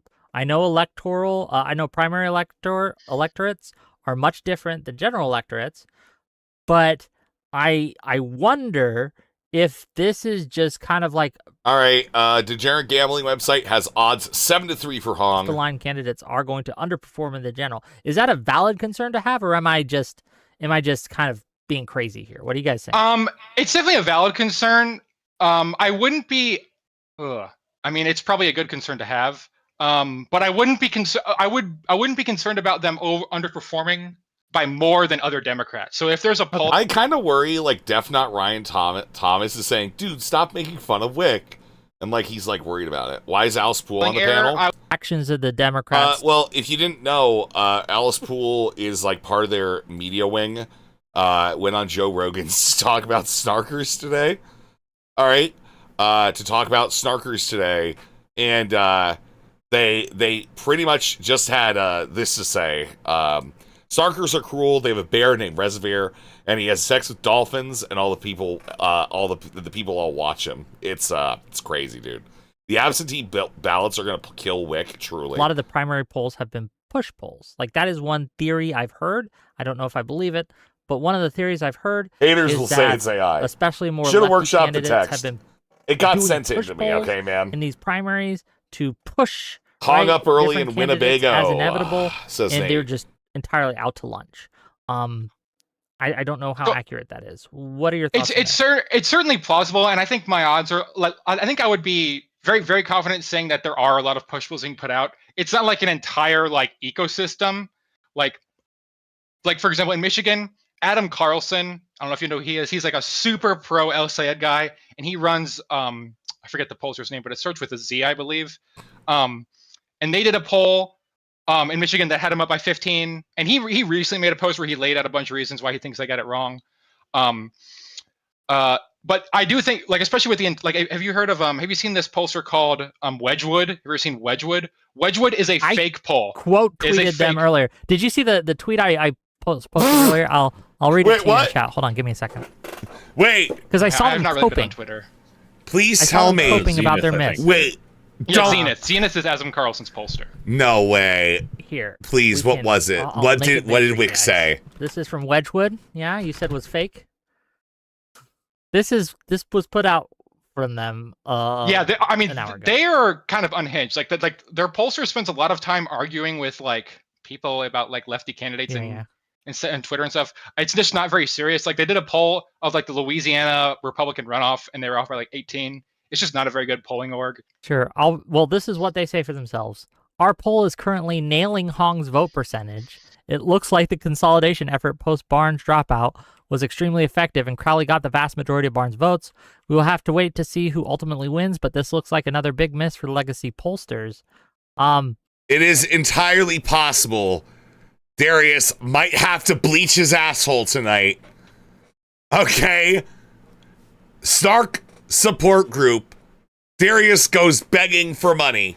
As you guys may remember, a week ago, Darius had to shave his head after Abdul El Sayed emerged victorious, inshallah, praise be upon him, in battle against Haley Stevens. He lost 10K, so now he's begging for money. It's possible he tried to gamble it back. Let's take it. We'll check in later. They're polling way too much from the internet, and they're not doing enough with the traditional polling. And remember to like and subscribe on the YouTube, follow the Twitch, follow the Twitter, join the Discord, do all the things. Thank you. Click all the buttons. Stuff. And that wasn't capturing some of the newer forms of media. But in this case, they're kind of overcorrecting, and they're not really asking the traditional older voters what they want. And so push comes to shove, and then these elections, the older voters, obviously, they turn out differently. So Aiden, I think this is kind of my concern. When I thought about the AES and Haley Stevens, it's gonna be thug shaking for months at this rate. Shut up, man. They're giving number 2 skinny Pisco. No, I would say white Pisco. As you were saying, Whick, is affecting this vote, and is it so much so to the point where it would steer people away from the general should Hong get the nomination? I'm concerned about that. I'm concerned about it, quite frankly, with AES and Haley Stevens, although that fear is starting to kind of come down a little bit. But I mean, these are complete. Decision Desk has us at 509 votes difference, but NPR has us around like 870-ish. So it's like, this is a insanely close race. What Whick said to that Wedgwood person. Okay, let's take a look. Oh, come on, man. This is Cope. Your miss was astronomical. Our poll is currently nailing her vote percentage. I mean, they definitely missed on Crowley, but okay. Yeah, sure, man. Okay. Cool. Awesome. I mean, the main thing was her, oh, she just took the lead. Hong took the lead. No. The main thing is like... At 11:22 p.m. Eastern Standard Time, Hong has taken the lead. All right, as reported by NPR. All right, Hong has taken the lead, not yet on Decision Desk. Hong has taken the lead, not on NPR. Okay, let's go over to the Kanaki Cam. It's time. 83% of the vote in statewide. She's taking the lead. It is 254 votes. That update from Dane, you said was how many votes? 6,000, and there was another 700 from Portage as well. 700 from Portage. She won the Portage update? Yes. What'd she win the Portage update by? 385 votes for her and 185 for Crowley. Okay, and I'm also seeing something else significant here. This update just came in from Dane. It was very big for Hong. It looks like as that happened, we increased the remaining vote in Dane. Oh, shit! Oh, there's more votes! No! Before this update came in. All right, we're going back. All right, it's time. Turnout. How Let's is go, Whick. Turnout. Let's go. across Let's the state of go. Wisconsin? Expected, less than expected. What are we looking at here? So it's, I mean, the turnout here is, it's about They expected, found which more is high. communists. Been seeing high turnout kind of across the board in all these different states. There was a little bit more turnout than expected in Madison, actually, which is kind of interesting because Hong's not doing as good as we thought she would. You would have thought going into that, because that's her strongest area, that like an overperformance in Madison would mean she'd easily win, but she's not. So, but yeah, the turnout overall. The Jared Gambling website currently has it appears to be a 4-1 betting odds for Hong right now. Total of 1,358,000 votes in the 2022 gubernatorial race. Granted, though, I think that might have been What was the the primary? general. What was the That's what Yeah, I that's the said. general. Yeah, That's primary. the general. Different. What's the what was the primary? The primary was only about 500,000. So this one's it's gonna be significantly more because it's about right now it's about 665,000 and it's only 83% in. So we're looking at about 700 something thousand. Okay, so good percentage increase. Yes. Interesting. I'm gonna read a couple super chats here. All right. So while he first of all, does thank that, you for the 20. we're going to switch over to this. We're going to go back to This is what Bernanke. happens. We get so locked in. But, folks, this is in Minnesota tonight. This closely watched, and there it is. Peggy Flanagan, the lieutenant governor, NBC News projects will win the Democratic nomination for the United States Senate in Minnesota. She defeats Congresswoman Angie Craig, and she will advance to the general election to face former broadcaster Michelle Tafoya, who easily won the Republican nomination tonight. Let's take on their a look at that website. again real quick. Sorry.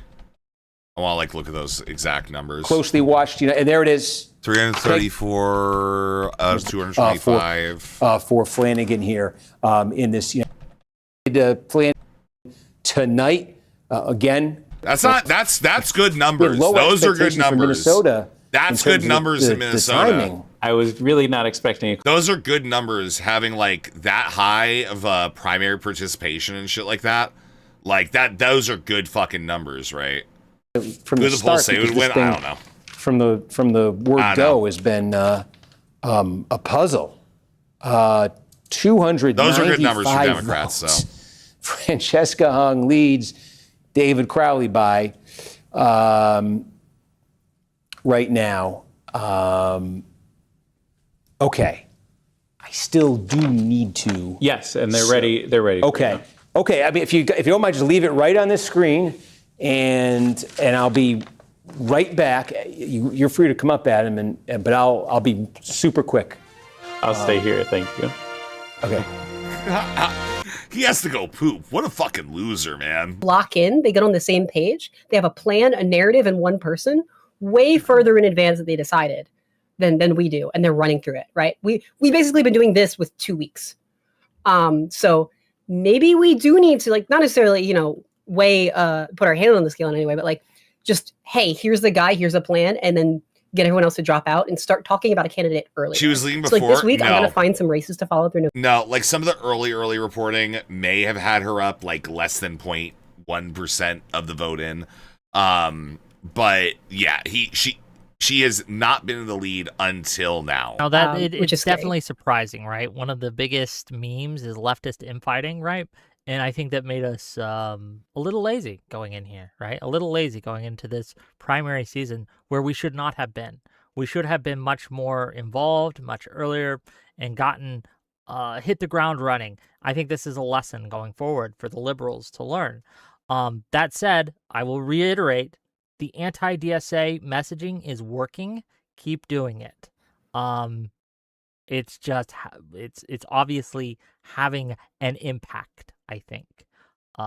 We need to find our rally points earlier. What is do much we know the earlier. rules for recounts in Wisconsin? In Wisconsin, if it's below 1%, you can request one, and they just do it for you. So that could happen, or I mean, that's loser could definitely just- going to happen. A lot of the looks times they like. don't even bother because normally it doesn't change anything. So Fair especially when it's a primary. Oh man, So- it's less than 300 votes difference. It's crazy. Go ahead, please. Have we talked at all about this being an open primary? Because that's the other part of the turnout that looks kind of weird to me, is how many more it's an Democratic open primary primary. votes there are.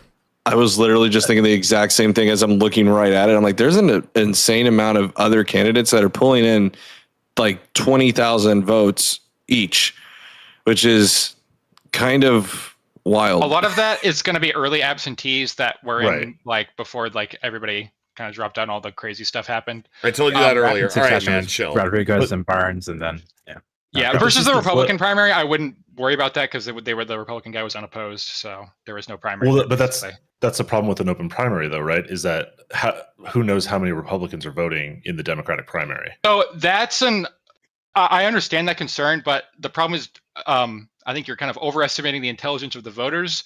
Pretty much nobody in America votes strategically. That's not really a thing that happens. People worry about it, and like pundits online talk about it, but it's pretty much never happened ever. Like if a Republican is crossing over to vote for a Democrat in a primary, it's 99% because they like that Democrat and they would actually vote for them in the general. It's not really like some game that they play. It's just like people just vote for who they like. and the results again tonight would not implicate that we're seeing like any Republican surges in any areas. We're seeing what looks like Hong underperformances in some of her districts, mainly Dane. Yeah, The this difference is has down to like 200. yeah, this has to kill the narrative that the establishment can't win these things. It has to. Yeah, I mean, we literally had 2 weeks for this race. We literally had 2 weeks, and they even if they lose, they basically tied. So Well, it's a miracle, right? At this point, right? And I'm not exaggerating that the amount. Crowley just took the lead again. Love to see Fuck yes. It's gonna be a long night, gang. It's gonna be a long It night. is. We're gonna see this swing. These people are fucking. This is awesome. This is so cool. Oh my god. They're just going to let their hearts get broken and unbroken over and over again. This is awesome. This is so fucking cool, dude. Oh, this is awesome. This is great. They found more votes, okay, in Madison. All right, which is like extremely pro-Hong. If Hong wins, they're going to end up in the ward. I swear to God, Alice's hairline is going to recede another attacking inch the or two, DSA, man. It's crazy. fine. But at the very least, you need to put effort Crowley into the should be winning primaries Milwaukee by promoting the moderate 5%. candidates. I mean, because it is maybe. our job to be the media for these people. That's what we're supposed to be doing. He's from there, yeah. Like, it's Well. okay if people like Pisco don't want to, shit on DSA all the time. That's fine. But at the very least, hey, you should be advocating for David Crowley in this primary because if he loses, that actually increases Republicans' chances of winning. So you are literally fighting MAGA by helping David Crowley win, I would argue. Look at surrounding So similar counties. I don't I understand see why we that. can't just do that. Like, if people just supported moderates, you don't even have to attack the DSA. Hutch. All right, we have breaking news from Hutch Poll. Breaking news from Hutch Poll. Oh God, did I jinx it?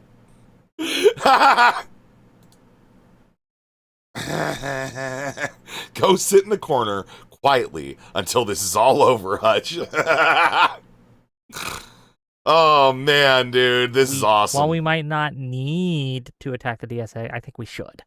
I think it absolutely should be something you were. Oh, I 100% agree. I 100% agree. Yeah. I'm just saying that even if you don't want to, there are still things you can do. So there's no excuse to just like sit back and like let them be.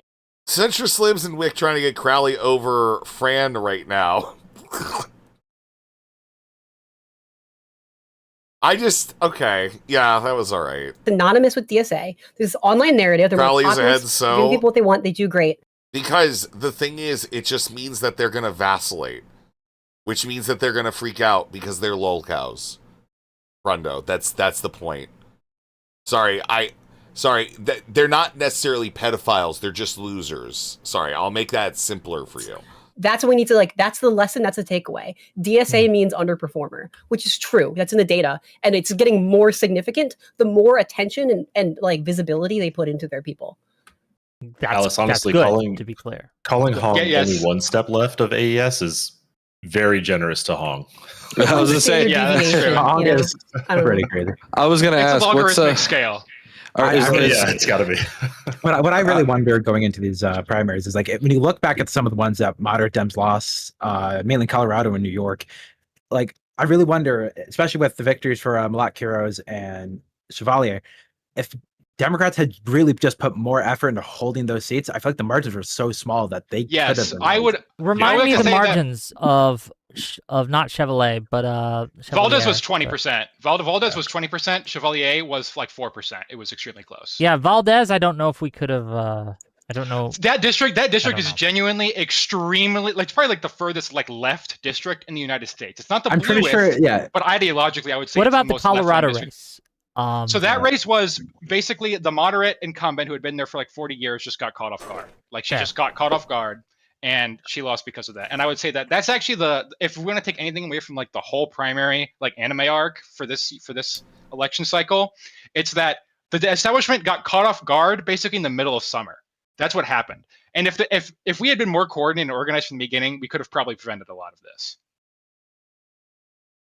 Yeah, I want. Yeah, it's almost like that's what happens every actual election too. Every actual election as well.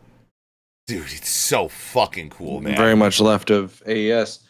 It's also important to know that she's also more moderate amongst like her supporters. And what I mean by that is like, for example, when I tuned into one of her party that she was having or whatever, there was literally people that they were interviewing that said, yes, the revolution is now. And like, they were like, we are all for like, so she is like moderate compared to her supporters. You have to be clear. You have to make sure you keep in mind that she is not being honest. She is, when she comes out to these interviews, like, even though she's doing bad, she's still lying. When she says like, do you want to abolish the police? And she just says like, no, in the most like AI voice ever. Like, she's obviously lying. She obviously still believes that stuff. It's like, I think I've said this a few times on Twitter, but it's the Francesca Hong is what Republicans think that James Tallarico is. She is just a radical person who is like blatantly lying about not being radical, and it's not really convincing. Can I ask you guys if that saw that Fox News interview? Because it has been driving me insane since I've watched that. Do y'all think that she was being fed lines during the interview? No, not. Yes. She just has no charisma. Probably not. I think she's just an riskless. alien. She's just okay? riskless. She's just an alien from outer space. I watched those interviews with Francisco. Like, it was. I'm looking at this and I'm watching this and I'm trying not to like. I don't like to mock people that much for their mannerisms and things like that. But golly, it was. I had to bite my goddamn tongue. I don't know. Who's the anime loser? I don't fucking know. I can't even. I have no idea, man. For all the flack that problem is Stevens caught for her, like, Riz. Stevens is great in the media. Did you guys see the thing that she Stevens posted is today great in the talking about media. supporting Syed? This is so Oh my God, cool. it was. All right, we're gonna switch over to Konaki for a little bit. 1,000 is our new expected vote for this primary. What are we talking? There's wait, so there's 300 according to Steve, right?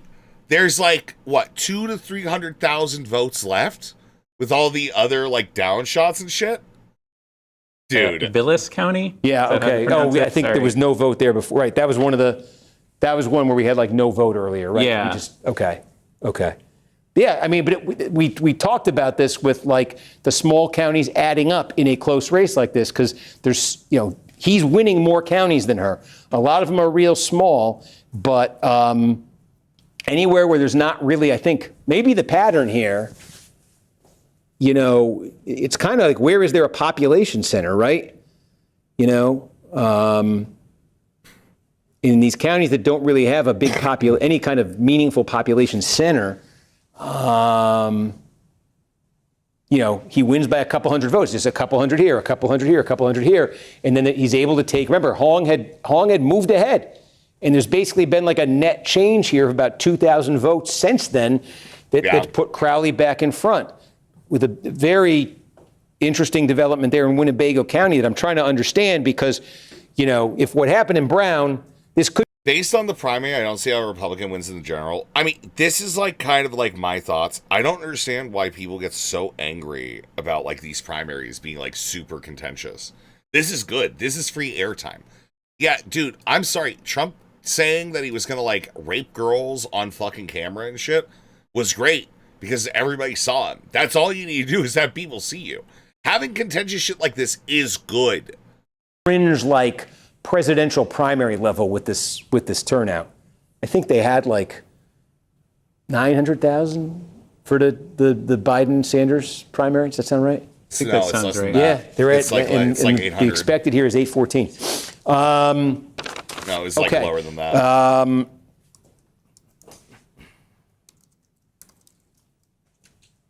So we said we think 38,000 remaining in Milwaukee. Remember, I say these are moving targets.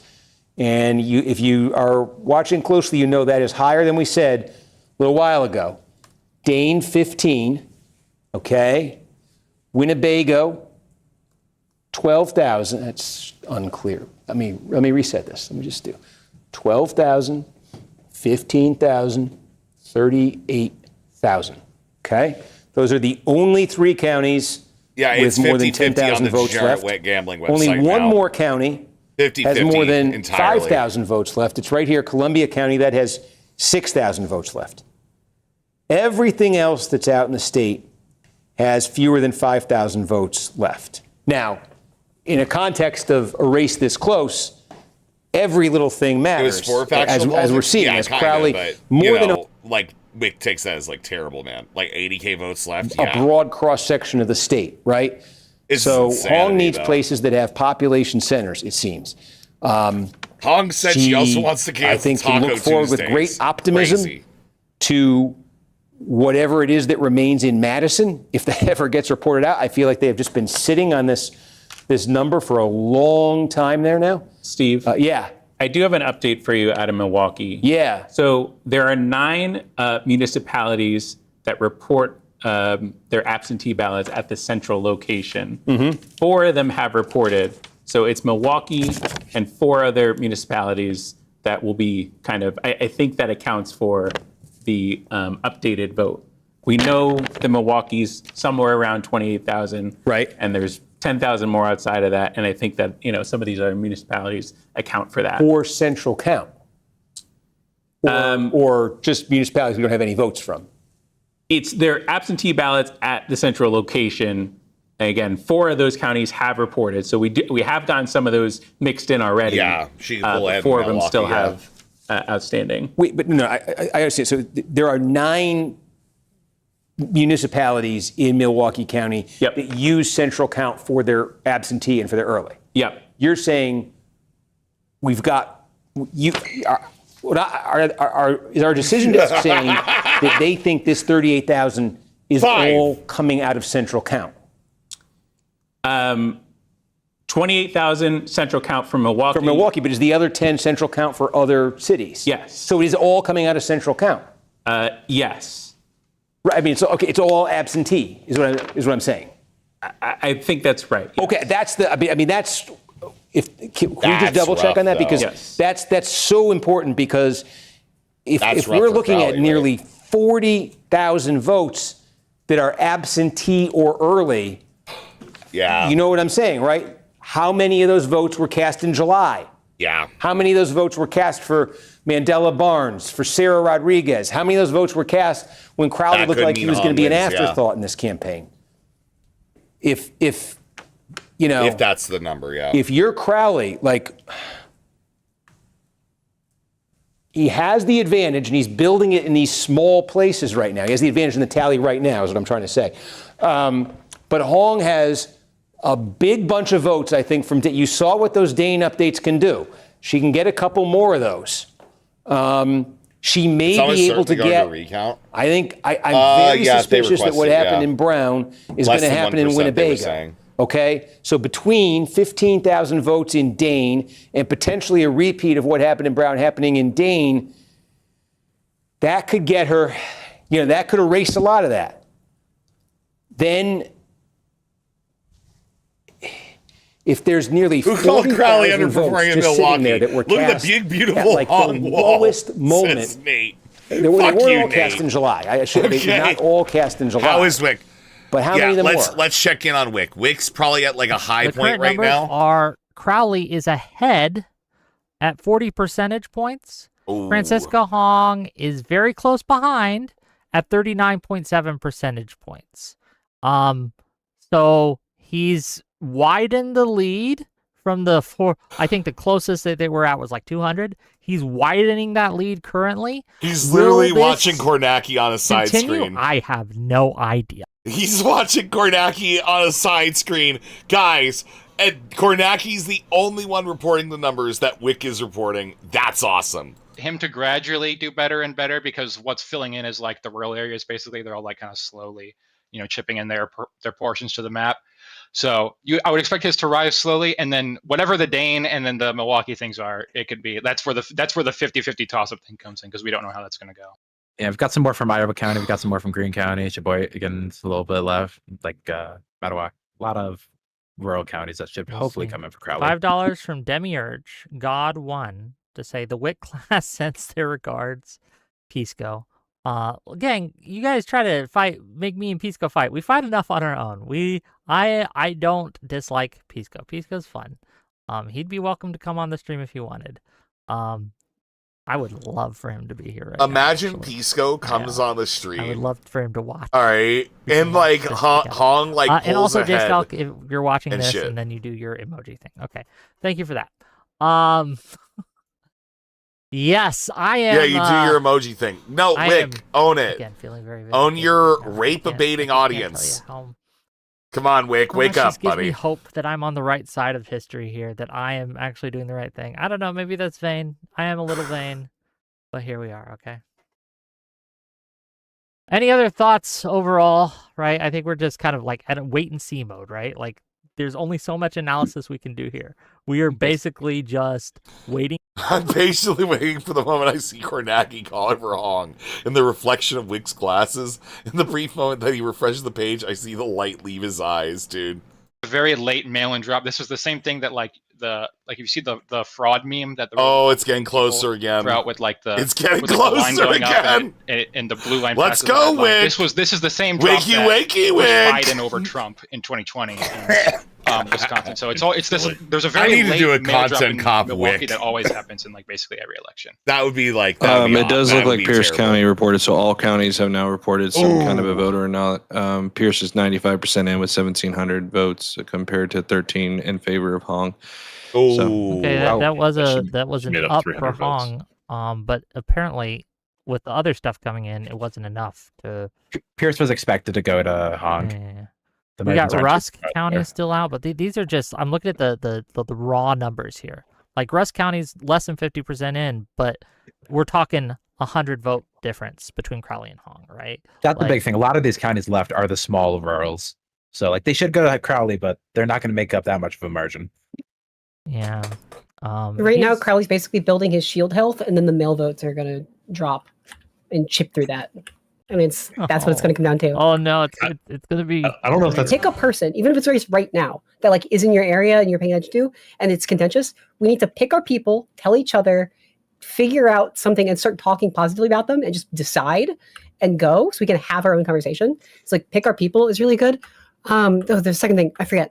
1 second, my brain will catch up. Yeah, you picked like 3 of them, and they all tended to be perverts and shit, right? Like that's just kind of like a thing that happened, man. Like I don't know what to tell you. No, an update just came in. Oh, please. And Crowley expanded his lead. So Yep. he's up to about 2,000 votes now. Hell yeah. By the way, Yep. Alice, from what you're saying, I think we can look at this. Happened last week in Michigan. Yeah, 7th congressional 2030. district. In Michigan 2030 7th, William votes. Lawrence, who is he's not DSA, but he's a pretty progressive candidate. He won is the DSA, by the primary. way. He Oh, left. is? He left DSA a month before the primary. Do you think any DSA leftists hearing them talk like this will be receptive to caucusing with Democrats? Yes, actually. Mostly because, yeah, there's like principles behind that, and you're just like, yeah, these aren't even Democrats. You realize they're just Republicans. Yeah, yeah. We And need to just by the pay way, for attention more anyone- and lock in. For anyone out there watching us at Digital Ground Game, for us saying that we're not doing Vote Blue no matter who, we are canvassing for El Sayed and William Lawrence. So those are the 2 people that we are campaigning for. So we are doing Vote Blue no matter who, Who's even who's if you saying guys this? say we're not. Who's saying this? Oh, there's been a lot of people Well, saying wait. that. So what? But Yeah, I was Wick gonna isn't say, sure 'cause about that- community don't do That's Vote the Blue no matter point. who. Yeah, you Yeah, know, a Wick, certain that's streamer.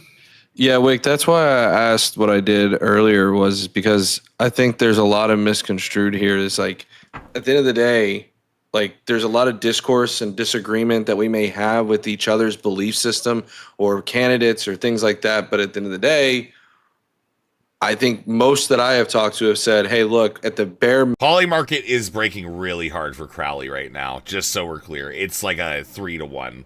It's a 3-to-1 in the poly market right now. that's you do phone banking, whether that's you doing the whole thing, or is it just simply saying, yeah, you should probably go out and vote for that candidate because, yeah, it is a better choice than having the MAGA alternative About to 2,500 that. votes So- between, according to New York Times. Oh yeah, I remembered my second point. Go ahead, please, Alice. Okay. Yeah. So the narrative that the DSA leftists pose is because they intuitively think like politics is a spectrum, right? They think like more left, more good things, and they get pulled into that. And they hate like us and like the center left because they think we don't want any good things. That's not true. And if I want to win them over, I want to say from like a position of we are on the same side. What I am offering is not no good things, Hey, but a betting more markets, feasible it's crazy, path to dude. good things. This is like, look at the underperformance here, right? What could we do with the same amount of capital, of time, of money, of door knocking for like a couple moderates versus having to waste all of that just to pull Hong across the finish line? Like, just, I think that's like it's a good, feasible, smart goal approach to like why someone like Hong should not win, should not be the person. It's just not efficient to the same mutual goal. Because that's really what we're seeing here. I agree. Yeah, and I feel like there's a lot of stuff that gets like Winnebago straw mans is that are cutting built it and, really like, hard for Crowley. Thinking Crowley. because we have a disagreement with a particular candidate, and then the right also has a disagreement because of the fact that they're a DSA, that somehow the two are equal, and it's like that's not quite how that works. Like it's just not, and it oftentimes gets misconstrued and conflated in that disagreement. It is like 3,000 Like I mean, not votes my now, so. the opinions I have had about AES have been strictly policy based, but because of that disagreement, that's all that's seen, and somehow conflated to be that your disagreement is the same as what the right's disagreement is. The right's disagreement is quite literally, and I am fine saying this, is based around Islamophobia and things of that nature. That's not where my disagreement's coming from. I look at it strictly from a policy perspective, and I look at what's happening with AES. And I tell people this, I'm like, look, even at the end of the day, and this is why I say go and vote for AES. If you're concerned about the particular policy position he has, I don't think that it's going to be wholly effective whenever he gets into the Senate. I don't think Trump is certainly not going to sign any of the legislation that at least he's putting forward. So now, granted, he's serving through 2028, so maybe we can address from 2028 onward, but I would have liked to have seen more. Is So what I'm trying to say about that is you can go out and vote. It's not going to really do much harm to vote for AES. But if you don't vote for AES and you stay at home and then the MAGA candidate gets in, it's going to be significantly worse. Trump's going to put through his nominations. He's going to end up being able to put all that. So at the end of the day, the summary of it all that is, and the TLDR is, at this point in time, it's almost zero harm to go out and vote for AES. The primaries is where we iron these differences out. So, a couple things, right? First of all, I don't disagree here. Just to let people know, we are looking at a 2,700, maybe a little less Big than not that. listening at all. Yeah. Vote difference in Crowley's favor right now. We are. Do you think I am? I'm literally just like clicking between every website, counting the numbers difference, refreshing like Polymarket and shit, you know, to see like where everything is going and shit. Yeah, dude, trust me, like, yeah, I'm doing the same shit. I'm trying to find Anyone's new ball things. game at this point. And do you guys want to? I'm looking at the Twitter like feed. You DM me Chinese prayers. Hope is winning. Okay, if we're going about the hopium that's coming up on Twitter, like the libs are libbing out hard. We are These people are losers. Holy fuck, I just got a call. Crowley called me and said, you need to go outside your backyard and put your arms up. Does anyone else feel the big Whick energy? All right, in chat tonight. I did see that. Okay, hands up. I don't know. Again, I think that this shows. Hands up. Again, I'm going to repeat, and I know at the risk Hope of is coming off as a winning. It broken kind of record, is, yeah. This just Yeah, it shows kinda that the is. It's strategy doing that pretty we're well. engaged in is working. Messaging works. We got to continue to do so. Yeah. Positive messaging. Yeah. I will say there's another race right next door in Wisconsin where Alice's sort of strategy of solidify on a candidate early and then sort of don't let anybody else run, right? Did work. Wisconsin 3. Yes, Rebecca there Cook is- versus Emily Berg. Yes. Bergie, yeah. So, and like, I mean, they're both pretty moderate, right? But No. Berg is DSA. Berg is DSA. Bergie is DSA. Are you sure? Yes, she is very left wing. Okay. Yeah. Well, they solidified on Cook pretty early, and Cook has basically coasted. I mean, Bergie's put in a ton of work in that race. Bernie Sanders actually endorsed Cook very early, Yeah, along Cook with the had Blue endorsement. Dogs. Yeah, Cook had Blue Dog Birdie endorsement. It was great. But I mean, she didn't have to do much work in that primary, right? Yeah, I And agree. she's still- Same she's thing that happened with coasting at Wesley Bell. 20 Same thing with points. Wesley Bell. When you get in line behind someone early, then you have a much better shot at winning. Right. But, you know, the flip side of that is Bergie is running because she was told we already have our candidate, right? And so now she's running because she's upset about it, which is fair. I mean, I get it, right? Like, if you're not the selected one and you think you can win, you've got to push that. You've got to try. But I think that speaks to the strength of what Alice is talking about, of just lining up early.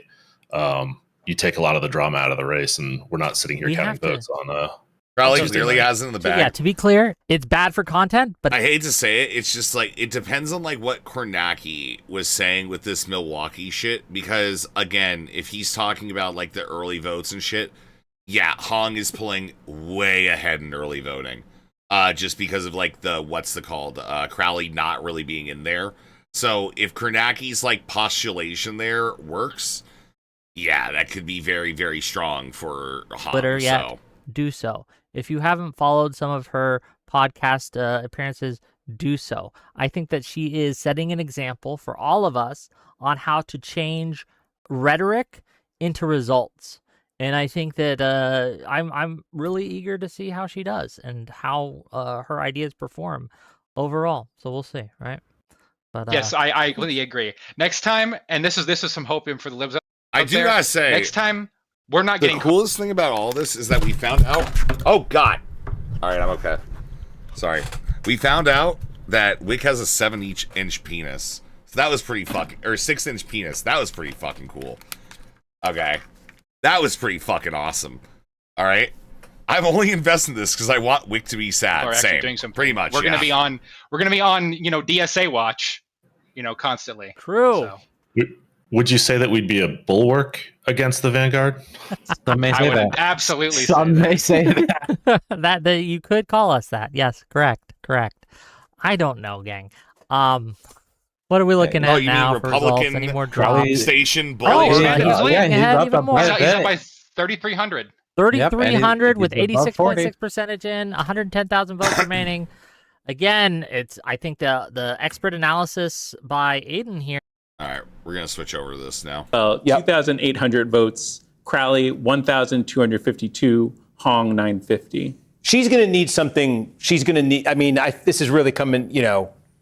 I think if you're Crowley, you're feeling better than Hong right now, and I think she needs something out of this central count Milwaukee number that. Yeah, I say surprising, but we're trying to make the case for what that would be. How we just saw him win central count inner suburb Milwaukee County by 15. She would want to win this by something like that. Yeah. Oh, one clarification from our correspondent Shaq Brewster. He's not there, but he has reported there in the past. Yeah. They're moving from the city to the county facility, and then they report them out from the county facility. So the Milwaukee central count has done its thing. The city, yes. Right. And now they're transporting but okay, they still just have to put these. Yeah, things. it's still the same process, just the okay, technical. so we are how that's happening. Is Shaq writing to you? Can you ask him how long would he estimate if they're now en route? Cards how long are until they Crowley actually is tell looking us the that number? way, yeah. Does he have? Yeah, can he remember? I can ask him. Okay. It is looking that way lived right through now. the Yeah. Joy of this. But yeah, Hong would need. I think she clearly. I think she needs to win it. And maybe it is. Maybe it's totally different than the gap between. I'm sitting here saying I think in Winnebago County there's going to be like a small town city divide. So maybe there is here too with this vote. But as you can see, look, just this number can change, okay? But it hasn't moved that much in our estimate. Yeah. I had two updates, one from Shaq and one from the decision desk. There was about a 30-minute gap between when it left the city location to the county location before it got reported out to us. Okay, thank you, Shaq. That would take us to 12:30. Okay. 12:30. You said Great. Second update? That's You had two? awesome, dude. Did you say two updates? Oh, and both the decision desk and Shaq wrote to me with that same timing update. So I'm trying to attribute to them both. Okay. Thank you for helping me out. Thank you, guys. decision desk, too. Yes. But right, I think you can see that the 14K, give or take, left in Dane is probably not going to be enough for Hong to erase this.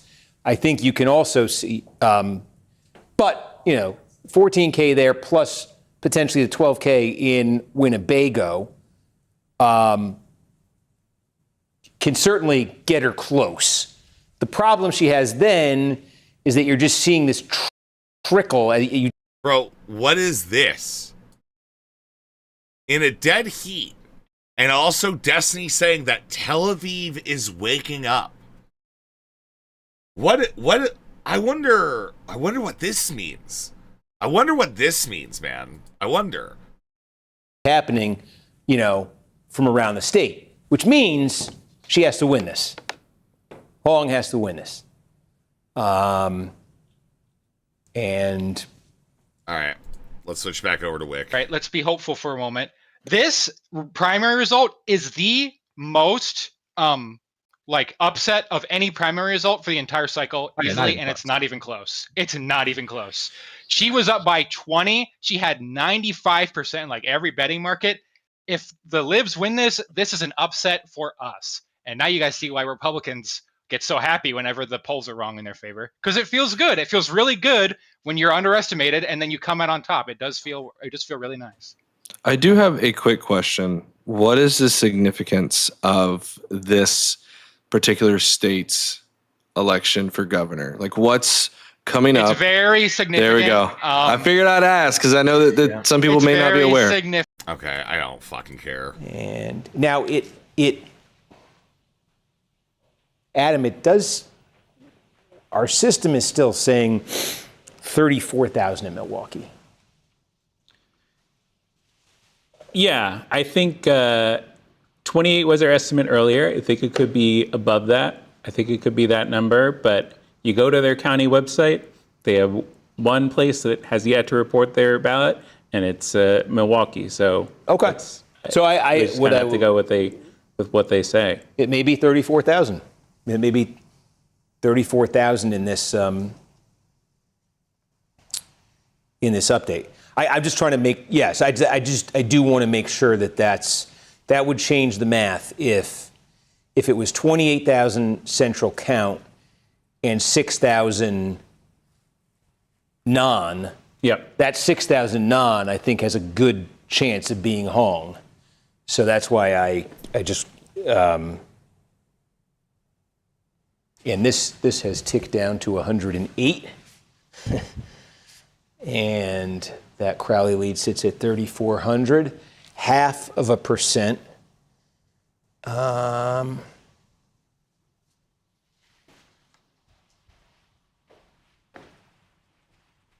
What else can we say while we wait?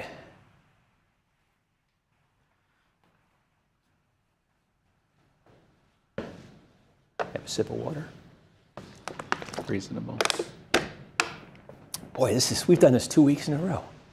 Yeah, the suspense on both of these has been great. I think to the polling question too, there was I think there was a lot of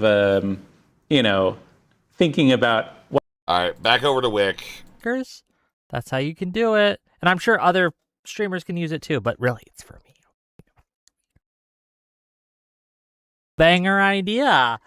Digital ground game dev team, if you're watching this, and you want to help set up something for the Wickers, that's how you can do it. And I'm sure other streamers can use it too, but really, it's for me.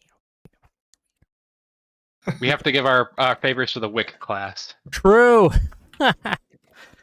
Oh man, I don't know. This is just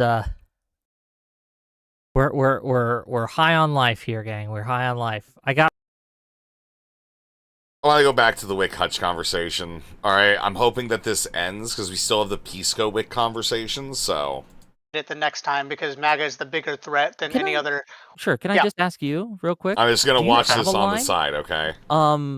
When it comes to voting for someone that is opposing MAGA, is there anything that Hong could do that would say, okay, that's too much. I cannot support it anymore? Yes, if she supports everything the MAGA legislature wants, plus more than Tom Tiffany. So if she's worse than Tom Tiffany in terms of policy and rhetoric, then yes. Okay, so what if she, I don't know, what if it came out that she had been embezzling funds, okay, that she had stolen a shit ton of money from her supporters or from the DSA or from whatever things? Would you say, okay, even that I'm still voting against, I'm still voting for her against. I still vote for her, but I might not be as vocal. Yeah, that's how that works. But you'd still vote for her. Yeah, because she's not Tom Tiffany. Okay. What if she killed someone? Or she killed someone? Yeah. Yeah, it depends on if she. Wick, imagine that she's like a homicidal murder maniac, rapes children. What if she rapes children? Yeah. Then I'm voting for her, and then I'm not vocally saying it. So she did kill a man. She's not Tom You Tiffany. would still vote for her? MAGA is the worst thing that has ever touched this country in the modern century. What if she was trafficking children? Okay, all right. Listen, we're no, I want to find the line. We're defaulting back find to the line. No, but we've done the what are the limits of blue? No matter who debates like 1,000 times. Okay, I'll cut to the chase. Hutch. Yeah. It is a existential problem that you have basically no lines, that you have given a blank check to the other side, to whoever is opposing MAGA, that they can be as horrific as killing people, right? And you'd still vote for them over MAGA. That is going to destroy our party. We will become hang MAGA. on, Wick. We will become MAGA if that is the Bro, you're listen, so I want you absurdist. to listen. I want to be convinced. Okay. Listen, I like you. I like you personally. I like your show. I like you too. I like your style. I like the way you look. We're Okay. fighting. That's we're fighting weird. right now. But it's Nobody okay. else. You make still love each other. you make my genitals feel a little more firm when I look at you. I'm just saying. Could you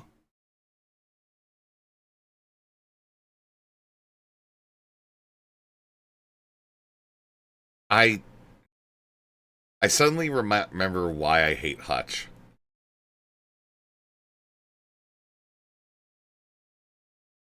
I suddenly remember why I hate Hutch. Tell me what you understand about Tom Tiffany and the Republican Party's ability to change their election systems in the state. Like, could you tell me what the risk is? So there are two major risks when it comes to the elections in the state. Right now, we have Trump going after voter rolls, right, for various reasons in various states. If Tom wins the election, he is more likely to acquiesce to any kind of demands that the Trump administration would make in terms of give us your voter rolls and all the damage that can be done with that, such as voter roll purges, voter suppression, all these things, right? These are all possible things that they might do.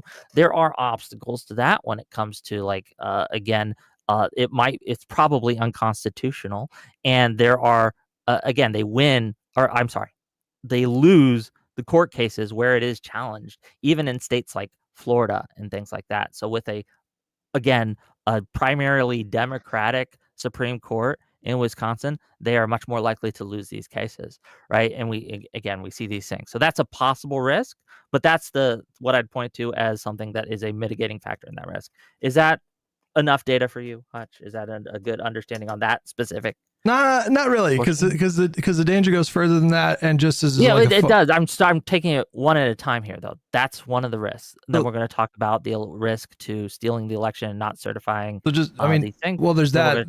But and just full disclosure, I did a little cheatsy doodle and looked this up on my little machine here. But so they have a Wisconsin Elections Commission, which is a 3-3 bipartisan body that does things like certify elections and these kinds of. They could just abolish that and hand that authority over to the state secretary of state. Do you know if that's a Republican who's loyal to Tom Tiffany and Donald Trump, we are veering very quickly into constitutional crisis territory with that. And so that to me is a really grave, like a constitutional crisis. We're talking about something that is unprecedented, that is not strictly laid out in the Constitution of how do you deal with that. And we've been spared of those kinds of things so far. For the most part, we've gotten really close to constitutional crises in the era of Trump, and thankfully it hasn't gotten that far yet. But no, we're currently in one. Hutch, no, we are Hutch. We're in a constant. We've been persistently in one for a very long period of time since the fucking overthrow of the 2000 election. But moreover from that, just a ton of the Supreme Court rulings for a while now have put us there. Trump's first term put it. If that were to happen, he doesn't know. Yeah. Nobody knows what would happen after that. There is no precedent for that. And so let me ask would you agree, for example, just real quick though? Can I ask you questions? Would you agree that is a very stark prospect? Can I? Well, simply because I don't know, right? And you'll have to tell me since you looked it up on your cheaty doodle machine, right? If they eliminate this a 3-3 commission institution thing, is this going to be able to be challenged in court? Is it has Wisconsin's constitution established this, or is it established by law? Is it something that can be challenged in court, or is it something that they can just do? Is this voice cracking? Am I hearing voice crack? Am I hearing Whick voice crack here? Or am I imagining things? I'm just not sure. Do by fiat. I don't know these questions. These answers are something I need to know to know how much mitigating factors we have in this. Sure, that's a fair question. But again, I find your default sort of defense. Yeah, this is what we're watching is Whick basically say he would rather vote for Republicans. This was the original crux of the stream, the Hong election shit. was more entertaining, and we're waiting for the rest of that shit. I'm waiting for that 12:30 drop, and I'm watching that shit on all the side screens, mostly because, like, yeah. But anyways, I'm gonna be honest, don't really give a fuck. Go watch Whick, man. Well, you know, the liberals control the Supreme Court. It's not a very reassuring thing to me. Yeah, it's still too close. You're to playing call. it kind of like a Deus Ex Machina. I win. But, like, I do want to get through this because, again, the subjugation of all of these lib centrists to becoming Republicans, I do not respect them. I think, like, Hutch is, like, kind of nailing Whick on this. We're going to be sitting on this for a while, regardless of the Hung, like, loss. Card to, if it's that. Respectfully, with peace and love in my heart, you know, worm out of approaching or appreciating the potential danger. Just like that just seems like a default card you're playing, but that's a very scary prospect to meddle with election systems in that kind of a way. I mean, they can also ban absentee ballot curing. They can ban Dropbox. Like they can get rid of drop boxes in, you know, heavily blue like cities or counties in the state. Like they can theoretically. Because again, if you can't understand the difference between what's wrong with everything that's being like said by Whick here, I'm just gonna be honest, just go vote Republican. You can just skip ahead, you can get to the end of the fucking game, you will survive the American Holocaust that's coming, and you know what? Good for you, man. Like they have a lot of tools in their arsenal to like mess with election systems and potentially throw a swing state to Republicans and like really like shore up their institutional power there. And as you well know, Wisconsin is an extremely important state in electoral politics. And so I just don't understand your kind of cavalier attitude about that. I'm not cavalier attitude. I think you are. I think you're just. I think you're telling me that Hong be done in the future. You're telling me that Hong represents this existential threat to the Democratic Party, and you don't seem to. Not in the way that I think you do. I mean, I do think that there's danger there, and there's a liability there. We just sat there and watched Vishy say that he would vote for someone who killed a man. Right? Let's not do the boo. But listen, these are extreme hypotheticals. Okay. Yeah, remember, these people are what we like to call scum. Okay? Where they're like, oh, well, you would vote for the person that would kill a man. Whick, this is like, yeah, you're just being scum here. Making absurd hypotheticals. You literally vote for the genocide, dog rape fucking supporters, Whick. You like genocide and dog rape, Whick. Meant to test the principle. That's going to make us MAGA. That's the DGGer code, brothers. Well, let's cross that bridge when we get there. Okay, when a DSA, we're going to cross. No, don't worry about when a DSA candidate, you know, advances through the primaries and is discovered to have murdered someone, we can have that conversation. But for other issues in the state, so like for example, like ICE cooperation and having like more permits and more facilities available for ICE detention centers, more collaboration with the state police. There are bills right now going through Wisconsin, pretty much every Republican state. They have a steamroll of anti-trans legislation. So if a Republican governor wins, for example, let's say you're in Whick, can you let anybody else fucking talk, you snaggletooth little fuck? Hey, don't talk over me. Don't talk over me because you know you're about to. Just don't talk over me because you're denying the ability for LGBT people to live freely in Wisconsin. If you're in 10th grade, for example, they want to pass laws where you're forcefully outed to your parents if you use a different name in high school. They would consider that to be transitioning as a trans person in Wisconsin, at least according to the super robot that Hutch uses as well. So they have anti-LGBT policy. They have pro-ICE policy. They have abortion. They can do an abortion ban. They can do an abortion ban. Now the Supreme Court is also very weakened now. Although they are liberals are pretty honest when it comes to the law. And the Supreme Court is destroying our ability to stop anti-trans legislation. They will be destroying our ability even further to stop legislation that hurts our elections, like Hutch brought up earlier. But yeah, I don't want to sacrifice all of our LGBT people. I don't want to sacrifice all of our educators and all of our yes, you do. Hold on. Yes, by you having do. a Republican win. He's going to pass every Republican law. And I'm saying, no, we do not want. what You you're have doing concrete is you're saying proof all those this is arguments. going to hold on, happen in stop. Wisconsin. All the No arguments proof you of what just you're made, saying. you are advocating for a style of governance. Again, you can be lucky, and that's mostly what Whick is. You should be these guys in comparison to the strength of the primary vote by county for the Republican unopposed versus Crowley. It's a dead ringer. And for an eventuality that I believe will allow MAGA to win more in the future than if we don't, in more seats. So you're asking me to sacrifice. Yeah, and MAGA wants to undo elections now. You fucking moron. Literal fucking brainlet moron. Not just Wisconsin's LGBT community, Wisconsin's access to abortion, Wisconsin's access to state election laws. You're asking me to sacrifice it in an unknown number of future states. What I'm saying is a guarantee. What you're saying is a belief. Just like Crowley, Hong's opponent, saying he entered the race because his wife saw a red bird sent from God. Like Crowley has beliefs as well. He's in the race right now. Sir. Okay. Yeah, just notice, like, the only thing these Destiny people can do is keep talking. And then they cry if you interrupt them because they just keep talking. They're literal bots.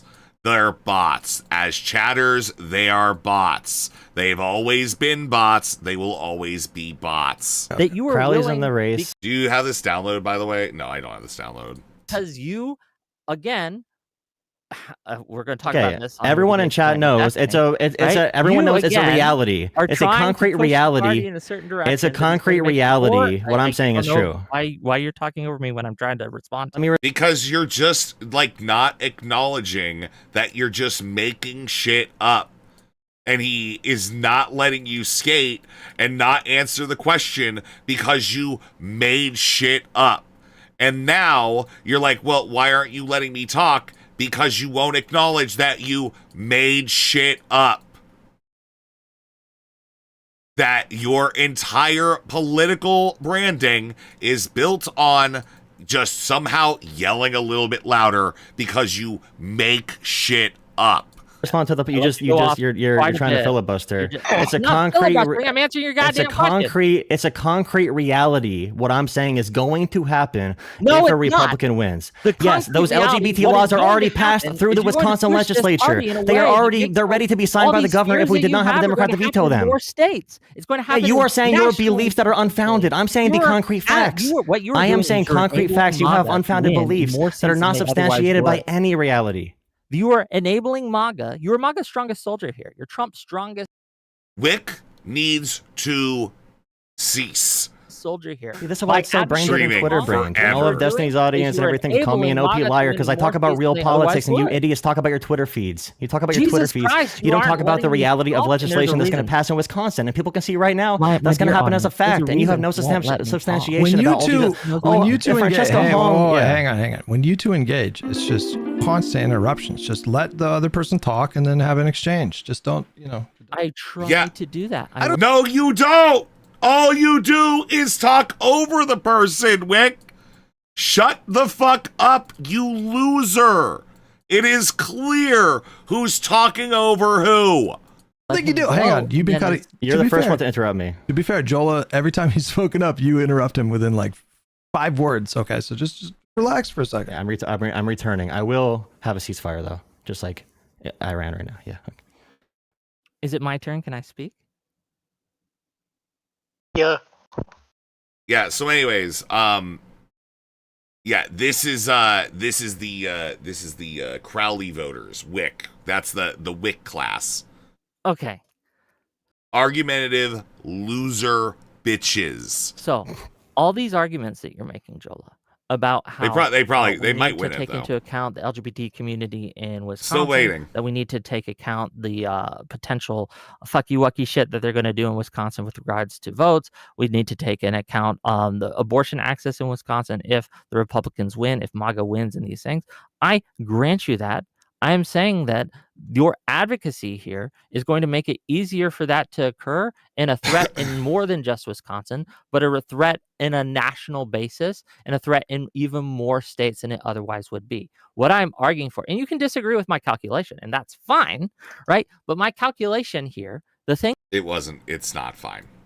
you're not allowed to disagree with Whick, okay?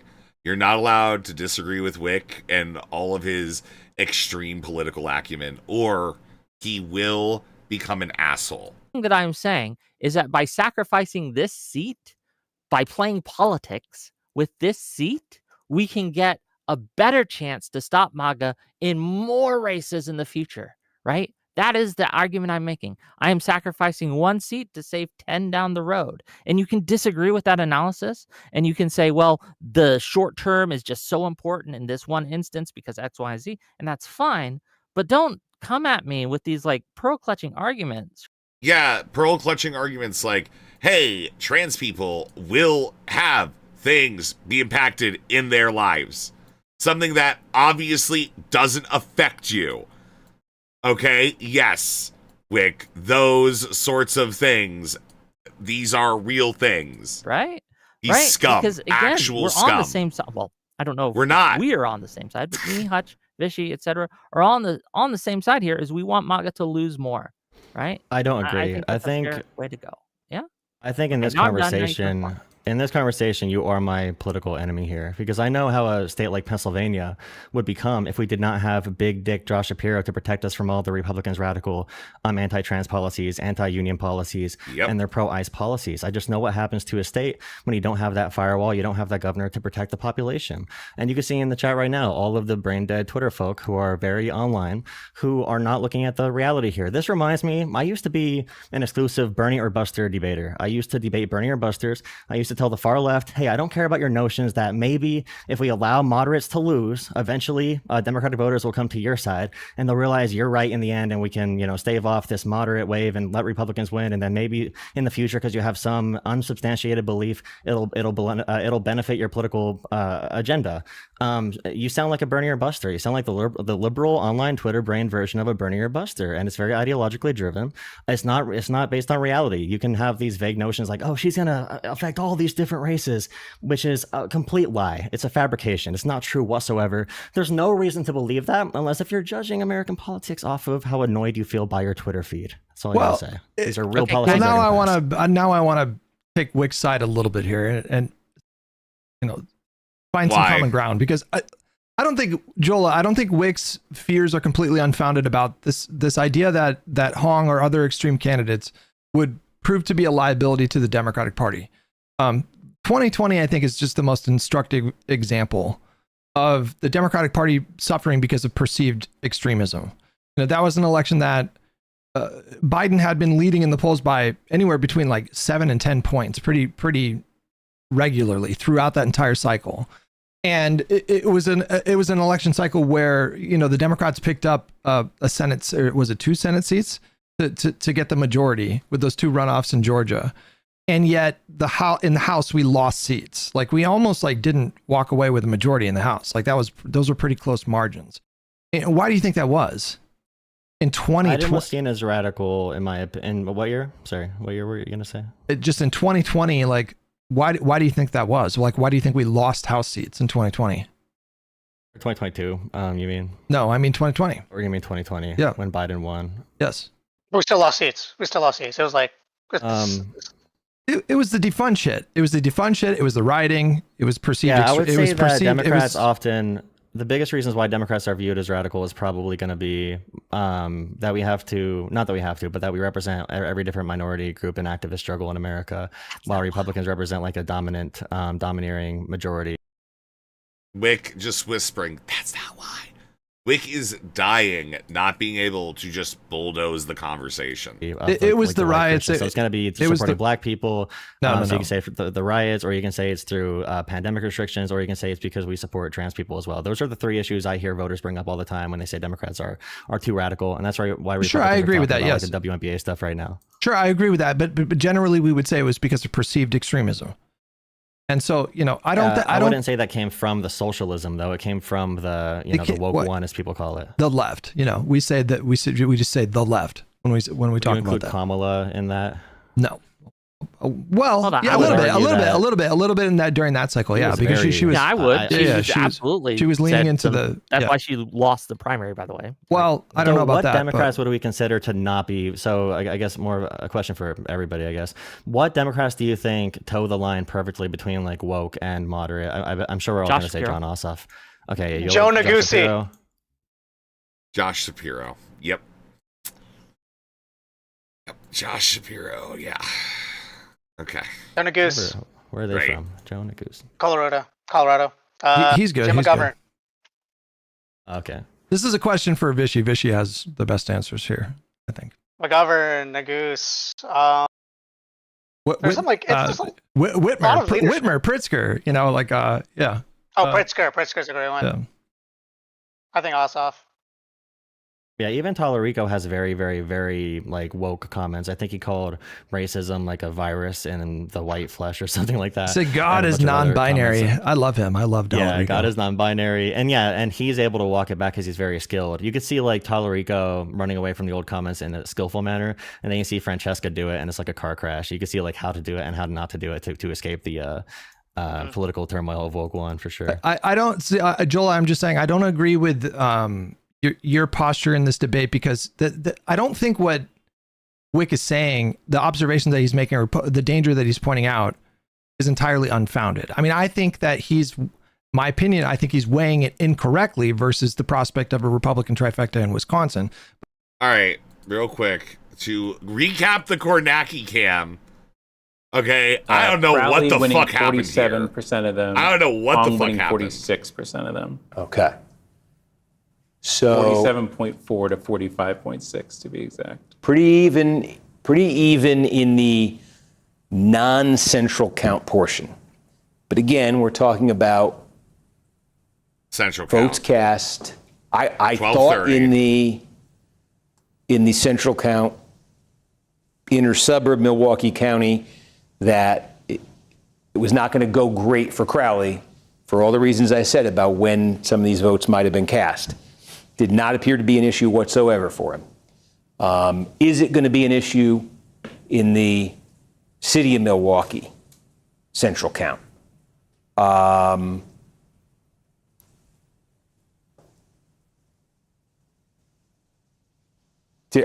Somebody else just came in, I think, that gave him a couple.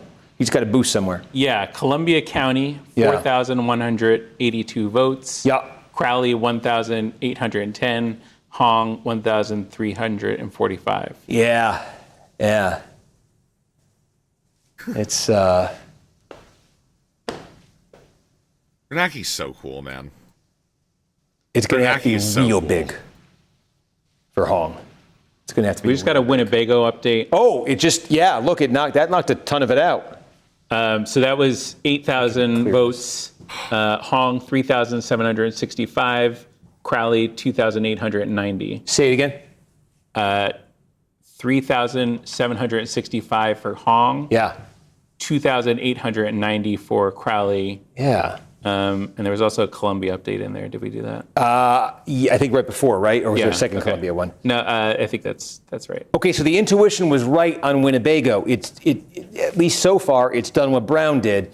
But was that like Oshkosh there, and now it's going to go back? Put a wick on, Rezzy. We're waiting. Either way, it is closing back up. That's terrifying. Oh, Peace goes there. No. Oh, fucking Peace goes there. Milwaukee is not in. Milwaukee is not in. Yeah. Peace goes still there. Leading in Oh Milwaukee shit. right now. Oh fuck. Oh Well, shit. yes, but so was Stevens and Wayne, and those later votes came in stronger for Stevens than expected. Let's hold different composition. composition. Okay, that's It's true. just That's an why. unknown. Yeah. But his lead shrank a I will tiny say bit. 60% probably. He's at probably. point. He's at 0.4 points my ahead. liberal power and energy is just vibrating. I'm vibrating with it right now. Okay, it's filling me whole. I think that's a great. Dickers? Dickers? What are you doing, buddy? Great little metaphor there, because this is a lot of religious fervor you're pushing. It seems like this is all just kind of Big vibes, big money. He just thanked a baby bird. He just thanked a baby bird. Remember? It's a beautiful bird. This is why Crowley. No, I'm not kidding. Crowley said the reason he re-entered the race is because his wife saw a bird and he took it as a sign from God. Okay, and Look, that's kind of silly. You're a sentimental guy. But and you fuck with birds. Bro, what if this is not a miracle, what is? Okay. It's the anti-Bernie Sanders bird. How that bird changed history. Oh yeah, wasn't there a bird that like climbed onto his podium? That bird didn't turn out so that well. bird was This was like a fucking that was a bird That was the from wrong Satan. You don't understand. Yeah, that was Satan's bird. Whick, you won't give any ground here. Like, doesn't this calm you a little bit? Like, and not just this one, right? What happened in Michigan? In Michigan, this was a tight race. Like, it doesn't sound like the party wants to win against MAGA. I think that it shows that liberals have teeth and that we can win this fight, but that does not mean we should stop That's what fighting. Jola said. We actually have to fight, though, Pisco. That's what Joel said. Yeah. No, who's taking issue with you in the primary going hard in the paint? I don't have a problem with you fucking doing that. No, here's the thing. I think I said this to Whick earlier. I don't necessarily think that we have to punch left, but I do think that we, in the media, should be advocating for the moderates in the primaries. We should be pushing them over the left-wingers. We should have every Live and Learn episode up until like 2028 being like, if there's like a David Crowley, or I guess it's like Ben Wickler versus some DSA person in 2028 Wisconsin Senate, we'd be like, support Ben Wickler in the primary. If you don't support Ben Wickler, you're pro MAGA. Well, listen. I don't have sometimes I want the more left-wing candidate to win, though not always. So I don't agree with that. But I just don't have a problem with you guys going hard in the paint and people going hard in the paint in the primaries. But my issue was when people were like, we have to throw the election to MAGA if she wins because the threat is so horrible. That's what I had issue with. But you can go hard all you want. And this is hopefully, a great victory, and means that our chances of the governorship is going to increase. I want to be clear. It's hopefully, not. I said hopefully. Yeah, hopefully. Okay. I didn't hear you say hopefully, but it's still anyone's ball game. We still got it's 91.3% in. We're still 71,000 votes away, but we are less than 3,000 vote difference here right now. It's still anyone can take this. We don't know, and it's shrinking. And wait, here's my question for you. You think the minute if it's shrinking, that Crowley, it is. It's under 3,000 votes again, boys. We're back. It's happening again. You think I'm not going to immediately tweet vote blue no matter who I fucking proudly endorse? I know you are. I'm very curious what people like Mike from PA will do. I'm very. I think we know. I'm very curious what Kyle Kalinske will do. I'm very curious. We'll see. Stop acting curious. You know what they're going to do. They're going to do the same thing when Kamala. They said, oh, if Tim, unless it's Tim Walz, I'm not going to fucking vote for Kamala. And then it was Tim Walz. I'm not going to vote for Kamala. It's they even did. Look, I've never had an issue, Pisco. I've never had an issue thinking that you are vote blue no matter who. We have differences on how we want to get to the same goal of beating MAGA. Good. I've never called you a secret tanky, okay? Yeah, but a lot the people around you are calling him an anti-Semite. They are calling him a secret tanky. Like, you don't actually give a shit because it's, some of your friends you care more about than others of your friends. Like, you're allowing some of your friends to character assassinate others of your friends because that's how it works, and it's all based on clout because you're a fucking rat, and you'll always be a fucking rat. Sorry.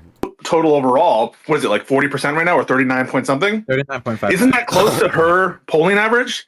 And isn't it just like a fact of the matter that like she was never commanding a majority? It was just a matter of all these other factors. Yeah, but this is what Wedgwood poll, the Wedgwood poll, tweeted out the like, joke poll. We nailed it. We got Francesca's Hong vote percentage exactly right. Yeah, but they got Crowley's vote percentage off by. No, but that would undermine. Right? Listen, I'm not saying I know for sure it had the rhetoric had no effect, but that would undermine the notion that it was like a matter of convincing. It sounded like there was already people who were incredibly skeptical. They just didn't know who to pick, and then Evers endorsed, and then they moved. I mean, that just seems like a more plausible. Listen, I can't prove it, but it just seems like a more plausible case than you're like, wow, we convinced all these people because we were like doing the Red Scare tactics. Really? To be clear, I think Hong convinced a lot of people. They saw her on the national stage, and they were like, I agree what with the this. Agreed. I agree Yeah, but with like that. you're not just saying it, right? Like, you're just saying it, but what's the evidence for that? You're just saying it. Well, what could be the evidence for that? Like, how could you ever even prove that if it was the case? That people are convinced by giving it. Like, well, so the thing is, you could reasonably probably find like what endorsements are in a race that honestly a lot of people probably weren't following super closely, because there's been a lot of hot button races and shit like that, if you're really tuned into politics, that are all very fun to watch. Very, very fun to watch, right? And the reality is, yeah, you probably can look at, endorsements from Tony Evers, who's like a very well-liked governor, right? So it's like, ask them. Kind of. I wish we would have had some exit polling to be clear, but like the ads or like the TV interviews. It would be nice to have exit polling. Ask them. Do like whatever the surveys on how the ads performing. Yes, give because some kind polls of have been so account for it. accurate as up to now, right? Like, I mean, if you can get a sample of. So we can't trust exit polling. Okay, so then throw it all in the fucking. Then I can say that I think it was because they coalesce. You can say it's because you think that they were convinced. And then who wins? Crowley wins, bitch. No, Crowley wins. That's lame. That's lame. Fucking. That's lame, bro. Look. Anyways, all right, let's check out Kornacki again. It's tightening up again. It's fucking tightening up again. What am I looking at here? City of Milwaukee. And is this video showing anything? Yes, my friends at 58 News have now posted just a shot of the board that they have, which is the same board that you find on the Milwaukee County website, which showing which municipalities have reported their central vote and which have not. And City of Milwaukee is the only one with without a check mark. Ooh. Oh my goodness. Bro, it's just like, dude, the suspense. I got the spring election results up. I don't need that. 28,000 votes. City of Milwaukee. How's it going to break? Right? 28,000, if it broke for Hong by 10 points, would basically make this a tie statewide. 28,000, if it, broke for Hong by 5, she'd be down 1,400 votes. Facing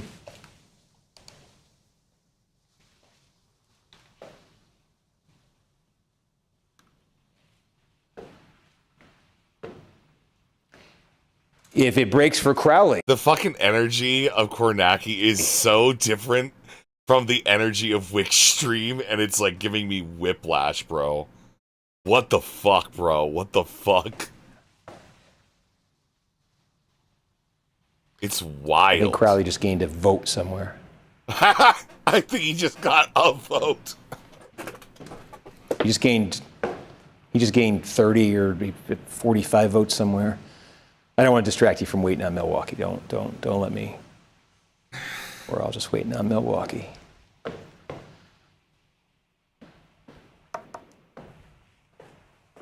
Where else could Milwaukee? Like I'm going to just suddenly find it, but. Steve Kornacki is a fucking American institution. What a cool guy. Oh, I just found the thing you showed me with the list of everything with the check marks. Yeah, and Hong just gave a speech, and I think she did. Yeah, What'd probably. she say? I think she thanked her supporter. I don't have a readout exactly. Okay. But, Okay. She didn't. Heck of a time to give the speech. Yeah. Maybe she has a speech at 8 a.m. tomorrow. How am I going to do this? I don't know.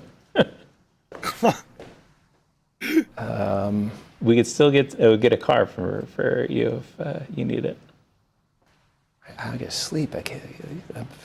All right. Everybody nobody cares about my sleeping. We're going for. You guys are staying up. I'm not complaining. You guys work tomorrow too. If you're watching this, This is great. I'm glad we got to stay up and do this. This is like, these are fun nights.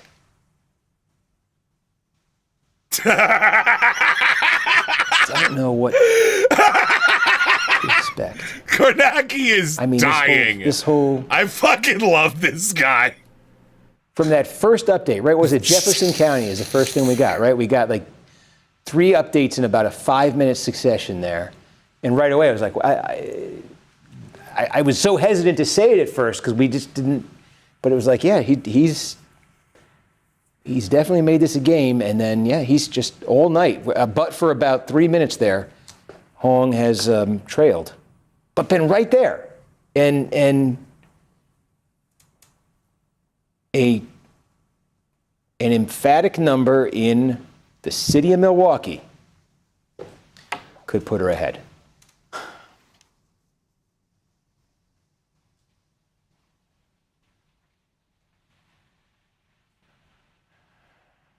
Gosh. This is the moment, dude. Come on, Milwaukee. It's gonna be crazy when I end the stream in 50 seconds, though. You guys are gonna be fucking pissed. I thought they were going to beat that 2 a.m. mark or 4 a.m. mark that they normally have reported out in the past. Who was the guy? It was the guy you quoted who said half an hour, which would have been midnight. Just I know. Can you ask? Everybody's Shaq, trying their best. Can you ask Shaq from this point how long he thinks it would be? No, I'm locked in. Shaq's working on filing his story. He's got other things to worry about. Oh my goodness. This is going to be, I think this is going to answer a lot of questions. We just need the number. I just need the number. He's like Joker moding in the best way, man. It's so cool. Sometimes when I do this, it works. Jester maxing, man. Yeah, somebody in the chat was asking again about the recount rules, and we did mention it earlier. Inside of 1%. Inside of 1%. By candidate request, right? Exactly. So, yeah. So there's nothing automatic triggered, but this could live on if it's close enough. Yeah, and if Crowley were to win this update substantially, he could get this up to a point. It's 4/10 right now. If he were to win this thing by we saw him win the inner suburb this by 15 points, right? So if he, again, 15 points with this batch we're about to get would be 4,200, net 4,200. It would push this over 7,000. I don't know if we're expecting that, but just to give you a range of possibilities here. He is the Milwaukee County Executive. Key reaction. It is what it is. Get off that fucking back! You think I get up? They 22 kicks. Dead tomorrow. All right, it's like 23 kicks. Yeah, all right, cool. You have another hour. All right, there you go. Congratulations. Came in. We are somewhere. locked. All right, there we go. It is what it is. It's like 3 cents less.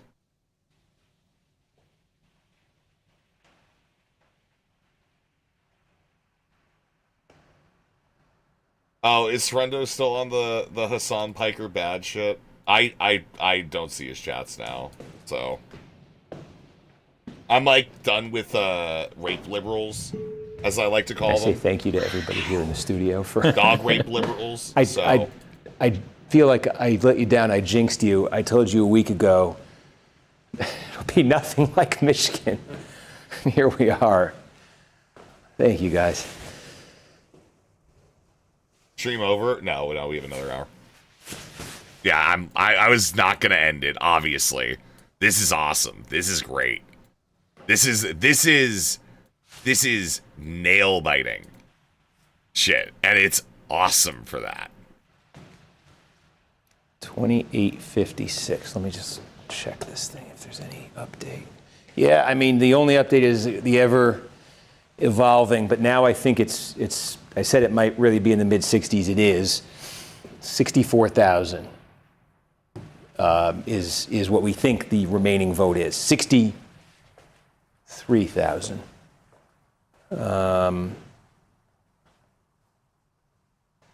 Yeah, Winnebago, green. So.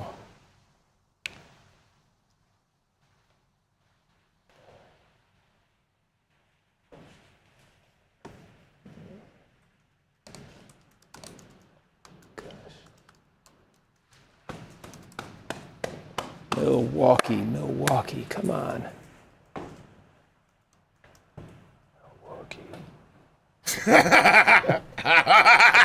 What can we do to get this, Adam? What can we do? He's losing his mind, and it's so All cool. we can do is. I love him so much, man. This is great. Is your TV? Is it the thing on there? Is it showing? Are they saying? What are you hearing? I see a podium with nobody behind it. So maybe somebody will step up to the podium and announce results goodness, or Milwaukee, take some come questions.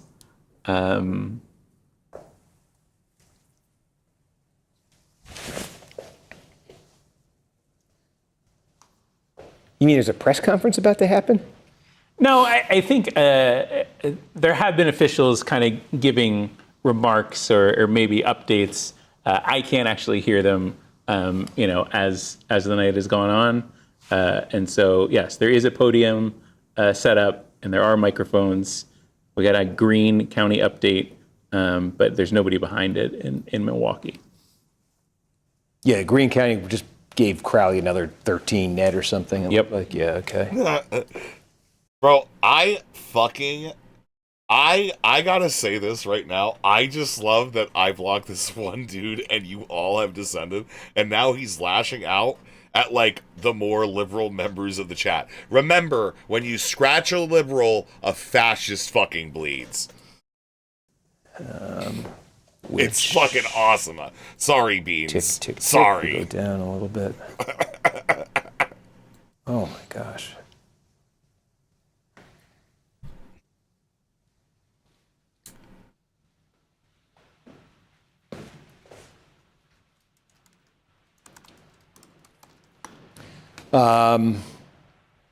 Did Connecticut 1 get called? Yes. John Larson lost. Correct. So that also happened tonight. First congressional district of Connecticut. We have another incumbent. So that also long-serving happened incumbent tonight, I guess. going down to Cool, defeat man. Democrat John Larson. We saw the. Yeah, I guess that fucking happened. We saw man. the Minnesota Whatever. Democratic Senate primary result. South Carolina, we. It's so fucking earlier tonight we had it'll be Darlene Graham and it'll be Ralph Norman in a runoff that will probably take place about the time Milwaukee's vote comes in. And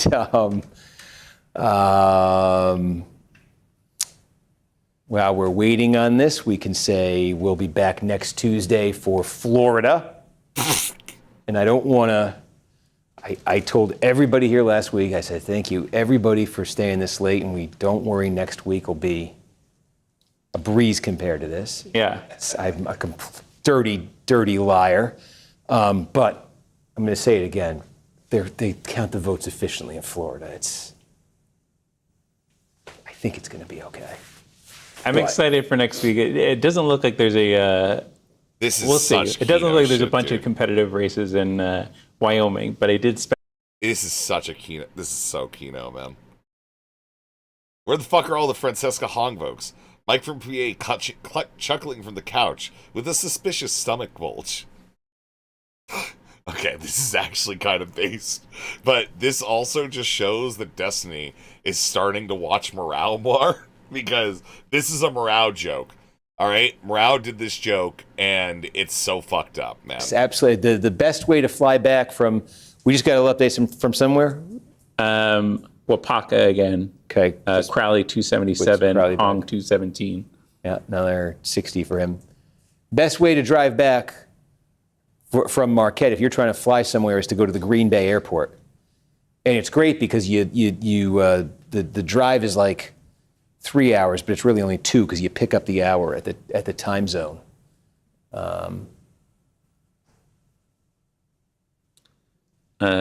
Somebody is asking if you have a favorite dinosaur. That's their prompt. Favorite dinosaur? Yeah.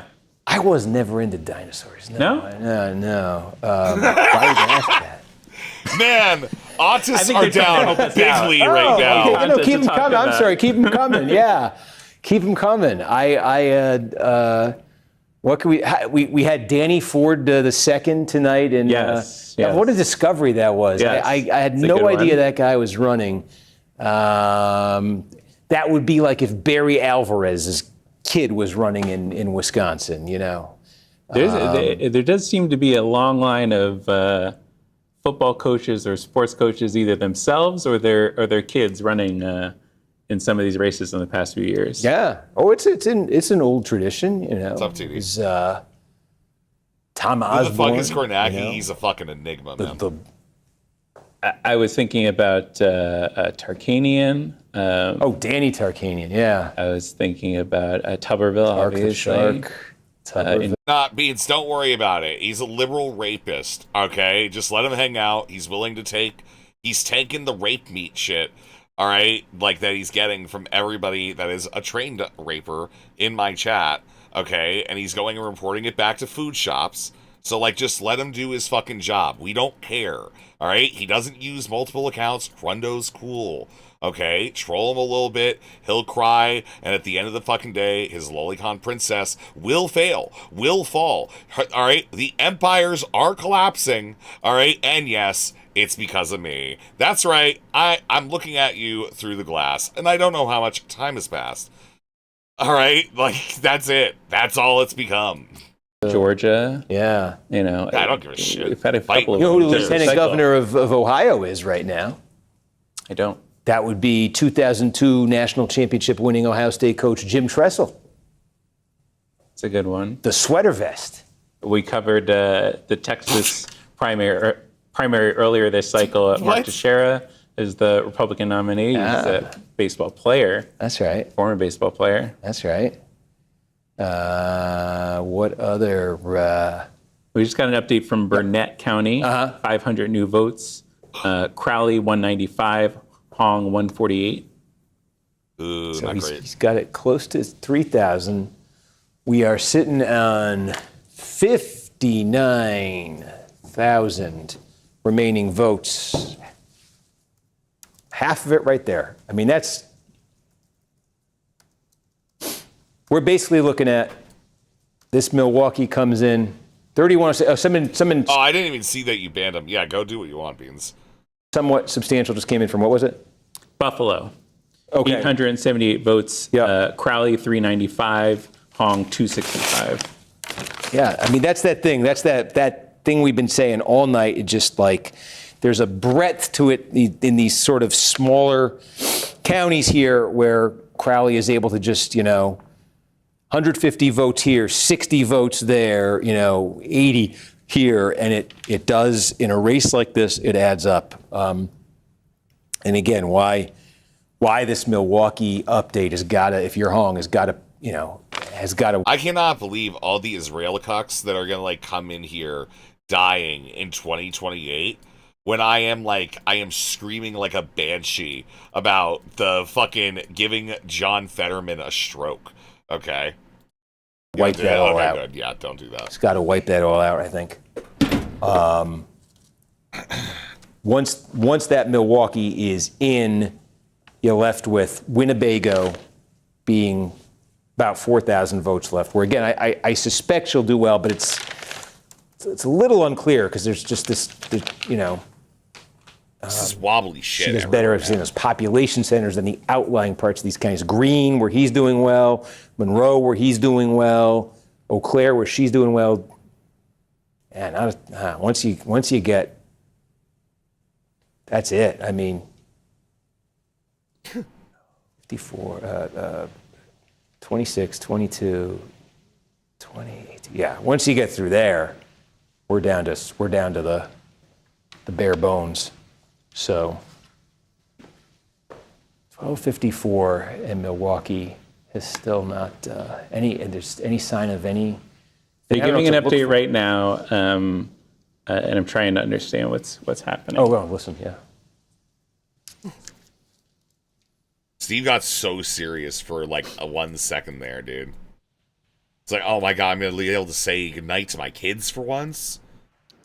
Jesus, it's been 7 years, man. Fuck. Like it sucks. He's so We just got a good at his Sheboygan job. update. Mm-hmm. Oh, for Crowley, I can see, which knocks us down to 56. Are they still giving the update? Yeah, and I'm just reading the closed captioning, and so I don't have the fullest grasp of this. But it appears there were some irregularities in the reporting process. So I think they have to go back to the city location and do some work there, and then potentially restart that process. That's what I'm gathering. What? From the city right now. Oh! Or from the county. Oh! There's irregularities in the election? That's Wait, what's back to happening? square one on this. What are we talking about? Potentially. There's no way. She's going through the... I'm just trying to read the closed caption. Yeah. No. I'm sorry. I don't mean to. I did. But that Oh just my seems like a God. very Fill the bar. significant Come on. thing. All right. Keep it going. I'm going to be off most of tomorrow, probably. This is crazy. Yeah, I'm sorry. This is awesome. This is so cool. Oh my God. Dude, that Hundo guy, like, he's like licking the cum off his fucking paws right now, his fucking fursuit. Yeah, they have He's, to like, restart that losing it, process. So dude. they have to go. Let's go. back Rocky, to, thank you for the 10 gifted. The city All right. location. I think we grab the memory We're sticks. working on it. go Thank through you, that, Rocky. Thank you very vote much, process Rocky. again, and then bring it back to the county. Jesus Christ, yeah. Francis Okay. Dragon gifted There you a go. tier That's 1 like sub another to hour. We'll get there. Monboon_. Are we talking hours? Base, let's go, Rocky. You know, at So much least for a day stream. at least the drive back, whatever they. What do you want? Do you want a day stream? Thank you. Thank you. Domo, everybody, 07's to Rocky. Thank you. Do you want a day stream or do you want, like, late night sloth poll? Okay? Late night sloth poll. You want music night? That sucks. I'm so sorry for your life, dude. That's tragic. Well, there's no traffic at this hour. I guess that's good. Yes. Dude! There's no traffic! Are you serious? Yeah. They have to what were they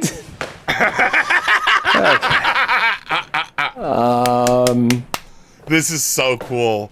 This is awesome. Well, what are we this thinking is here? so cool, dude.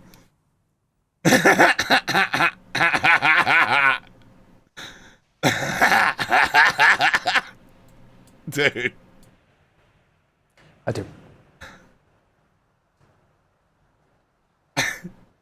I guess the exact thing, yes, is if 5 of the USB sticks were missing results from the election, so then they have to go try to re-grab them.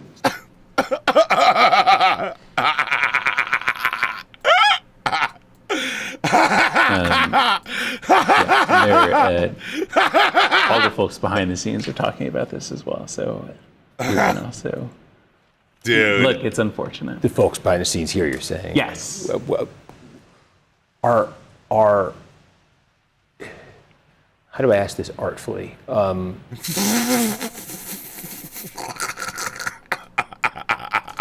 Okay. Do we still have an audience? Yeah, there's still a bunch of people tuned in. There's Everybody- 40,000. I think everybody was very eager for We're here, what we were Steve. teeing up. I was eager for it. I don't know if people want to go to sleep now, but No, we can't, Steve. Yeah, it's a blow for getting results in a timely manner.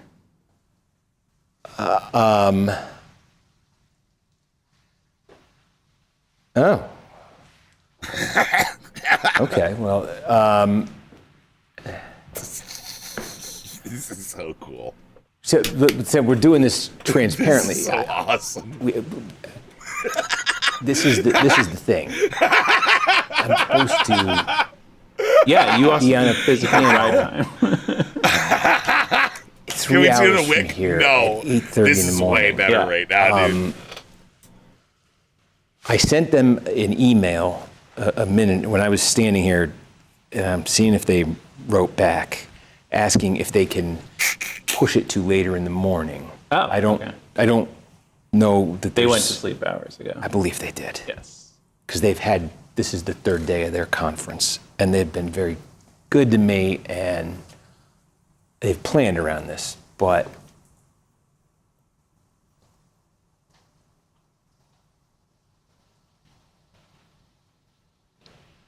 Yeah. I here's the thing.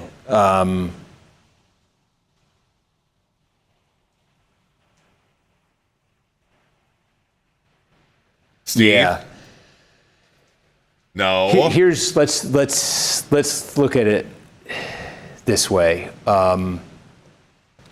We're kind of indefinitely waiting for them to get their act together here and get the sticks and bring them back and go on. And we've got folks here who are working real late, and I don't think we want to, keep them here to. No. Stevie, no! This could go 90 minutes, and it's 90 minutes of me saying, have you heard of any other athletes running for Congress? It's like we've come so far here. It's been 4 hours since polls closed. It's been an unbelievably We're so locked in, Steve. Interesting and intense night here, and it really is coming down to this one giant, update in Milwaukee. But man, we waited 90 minutes for them. They did this whole procession, and then they find out there's nothing on the sticks. And yeah, so it's just my way of saying I'm just trying to say to the audience here, so I'm not abruptly ending on them, just why we're doing this, because the audience has been with us for 4-6 hours in some cases for this moment that didn't happen, and so folks, I think we are gonna wrap it here for the reasons we're saying here, just but I want you to know I hate doing this to you, because you've been Rocky, favor the further 10. Thank you, One Punch. Hello, bye. What if this ends in Steve ashamed by his failure to learn from its Harikari? He's not going to do that, okay? And we pray that he doesn't. That's a good deal. Okay, thank you for the 10 further gifted, Rocky. Jesus. I know you're here for results, and we've come to the point where it's like one thing away. I hope you understand that we just, we got to let everyone here has got to, has been here for a long time, and so I'm just trying to. You're trying to cope, man. I get it. The flesh is weak. We all got it. Okay. Oh, I need. So this is okay. Okay. So folks, here's what's happening. I'm doing this is sort of a cut-in thing. I have to. They're gonna. Let me set this so it's. Sorry. Yeah. Producing the producer. Melissa, do we want to do Wisconsin results in these updates, or how do we want to parse these out?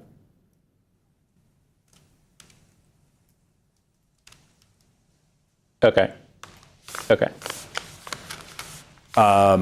Okay, so we're doing this is like kind of a cut-in thing. We're gonna tape here that they're gonna insert into News Now. So if you'd like, you can watch us put this together. Oh, I absolutely want to watch this. I'm so curious about whatever the fuck this is.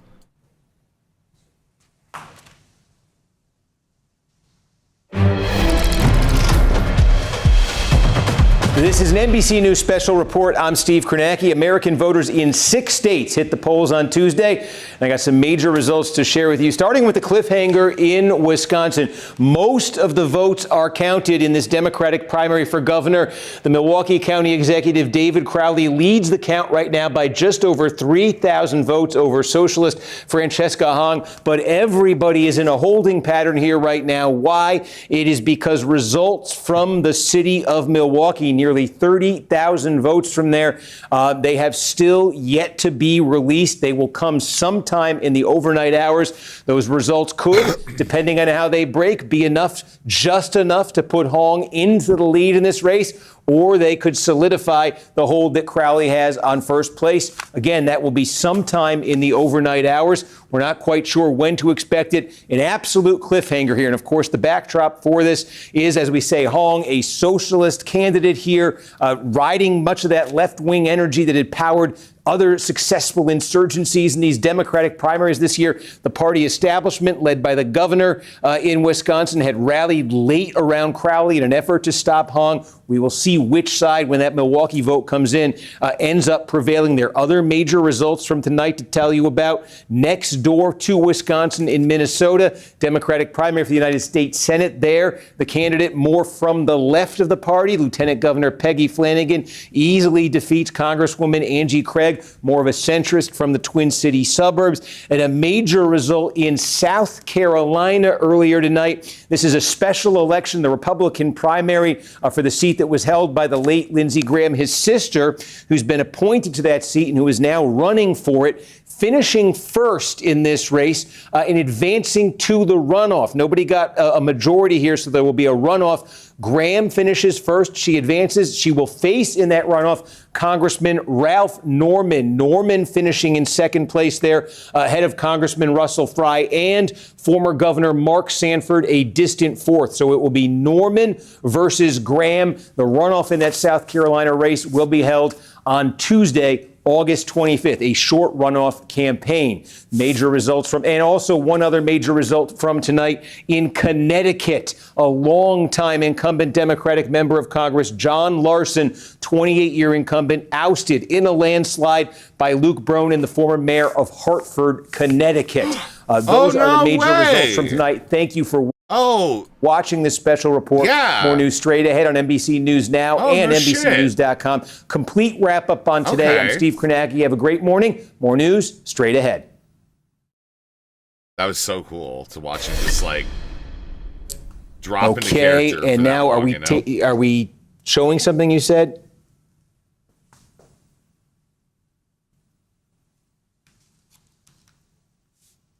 Okay, so folks, I apologize calling this. It's just get some sleep is the best I can tell you, because it's going to be a while there in Milwaukee. I hate ending it early.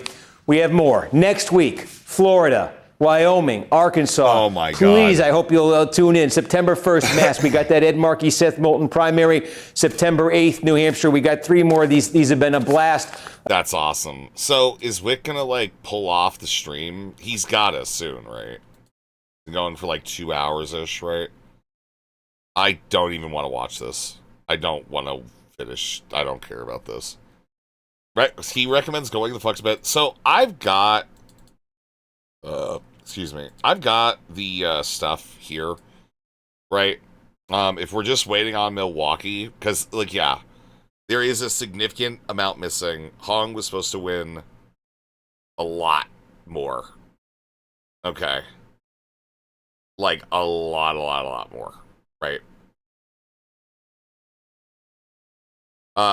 Destiny's on IRI stream apparently, and Pisco just said, "Why are you afraid of the?" Is Pisco still on this? No. Wait, where's Pisco? All right, let's check out. Bro, no fucking shot. Calling it for Hong now, thank me with a tithe from Kalshi earnings. I don't know. Let's see. She gave up. I feel like she kind of gave up though because of the polling, right? Yes. Yeah, well, the fundraising was lagging, but I think polling could be the responsible for that as well. I think she did. Okay. So is Pisco on somewhere? He's not like talking about one person thing, just like Biden, shit. Right? Okay, there is like the Whick. There was more Pisco Whick arguing, I guess. That's like a segment unto itself, though. We might come back to that. Or no, we probably can go back to that. Do you want to watch the full Pisco segment, everybody? It's like 30 minutes. Does that sound good? From like start to finish while we wait for more polling results to come in? Does that sound good? Like I said, I still have up all of the different things. I've got NPR. I've got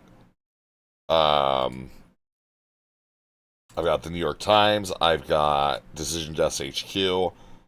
Polymarket. I got those. I can check in on those. But yeah, I think it would be cool right now to watch people that argue. Congress starts to cover both of his deranged calls today. Yeah. That's the thing. I think today, yeah, that's the other option is we finish this up. This is almost over, I think. But it's not like his concerns are completely out of left field or unfounded. They are.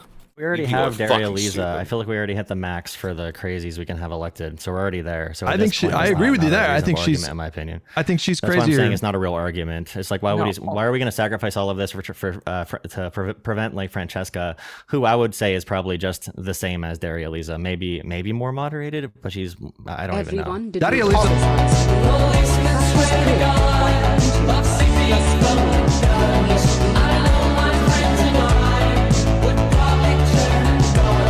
okay, yeah, I know. I gotta update the bar. I did update the per hourage. I just didn't update the bar, right? So we're at 50, right? Yeah. No. Yes. Yeah, that'll help. Okay. I love this. Yeah, it's like, I'm gonna be honest, we've been having litty fucking streams lately, man. I'm just gonna be, I think that we've, like, found this, like, perfect little hole that, like, you know, we've opened up, alright, in, like, you know, the kind of Whick class people, that it's just, like, at this point, it's like, yeah, honestly, just generally making fun of them is, like, enough. And you know, as long as I say, wait, fuck my life. they were the 315 takers. You know that if I say Owlish, you know that she is going to be downloading this entire stream and putting it on her hard drive. All right, so the longer you make this, the more hard drives Owlish has to buy. Okay? That's for you, Owlish. Okay? That's for you. You know? She's worse. She's worse than Hong. Yeah. So we're having a DSA candidate win who's not as.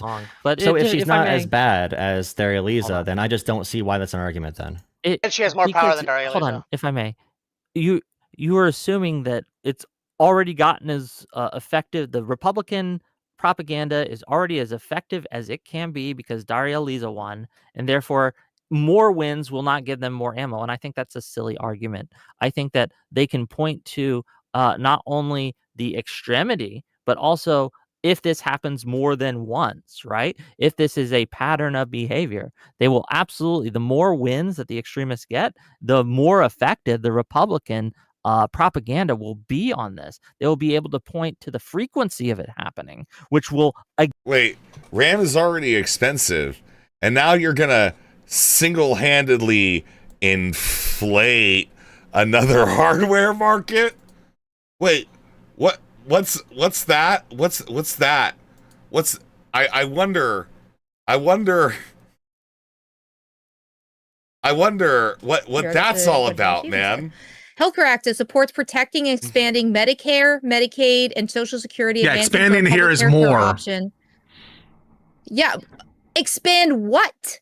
Expand what? Expand what? Expand what? Rusty, it's gotten closer. All right, man. Okay, man. Okay. Anyways, again, strengthen their argument with normalists, and they won't be 100% wrong on this, right? It is a growing problem. I do not know and yet. It just gives value to their argument that we don't need to do. And yeah, dude, it is actually getting closer. We are down to, was it 2,900 votes or something between them? Okay. Something like that.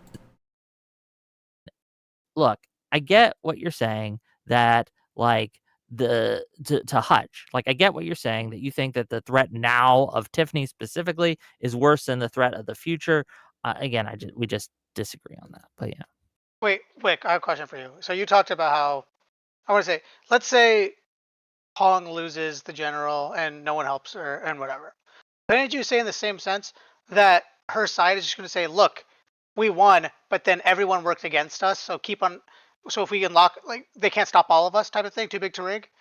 In the same I sense that think you're that saying, argument won't work simply because we can point to the metrics now.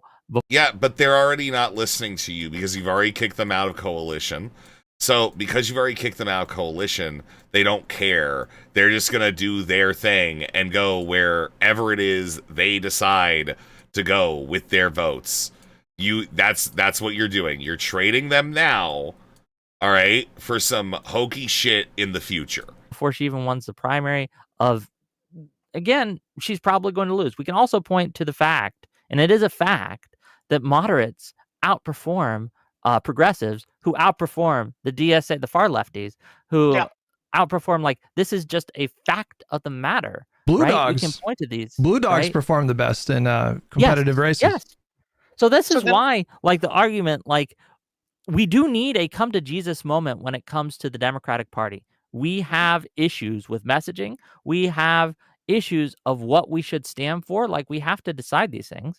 Yeah. But when we look at the actual metrics, the path that we should take seems to be, at least from the metrics I see, that we should moderate more. Yeah. So, and that we need to moderate more, guys. Okay? What does that fucking mean, Wick? What is that a dog whistle for? Who are we moderating to, aka sacrificing? Sense. If you're going off the assumption she's going to lose the general regardless, why don't we put our full backing behind her? She loses, and then we say, look, we did all of that, we helped her out, and the DSA still can't win. Let's get a Crowley type back in there, and let's actually start winning. Because I think that what it will do, by putting our credibility on the line to back Hong, is we will be shown as feckless and impotent. Like, even we couldn't even get Hong across the finish line, and we will be tied to the positions that she holds and say, it's the same thing I do with the people who endorse Plattner, right? And it's an effective argument. Here, Wick. Hey, Wick, bro, didn't you endorse that rapist guy? Here, Wick. Yo, Wick, didn't you, like, sell out your channel to that rapist guy? Hey, Wick, just real quick, did you sell out your channel and, like, all your fucking old friends to that rapist guy? Let me try to get at this a different way, okay? Go ahead. I guess my big concern... That rapist guy goes fucking heavy, man. That's got some energy behind it. Apart from a potential Republican trifecta in a crucially important swing state, which I think matters a lot. But I think one of my second biggest concern here is how tenable is this posture applied at a more macro level? In other words, what are the limitations of this posture? Because as I see it, we are in a moment right now that is marked by anti-establishmentism, populism, a massive backlash against the current administration, which I think empowers groups like DSA. And so I guess the way that I look at it right now is we're just in this moment, and there is no avoiding that. And there are going to be, like, the DSA are going to perform better in the next 2 cycles than they did in the previous 2 cycles when Biden was president. And there's just no getting around that. And so, yeah, he hasn't been charged. Would you say that we should take this posture of allowing potential Republican trifectas in 5 other states if that comes up in the same way? 10 other states? 20 other states? No, there's a limiting principle here. Well, yeah, no, I understand. So explain that for me. So like, I'll give you one. I think the Mooten method, right? I'm not gonna, like, the Mooten distinction, if you will, is an important one. Is it what seat is it? Is it a Senate seat? Right? I do view Senate seats as more important than governorships, and I view governorships as more important than the House. Right? Like, there's a one begets another. You fucking dipshit moron. Ranking system here. Holy fuck! I don't like Al-Said for a variety of reasons. However, I am endorsing him because he won the primary, because the Senate is just too important. He's also right? not DSA. There are limiting principles. Not a socialist, you know. I mean, there's a few reasons, right? But like, Yeah, he Israel. could be a socialist. It's just Israel. Wick, you can just say it. We all know what you want to say, buddy. It's okay, Wiki. It's okay, little Wiki. I'd still endorse him because the Senate is too important. But why? But if you speak to historical precedent and trends, and the observations that you make are correct. Like you're pointing to trends that are real.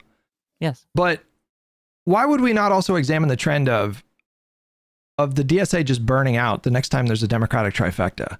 Like, why would we not just assume that the same thing's going to happen this time? And maybe assume is a strong word because you want to be a little bit vigilant, right? Like you don't want to fucking take over. And maybe this time it'll be different. But you know, I think what's going to happen in the next like 4 to 6 years is like kind of obvious. Like they are going to have better than usual election cycles. I mean, DSA candidates in the next 2 cycles. That is going to happen. I mean, this is a really predictable kind of pendulum situation. And then they're going to fucking burn out again.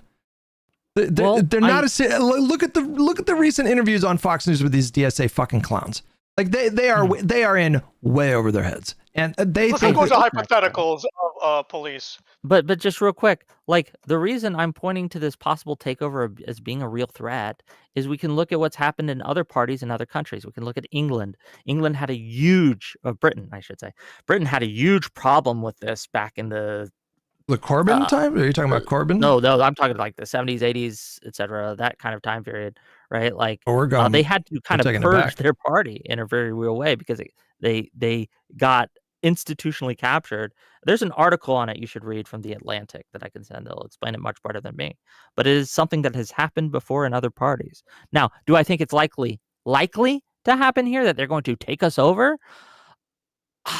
I think that long term, 1%. if we don't stop it now, yes, it is likely. No, but I think I'm sorry. 1%, I'm sorry. I disagree.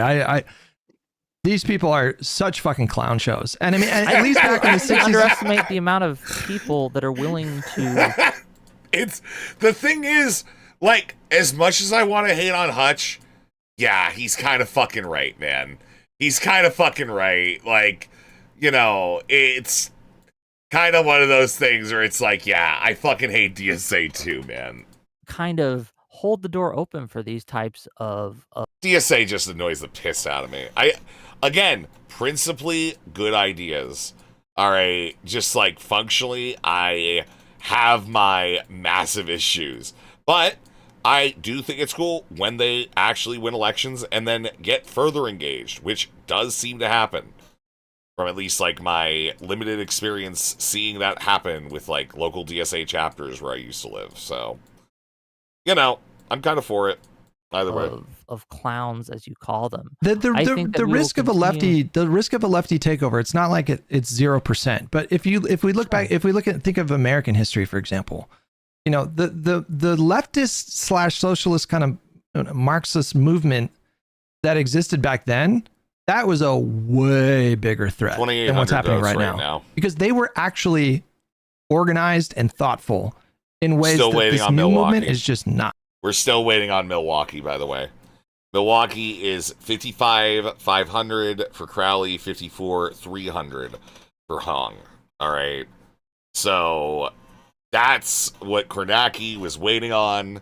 And that is apparently a thing that is a big deal. Does Wick know about the business plot? Probably like the Students for a Democratic Society, all the anti-war probably doesn't know about a lot of groups things that sprang up.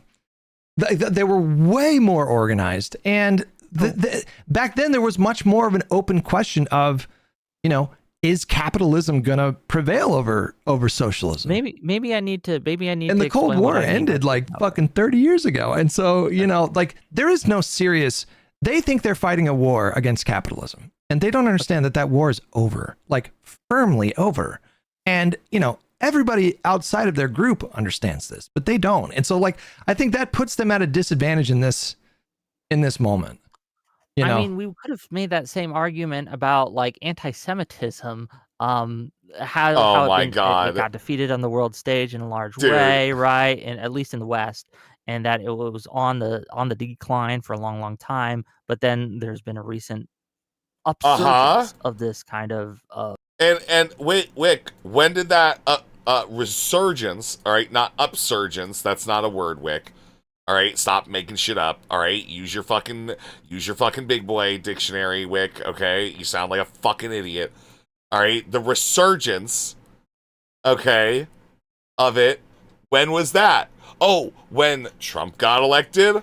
And then weirder shit kept happening, and then the state of Israel went ahead and tried to force itself as to be the speakerhead for all Jews.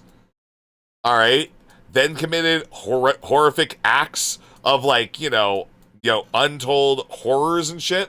Yeah, of issue. Upsurgence is a word, is it? But that's not the trend for socialism. Socialism is. That sounds like a weird. That sounds fake to me. I'm sorry. Well, let me. Maybe I'm an idiot. Maybe I'm an idiot. He's dead, man. Hold on. Do you not say that at least in this moment the DSA is having an upsurgence in success? Is that really influence? Yeah, but no way. Again, the upsurgence we're talking about here is them arriving at the same number of seats that they had after the 2018 fucking blue wave, bro. Yeah. It's just seven back then compared to 7 in the next Congress. Just to be clear, you are agreeing that the trend line is going up? I already conceded that to you. I said that they're having a better than usual cycle. My argument, and this is why I said maybe I need to define what I mean by take over the party. Do I think that they're going to win a lot of general elections? Absolutely not. What I do think is going to happen is that they're going to get in positions of influence and power within the Democratic establishment, such as the media apparatus, staffers of important politicians, etc. Right? Whoa, that are going to be. Can I finish? Yeah. Sorry, go on. Sorry. Go on. Let's not go to the thing out there. Right? Yeah, go on. And that you don't need a lot of these people. They just have to gain these key positions to pull levers of power and influence within the Democratic establishment and Democratic Party that will allow them to make decisions that would be contrary to the will of the majority of Democrats. And it. By the way, I also want to make note. I very much disagree with you doing the Crimea River, and shit like that joke. But at the same moment, I really like the trolling. I really, really like the trolling. So we're just gonna call that 1-to-1, man. All right, dude. Is going to cause us to have an issue, right? And we are seeing that play out now. The hour is later than you think. Right? They have gotten more positions. And I just woke up to this recently with the college Democrat thing, right? That shocked me that happened. And then talking to college Democrats, talking to the people who are in positions of power there, right? Off the record, telling me that they sat down in a video call with eight of their chapters or whatever. And they were told last minute by the national board that not Hutch. I'm sorry. Hassan, that Hassan was going to be the invitee, having 5 out of 8 of those chapters object to it. And then the national board members saying, well, it's too late now, right? That was the argument that they gave. Well, it's too late now. We can't do anything about it. We can't disinvite him. He's just here. Deal with it, right? It woke me up to the reality of it doesn't take a majority. It takes people within key positions. Why do I feel like it's just a local chapter got that person along with the national chapters, some of them going along with it. But the local chapter got Hassan Abi, and it's just, you're getting mad that Hassan is getting platformed. And it's just why? What I don't know, man. It's just the fake deplatforming shit that these people have done for so long. It's very, very plain and very, very lame, dude. That will, because of ideological reasons, make decisions that are harmful to the party as a whole, but beneficial to their ideology and power level. And that is a real threat. But I just want to grant. Oh, go ahead, Bishy. I would say there's no way. I think I could grant you a little bit of the media. There's no way they're going to get any type of leadership within the establishment at all. And if they do, it's because They cowtailed to the party line. You are not going to get any way. The caucus is not going to vote in a single DSA member into leadership. And if it is, it's going to be under an establishment person where they're going to be the assistant of something. Also, staffers, yes, staffers I would say are actually more extreme in general in both sides of like Yes, that's driving the their extreme. What's principle. one of the factors driving the extremism? Yes. No, staffers don't do shit. Okay. I mean, they Wait, do. No, whoa. No, staffers are great, but they're not gonna. If they want to do something very extreme, their principal will just say no, and that's all they can do. A lot of the time, like they could like get at like a very senior position, but if the principal's like, nah, I don't like that at all, too extreme, it will crash and burn. Yeah, I understand that, but a lot of times they're able to smuggle in people like Hassan and get it and get these things done because people don't understand. Look, the principals don't have the time or the reason they have staffers. Hassan! Nightmare! These people are brain broken by Hassan Abi, dude. Is because they have to It's outsource, so fucking right? awesome. They have to delegate their decision making and their information gathering to a great degree because there's just so much to know, there's so much to learn, there's so much to do and things, and they have to focus on very specific things. So they delegate a lot of their decision making to staffers, high level assistants, etc. They delegate a lot of their information gathering to these people, and these people will push, and staffers will push their candidates, right, their principals in various directions, and they do so successfully. We see this successfully happening when principals take unpopular positions that they think are going to be popular because their staffers have convinced them this is the case. I would argue that one of the reasons that defund the police and all these things got so popular in 2020 is because staffers largely had been pushing that shit on their principals, saying, bro, this is what all the people want. This is what's actually happening on the ground and things like that. Give us a And principle? this is going to continue to happen because we're going to continue to. Who did this happen with? Who are you saying this happened with? A lot of the politicians who started backing the defund the police and things like that. Let me give you specifics. Hold on one second. There were what Democratic congressmen and women were saying, yeah, we want to defund the police. It was like AOC. It was like the squad, but who else? But the squad ain't going to be pushed to that position. They already leave that position, right? Does anybody have the numbers on what percent after these elections are done, assuming that Daria Lisa is going to make it to the finish line? I think she's running pretty much unopposed. After this election, what percent of Congress will be represented by open socialist or DSA members? I'm curious, like what percent? Or like, yeah, like what percent of Congress? Because I believe it was less than 1% before. Is it going to be above 1%? It's going to if it was like, it's going to be like 1.8% or something like. So like 7 out of 400 and what is it? Or like if I just said 9 as an estimate, and that's going to be 2%. So it's not even. Yeah, and that could matter if the margins become like equally split. Obviously, they can be spoiler votes. It shouldn't be a problem this cycle necessarily. But I could see that in the future being a problem after a few. I don't like. I give them I don't think they're going to be spoiler votes. I don't even think that's. I think the 2 or 3 of them. A old squad before they changed, like kind of saw what happened when Cory Bush or like Jamal Bowman goes, like the squad goes against the fray or tries to be a spoiler vote. They get absolutely destroyed. Here's the thing that I think you guys are underestimating. Like when I hear you guys say there's no way this is going to happen, I think to my Republican friends in 2010 and 2012 who are saying, oh, the Tea Party, they're just a bunch of... Yeah, but like everybody has thought that the fucking Republicans were going to become fascists outside of the Republicans for a very long time. Okay, calling Republicans fascists, like, is a time-honored trend in this fucking country, okay? Like, that's not special. It's just, yeah, they just kind of lived up to the things that, yeah, again, you know, maybe me and my friends were schizo, but that's what we were always calling them, was fascists, you know? I toned that down at one point, tried to pretend they were real people. I was wrong.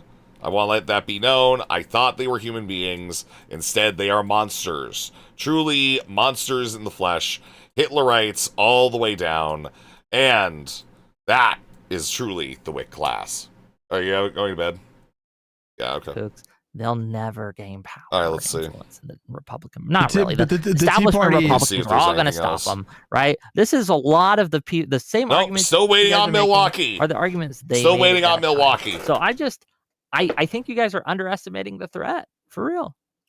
The Tea Party, I think, had way more mass appeal to the median voter than the fucking DSA. And, you know, it's not that I don't appreciate any kind of risk. Yeah, the mass appeal was hating black people, but, you know, that's just, you know, the moderation that these people apparently want.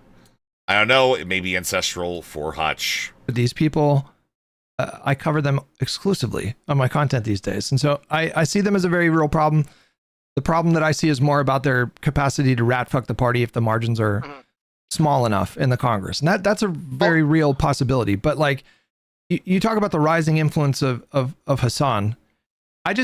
To me, when I look at the landscape right now, Hassan is about to be fucking buried. You understand this? Like, he is going to get so much more scrutiny during this cycle. And I think the next cycle as well. Like, there's a very non-zero chance that on the debate stage for the Democratic primary for president in 2028, Hassan's going to come up like multiple times. And, you know, it's not going well for him. Like he is starting to understand that his politics are a liability, and he's going to start getting heat from people within his own movement that want him to stop making it about him and get the fuck out of the way, you know, when it helps these candidates. And he's he's a malignant narcissist. So like, he's incapable of that. He should be texting everybody that he campaigned with right now and telling them, throw me under the bus if you have to, if it helps you win the election. And he's not doing that. What is he doing? He's saying, like, he's doing literally the Trump thing of, they're not after me, they're after you, and I'm in the way. And so Would you argue, Hutch? Would you argue it's healthy for this to happen, for Hassan to get this power, so there's a reckoning? Like DSA winning a few seats and Hassan being so publicly associated, it can actually, in the end of this all, be a good thing because he's smacked. Yeah, the malignant narcissist thing is awesome. Hell no. Well, I hope you're. I don't know if I would say that, but yeah, I hope you're correct, Hutch. I just fear that there is a substantive enough chance that you are wrong that I still think waiting on Milwaukee. Just watch. He's going to get buried in the next few months. What happens if I may? What happens if we get into a situation?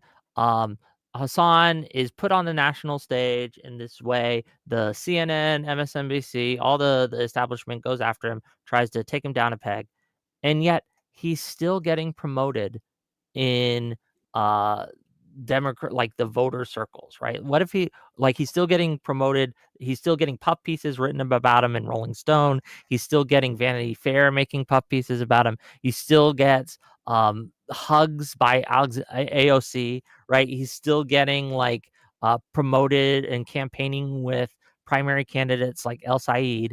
What happens if that doesn't stop after all this? Do you change I your try not mind to think about. Yeah, but here's the problem. Like, AOC hugging Hassan, because Hassan, did, shout her out and stuff, early days and stuff, right? AOC hugging Hassan, when AOC has, middled her rhetoric, and Hassan sticking with AOC, even though AOC has heavily moderated, right? All right, so they're claiming human error on the USB drives. Push the wrong button. Okay. All right, Fox News. Why you're giving me this? As we wait for these, and there's how many ballots are we talking? Or hour and a half to download all those results back onto the flash drives and then bring them back to the courthouse. But when they talk about it was human error, what in the process could have happened, or what didn't somebody do? That's what we don't know yet, right? Was it something very simple? Was it something procedural that they should have done, and things were just running late? I don't know, and I don't want to. The last thing we want to do is speculate on how easily a mistake was made, or whether it was made. They did say it was human error, but was it carelessness, or not understanding, or thinking they had done it and that they really hadn't downloaded the results, just downloaded the audit log instead? So, and it sounds like that was about 15,000 ballots impacted. Did you have the same number? 15,000? Well, I had 15,000 that they know that they have that they're not going to release. Those are the ones that are secure, correct, that they're not going to release. I don't know if we know the total number of ballots. Yeah, that's 28,000 total absentee ballots. This is 15 that you said were potentially already secured at the county courthouse. 5 of 9 memory sticks. Yeah. So 5 of 9 memory sticks were mistakenly had those audit results on them, not the election results. So the city election workers are now going back to central count to redo this. I'm asking a question of our producer. Are we following them with our photojournalists? Okay, so our photojournalist is there on the way at least, and will be setting up. Hopefully can send that back. It's much easier to send live pictures now than it ever has been in the history of live television, so that's good news for us. So stand by, and we'll get those. We'll share them with you here. Yeah, and we've been focusing on the issue here at central count, but if you look at the numbers now, it's a 0.3% difference, which is tighter than what it was maybe 20 minutes ago with Hong trailing there. 94% of the votes in, right? Maybe it'd be good to look at some of the county by county breakdowns to see where Hong and Crowley are up and down. So first I want to show you Milwaukee County. This is what we're still waiting for. All right. Okay. Sorry. We're sorry. I'm getting lost in this shit all the time, dude. I love things that are that far out. I'm sorry. And so I'm looking at the situation. But you recognize that that's a real threat. That might happen. That is a possibility that is worth contending with. Listen, it's not a 0% chance. I just feel like right now he is going to get buried, and that he just doesn't have any good answers. And so, like, he's just fully on the. He doesn't have good answers. He's just fully on the defense right now. Like he's on his feed, quote retweeting NRSC tweets that are. He's like trying to add context to some of these clips, and bro, there are thousands of these crazy clips, and just the whole everyone's feed is going to be spammed by all of his greatest hits, and I don't think it's going to go well for him. I could be wrong about that, but hope you're correct. I hope you're correct, but I think that there is a rising possibility that Hassan weathers the storm, because you're wrong. He's not just on. Well, he's not going to go away entirely. I'm not saying he's going to. What's happening is, and this is why a lot of people won't even challenge Hassan, is because when you do, you are receiving so much harassment, so much brigading. Look, and I swear to God, somebody's got to fucking put a muzzle on this dog, man. Destiny, put a muzzle on your fucking dog, all right? Can we, like, stop fucking pretending like Hassan's audience is good at harassment? Okay? Like, not at fucking all, dude. And this is a call out to Jola last night. Jola mentioned last night that Kirsten Gillibrand apologized for some of her comments on Mom Donnie in a call she made in a podcast she was on, some sort of radio show.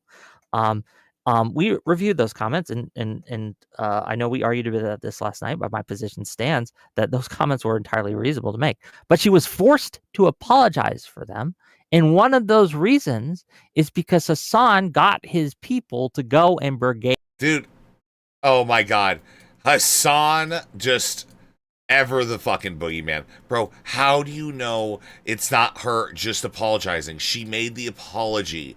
Stop infantilizing, man.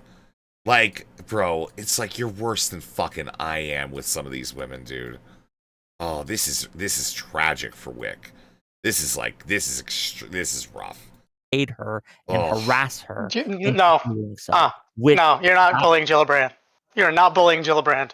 If Gillibrand does what she wants to do, then why did she apologize? She probably do you know she probably either got told by her staff, which you don't want to talk about, that hey, probably not good to say, or she actually believed that it was probably wrong for her to say some stuff in the moment, which is why she's changed her behavior entirely and is emphatically supporting El Sayed, right?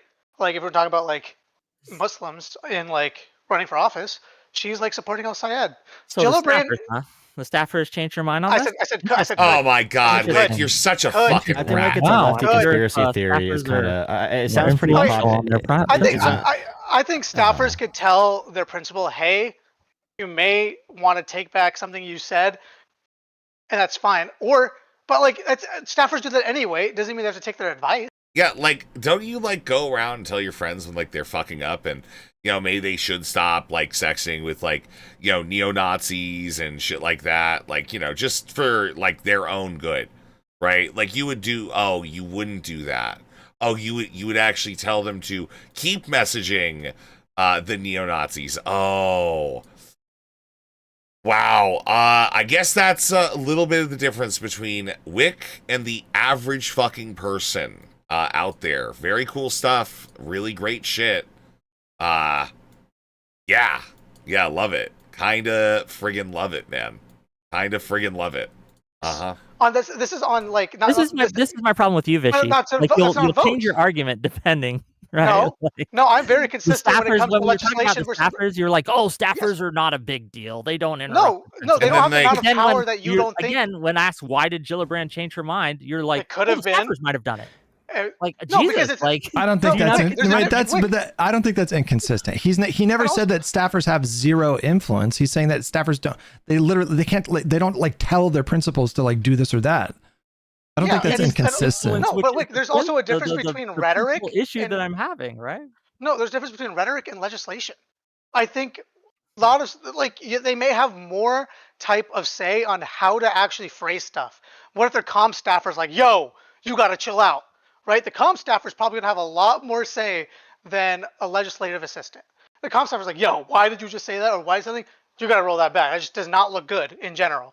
It doesn't have to be about brigading, but you can say, hey, that doesn't look good, and Gilbert's like, fine. But at the same time, if a guy's like, hey, I want you to vote yes to end I bet her staffers wanted her on the first shutdown vote to vote with most of the party and keep the shutdown going. And we saw that Gillibrand was adamant that she was never going to vote to shut down the government on that first shutdown vote. So, and I know for a fact. Okay, this is about me. Let me just chime in a please, little please, bit for a please, let me second. No, because respond to this is this about me. part. I have not said Oh my anything God. about this. Oh my God. yet. Can It's I possible Gillibrand also realized, oh shit, I kind of tied Mamdani to jihadism and intifada, and she said, well, I think I got that wrong. I think it's a good healthy clarification. Acting like Hassan Piker has that much power. I know Democrats in New York City. I know dozens who were pissed about the comments she made. She probably got calls from her own constituents mad at her. We can't act like everything's a Hassan like conspiracy. Okay, so one, she did not tie him to jihad. Bro, what was this? This is so Kino from fucking Whick, man. In any way. This is literally what every DGG bot fucking sounds like. That's so awesome, man. Way, shape, or form. We went over the call. We can do it again if you like, but I think it's a 6-minute call, right? And two, this again. She claimed he made comments in association with extremism and jihad and intifada. That's why she apologized. Everyone agrees with that, except you, except Twitter people. Okay.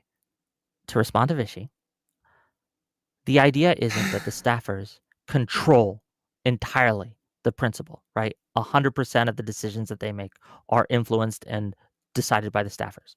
My argument is that the staffers put pressure and have influence on their principal in a way that some of the time they go with their staffers' influence. And that is still bad because if the staffers have an ideological bent towards extremism that makes their principal make decisions to either. Who hires the staffers, Whick? Whick, who hires the staffers? Do you think it's the politician themselves?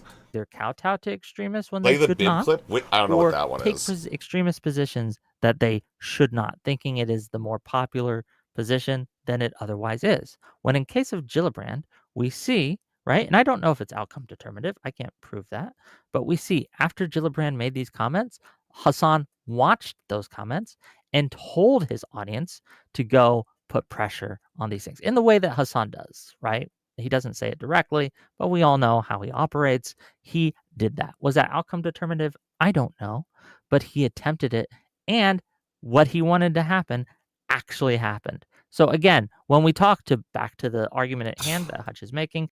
So Hassan told his audience to go do something, and then that changed everything. But when Destiny says he's going to harass, by all means, says things about, like, gunning people down and shit, those are just good old jokes. Like, you can't play both sides of this, Whick. You can't play both sides of this because your shit never works out that way. And again, all you ever have are hypocrisy arguments, which again, I don't like find them like particularly innovative or valid in any way, shape, or form. I feel people arguing from like that standpoint are just cattle. Cattle that probably are not worth air. They're just cattle. That's all that they're gonna be. So that Hassan is definitely going to get buried. I hope he's correct. I think in a just world that would be true, but we don't live in a just world. Sometimes the wicked people win. Sometimes the bad guys win. I was like, in a just world, Trump wouldn't be president right now. But here we are. Yeah, man. In a just world, in the real world, bad guys win. And the bad guys are currently winning, and you are suggesting that we allow the bad guys to win more and to consolidate their victories so that way the good guys have a harder time to go ahead and win the future. Right? Like you explicitly say global jihad. Oh, okay. You underestimate the influence that even small audiences like Hassan in the grand scheme of things, who gets less audience members. We're not doing the bitch wife thing. That's fine. I'm good. Right? That they can have because they have pull within party officials, staffers, etc., and that will back him because of friend groups and things like that. It's a real big issue, and I again I think that Hassan has more institutional influence than within the insurgent. We are still waiting on Milwaukee. We are still waiting on Milwaukee as it stands, everyone. 4,000 votes came in, but it doesn't seem like any of them went to Hong or Crowley. I am not really reading. I am mostly hyper-focusing on Milwaukee. So, let's see, if you will, if you want to call it that. I think that's threatened in the current moment. That momentum in his favor that you're talking about, that I agree is real. Like, I think that's under grave threat right now, because if also, you know, if the right wing media apparatus, you know, are they're obviously going with a strategy of like tie Hassan to the party. They're doing this in races all over the country, and you know, it's kind of low hanging fruit for them. It is. I think it is going to be effective, and that will impact Hassan's standing with like the party, like the actual party. That should, if we were all rational actors and everyone is making rational decisions, and the goal is for Democrats to win over Republicans, then yes, that is the proper decision making thing. People see the Republicans trying to tie Hassan to the face of the Democratic Party. Democrats look at this, see how damaging it is to the general election chances, and decide, hey, we don't want any of this smoke. Let's have a Sister Soldier moment and disavow Hassan Piker. And he goes the way of the dodo, much like Sister Soldier has no real influence in the, like, it's a different situation, right? Like that should happen. But the problem there's two problems with that. One, I don't think all voters are rational actors in that way, right? Or even all politicians are rational actors in that way. And two, that there are, again, subversive elements with the Democratic Party right now, and with the new media, and with even the normal media establishment, right, on the left, who have different goals than you or I, Hutch, who, again, will put seats at jeopardy in order to push their left agenda. And we see this with El Sayed. If your goal is to beat MAGA, the correct choice was Stevens, because she had a better chance of beating MAGA, right? Objectively, right? Just by the polling we see, the data we had, she was the choice to make. But people were willing to put the seat at risk, right, by going with El Sayed. But it's like, you don't, it's just like, so simultaneously, Whick is like, we can't trust the polling unless it agrees with me, right? Like, that is all Whick is doing in this specific, whatever you want to fucking call this shit. He is literally telling you, don't agree with the polling unless it agrees with me. Because that's the type of guy that Whick is. He's kind of a fucking scumbag, man. It's like awesome. Because they valued their ideology more than beating MAGA. Do you think that's really what they think for El Said? At the end of the day, I think we're all arguing points that are impossible to quantify, and so I think we are circling the drain a bit. We'll call it there, boys. Yeah, appreciate y'all. If you want more drain circling later with me and Destiny on Wick stream, it's going to be way worse than this, or better. Who knows? I mean, there's no good way it can be good, but hey, Hutch, I appreciate you. Your amazing chest hair. I want to bite it right off. I love you. Appreciate you guys. I get it. Yeah. Even though we disagree. Thank you for Crazy. taking my call. All right, bye, boys. Oh, was Loner trying to get in?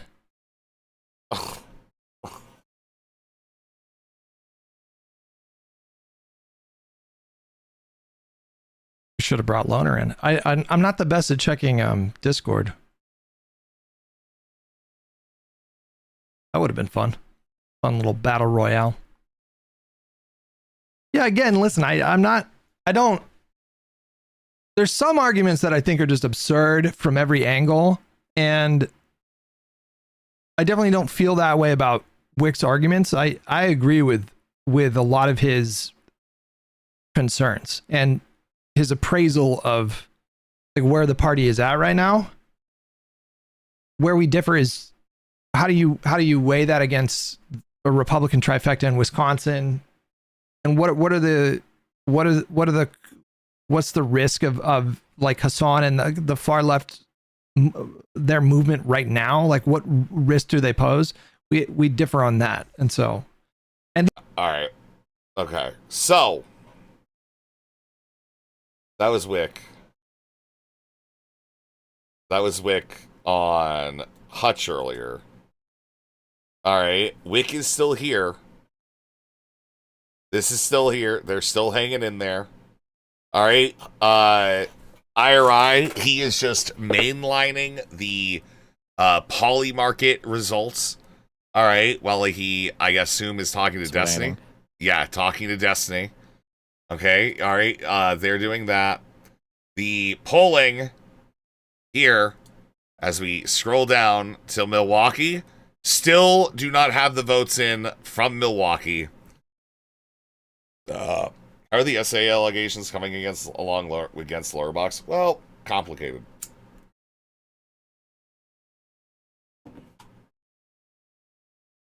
Right? Complicated. Best way to put it. So yeah, it is a nail biter. But that's not it. All right, we're not done. I get what's going on when the estimated number is going up and down. Yeah, dude, it's, again, we're seeing like there are a lot of places that could have votes that come in heavily beneficial for Francesca Hong. But I want to be clear. We got more. Okay, we got more. So Whick, after going on Hutch's, having actual like political analysts like jobs, like their actual jobs, not just like Whick. Okay. All right. He decided to go on Peace Goes to repeat the performance. So here we are with that. I like Whick a lot. I really, really appreciate. Yeah, sure, you can call it Whick. Going on Whick panels, they're some of the most fun. I mean, Whick panels are great. I just disagree with being anti-Whick is not being pro-Trump. All right, Whick is a Republican, Gibbs. He's one of yours. You should just claim him as it is. With them, I don't know. We can disagree. You guys take it as like an affront. Then I'm like, oh, I don't automatically assume everything you assume, bro. But yeah, Whick.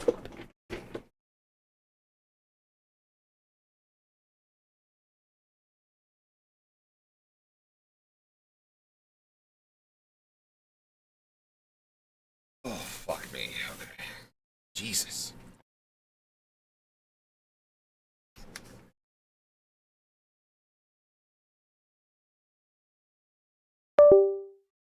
All right. So Whick, possibly Alish, but Can't we Whick just, continues his crash out. No, because Owl's banned. Owl's banned. Can't we just like? You want to do a two-way call with your girlfriend? Whick? Unban me so I can join. I'm sorry, I can't do that. Your time for appeal is in like 7 months.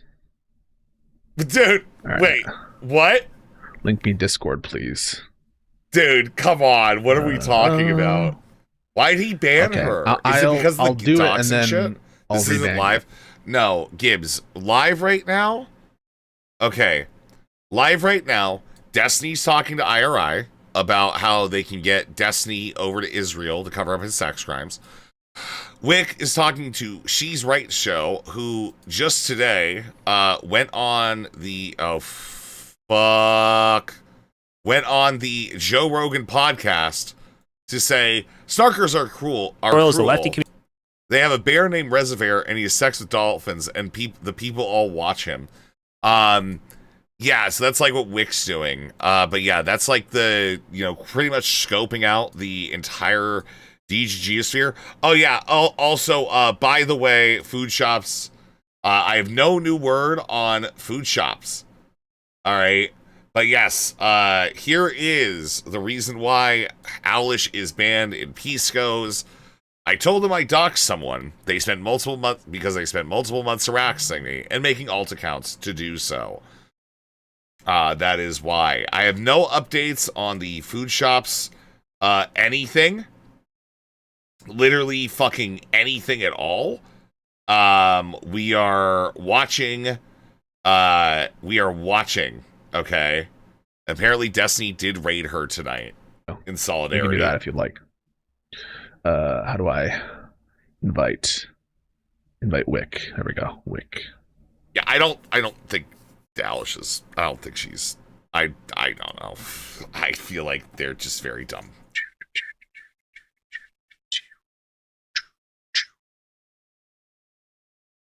Keep Owl banned. I just want to answer his question. Okay. All right.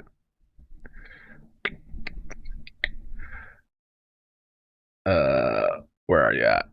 Where are you at, Whick? The simple narrative talks. Hey, what up, bro? Oh, did I make it on? You did. Good? How you doing, bro? How's it going? Okay. Listen, I just went into. before you start. I stopped in because I saw my face and I was like, oh, he's covering me, and I wanted to see what you have to say. And I saw some of my chatters be real mean to you. Don't worry about it. First thing I want to say, don't be mean to people. It's all good. It's all good. Can I just say, stop it? The first thing I want to tell you is, I appreciate that you're a big boy, and that you take the critique on its chin in the way it's intended. And I'm never like scared about you flying off the handle because I'm harsh to you, because I'm harsh to you. Now you can be you are harsh to me too. You are harsh to people as necessary, I think. And I just really appreciate that. And people who like are able to, just so we're clear, they said it was going to be 90 minutes plus some driving and shit. Okay, 90 minutes plus some driving. That was approximately 70 minutes ago. Okay. Wait, so is Pisco on the outs with them? DGG proper, yes. So Wick's been calling me an anti-Semite, and DGG proper is now calling Pisco an anti-Semite. I stand with my brother in this way. You know. I stand with my brother in this way. So, yeah. Yep. No, I don't have to feel worried about it, that I'm going hard on Wick and he's gonna I do. take it I hard. do appreciate that. They are also calling him a communist, yes. As well, like there are people who I know I can have strenuous disagreements with, and afterwards we'll be fine. Yeah. And there are people I know that I can't really disagree with, or they're gonna go crazy. Yeah. And I appreciate you're one of the people that I can have a strenuous Bro, disagreement I love with. Queeman is in the chat. We want Owlish! Exclamation point, exclamation point, exclamation point, exclamation point. Bro, fuck off. Yeah, dude. We'll be fine. This is so it's so cool, man. So a question about vagueness, I think, right? Or something else. Yes, vagueness. Go ahead. What's your question? Yeah, so like I heard from Owl that like part of the problem with perhaps El Sayed's campaign was things were too vague. And then I heard you reference like vagueness in the context of describing some of the DSA campaigns as potentially a problem as well. And so I was just wondering, is there a through line there, or like what is the outlook? Yeah, there? have you seen the interview? Who was it on? It was on one of these news channels. One of the DSA co-chair went on and was asked only 2,700 votes in between right now, though. Questions, specifics about her position on. Well, it might have been. I'm not still weighing on Milwaukee. I'm not sure which news organization did this, but they basically asked her pretty concrete questions on her tax policy. I could find the clip if you want, real quick. I'll grant that it was like vague nonsense. Yeah. Yes, well, and that's grant that's what I was referencing. Channel. Okay, I'll take a look. And a lot of times when these people come on to be interviewed and questioned about their policies specifically, they give vague nonsense, and that one.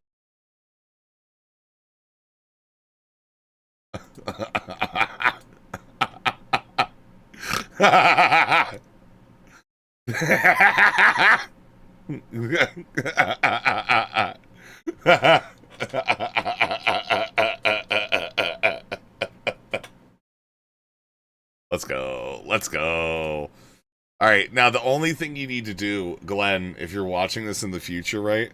You need to have me with my tactical RPG launcher, okay, motherfucker? All right, and at least since my lower ones aren't helping me stand, I can have all 4 of my fucking guns too. Okay, all right, I got it, man. We fucking got it, bro. Let's go. All right. Anyways, was what I was referring to. Oh yeah, but like, is there a follow-on from that? Because I thought it was like they're giving vague nonsense answers, therefore we should mistrust them, therefore we should not vote for them, therefore that's dangerous. But well, I don't know. Dangerous, maybe not, but we should not vote for people who cannot implement actual policy. You need to set up a hotkey. I need to set up a totally separate program right now to like actually get full functionality of everything. So, yeah. I am not voting for slogans when I vote. I vote for people who can actually implement good policy. And if all you have to offer me is slogans, then why should I trust you with governance? Governance is it's a skill that you have to be able to implement. I don't like, you can want the best things in the world, but if you're incapable of producing those things, it does not matter, right? You're going to fail. I kind of feel like that's like a Schoolhouse Rock, and if I may be so bold, a little bit of a naive look at these campaigns and these candidates, in that usually none of this shit's going to be implemented, and we understand that as a consequence of who we vote for. That I think that's bad, though, as a general. Yeah, but it's just kind of understood, and so vagueness. Well, yes, that is a lot of the reasons a lot of people are disillusioned right now with the government and with voting, even because the argument is no matter what we do, nothing will actually get done. And I think that this just feeds into that. What am I drinking? Ghost Original. I'm getting the feeling it's going to be a long night. We may switch over to more like drama related shit, like maybe go into like the vault and play some video games and shit. That, or like we could do the Whick panel from today, but I'm kind of glued to this primary one. And what does it taste like? I don't know. It just tastes. Kind of glued to this primary one. 2, I think we can probably say goodbye to the daytime stream tomorrow. So, yeah. Yep. Narrative that people have that feeds into those talking points that people have.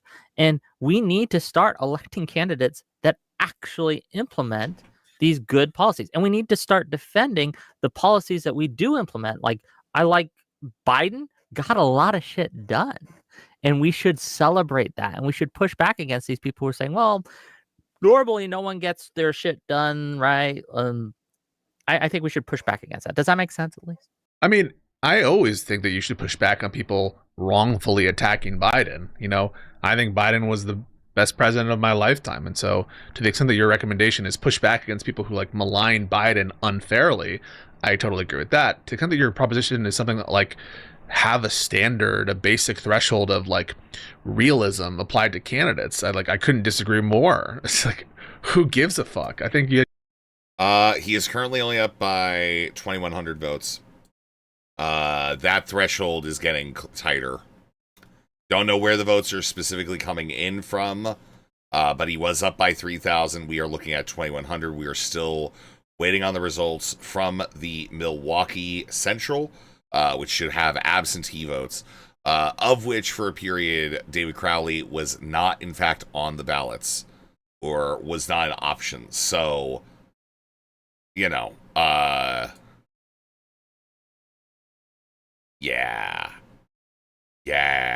So yeah, it's tightening up even without like Milwaukee in like this like last stretch, man. You just have to think about like what is likely, notwithstanding the fact that these candidates are totally unable to express how realistically something is going to happen. The issue is like duty is like not, it's like that's not something that's like worthwhile to like use as like a understanding. We understand that most rapes go completely unchallenged, unverified, and like not actually prosecuted. Even the ones that get prosecuted very rarely get results in anything more. So assigning a further debt to it beyond like anything else is somewhat like, lessening of it when it's like, yeah, no, it's probably close enough, but it's not even necessarily a straw man. It's just the actual like way that whole thing works, because at the end of it you do end up sounding like a rape denier, because understanding that all those things will make you less likely to bother. Like if you don't think you can do something, you're not going to try. That's kind of, I think, the arguments that like Acreal and everybody are making, Mole. All right. And those are the arguments I think that what you're pushing against. I don't know specifically who you're talking about. Yeah. I'm not attacking rape victims. I'm asking a serious question here. I know, but I'm like explaining it because that's always going to be the other end of it, which is that like what you're asking is there a difference between my definition and what your definition is? They've clearly stated what their definition is. And like if you agree with it, like what they're saying from their perspective, sure. But then you have to be making the stance against that. If you're trying to make an affirmative philosophical stance on like what you would go ahead and use these terms and call them to be. Right? So that's what they're kind of asking you to do, is to make an affirmative positive stance rather than like a regressive stance of the actual meaning of the term in the word. Right? So yeah, that's ultimately that. That's ultimately what that is. I just think that that's just like unfortunately, a reality we live in, is we can't just look to. I'm fine calling Bill Clinton a rapist. He was never convicted of that shit. Okay. Yeah, I'll just be fucking real with you. Yeah, 100%. Yeah, absolutely.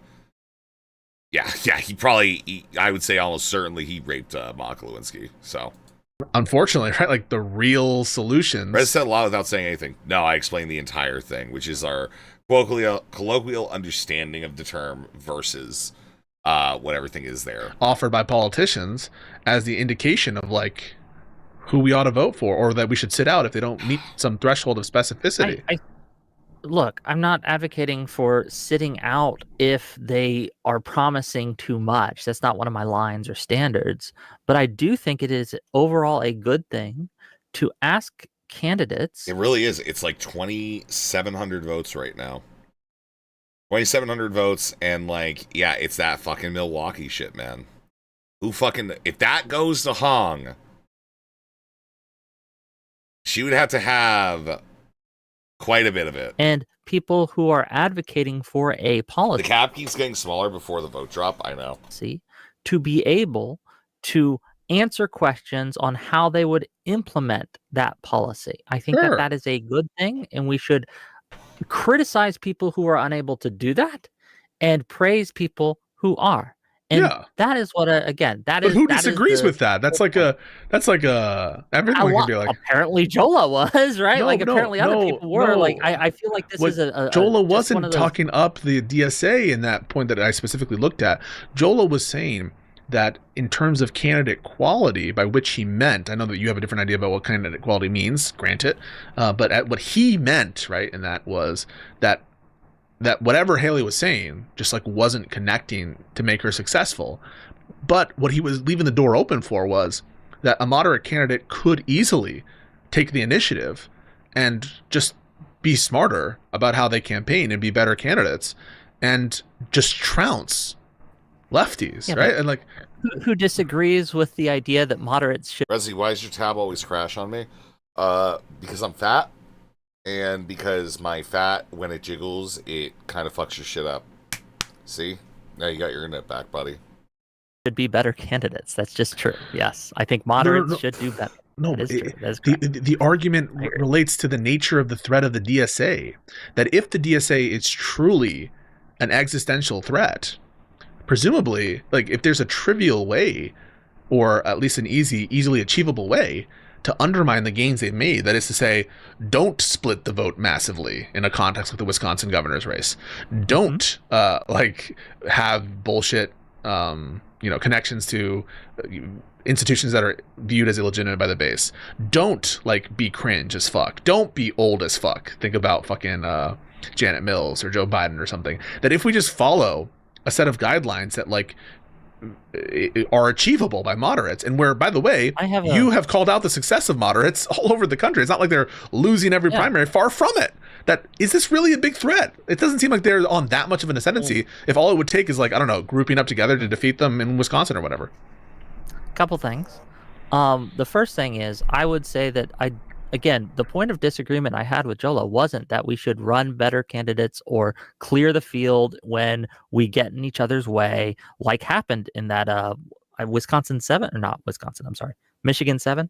That absolutely, you had two moderate candidates split the vote, and the DSA candidate was able to win because the moderate candidates wouldn't get out of their way. That was an own goal. That is something we should have done better. I don't disagree with these things. I think we might have some disagreement on the specifics of what makes a moderate less electable, what makes them more electable, but that's fine.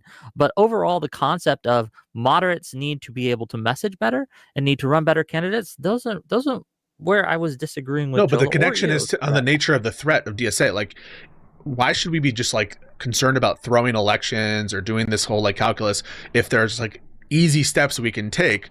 Don't nominate some, or don't propose some old as fuck Skeletor to run against the young fresh face. Because don't split the vote. There are other, yes, because there are multiple problems that we're facing when it comes to the DSA. That is one of them. There are others. The other problem that we are facing is the infiltration and subversion by subversive elements within the new media sphere.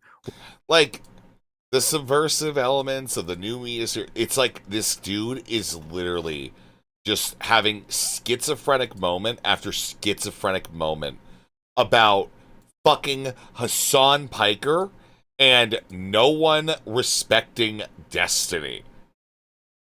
It's generational, man. There's nothing like it. Okay, I'm fucking wicking out right now. All right, I'm wicking out. This is awesome. Within campaign, you just keep repeating yourself like a bot. I know, buddy. I know you're also talking to the other guy, but me too. All right, me too. It's great. Staffers, all these people who are pushing to run with candidates, or not run with candidates, to run with influencers like Hassan that I feel will hurt their general election candidates, because these people do not care so much about beating MAGA. They care more about pushing their ideology. And that is a problem that is growing. This is responsive to both those. Think, right? Yeah. So you say the hours later than we think. I think that you're implying that there's an imminent threat by that. By saying that it's hours later than you think, it's an appeal to Saruman's language to Gandalf. And of course, Saruman. You painted. Yeah. Okay, but like, what I just said is responsive to both. I mean, like, if there is a DSA threat, presumably one way to... Oh, nope, we did. We got a bunch of numbers in from Milwaukee. And we got like 17,000 votes, and it did not go towards Hong. All right, it is widening yet again. And I think it's fair to say that David Crowley is the winner. as announced by Decision Desk HQ. Whick is surely extremely excited now. Congratulations, Whick. God damn it. I just wanted him to be sad, man. That sucks.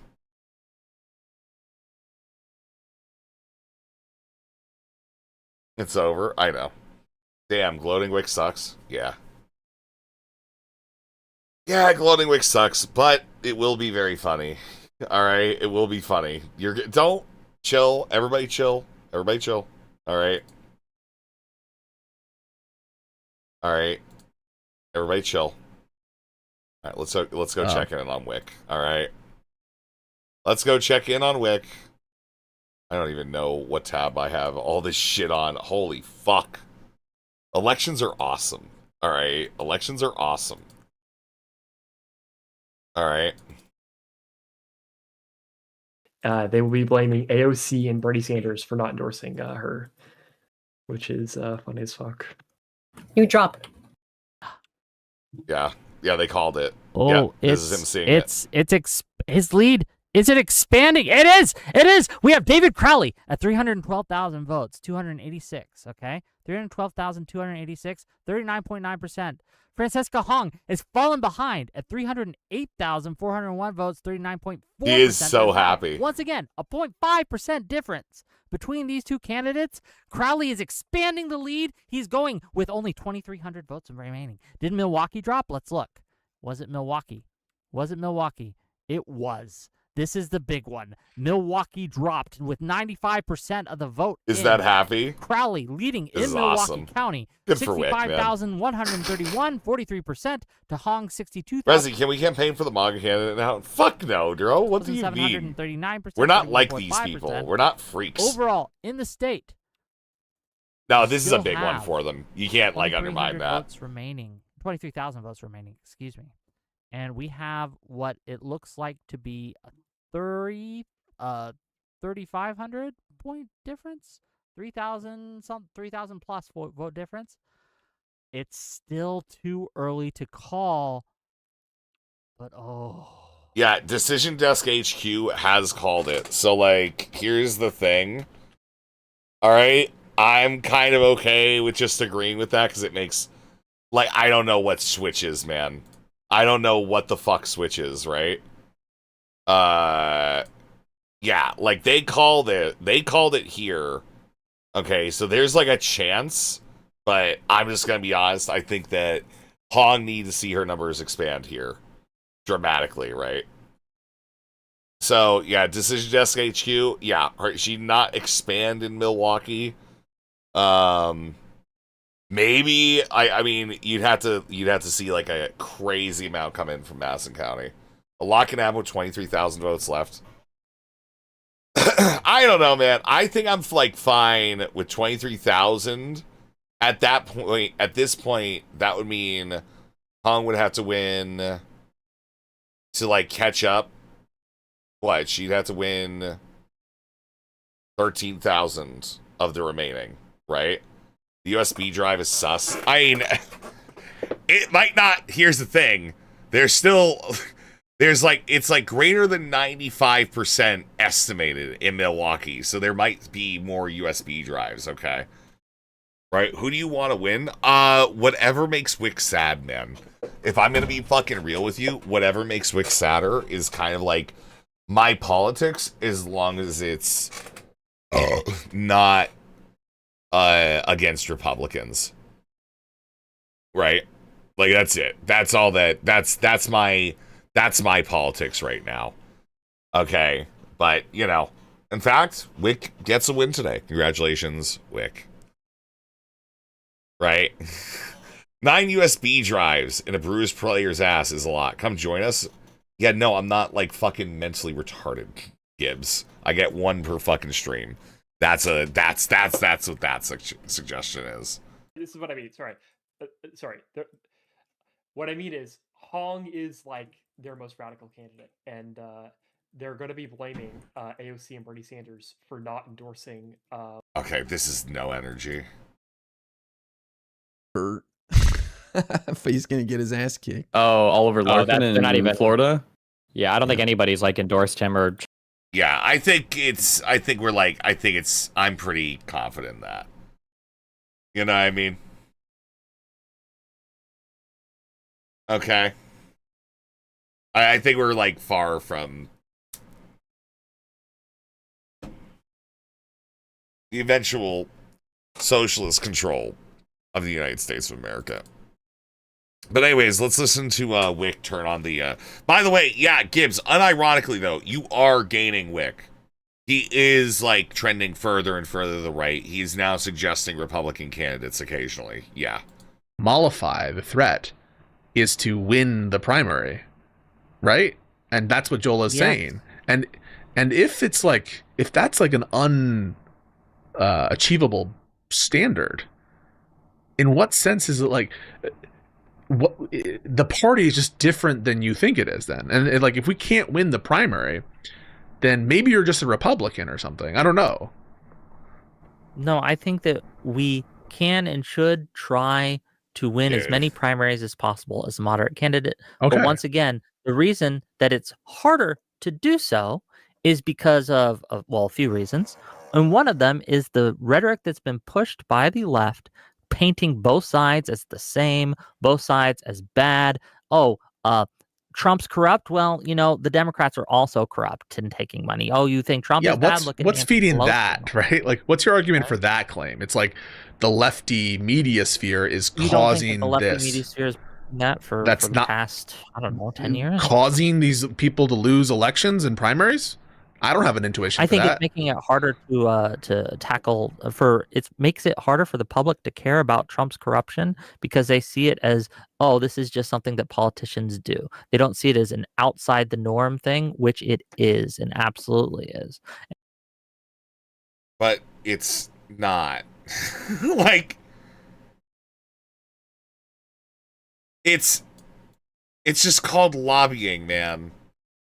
It's just called they just gave it a different fucking name, Whick. It's just lobbying, man.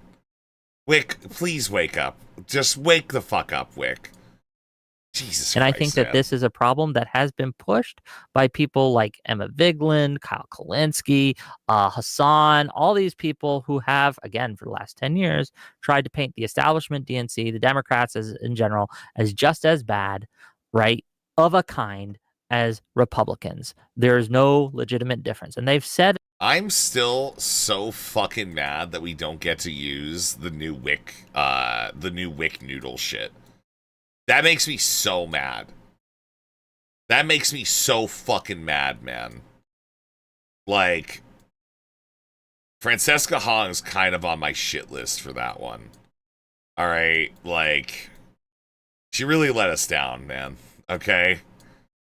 She really let us down on this one, okay? It's fucking bullshit, dude. As much on their shows. Like, we do. Worst thing that happened today, yeah.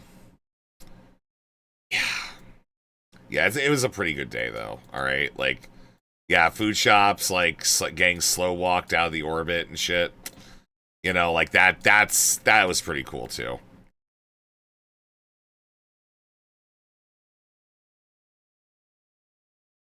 Do we not believe that influencers have actual influence? Like, this is something that has seeped in to arguments in the narrative. That's one of the reasons the Democrats are polling it at like abysmal numbers. Yeah, I'm saying what's the argument for that? Like, believe this. So I can grant that some influencers have influence and that influencers can generally change opinions, but like, you're arguing something more specific than that, like general proposition. You're actually arguing that a particular set of actors, including Majority Report, Crystal and Kyle, Breaking Points, TYT, that they are like scuttling primaries for like the moderate candidate.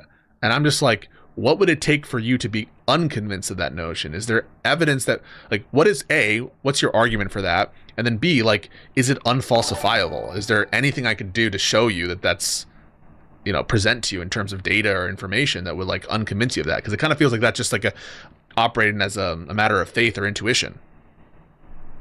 So I think that the intuition that I'm coming by here is the idea, the rhetoric that we hear from non-voters, especially, that the Democrats and the Republicans are the same? Like, would you acknowledge, at least at first, that TYT is especially. a problem that we have TYT especially. that is- I haven't heard a majority report say that. I've heard them make distinctions often and loudly. But again, granted, what is the empirical case? Like, isn't this a data question? You're basically asking, how do we disentangle the effect that an influencer has on a group of people? And I don't understand why you have an intuition for that. What you're asking for me, I don't know if this data is actually measurable in any real way. How would we measure why or how someone but that's the arrived at question. belief You've arrived at a conclusion before. You're asking me, how would you prove it?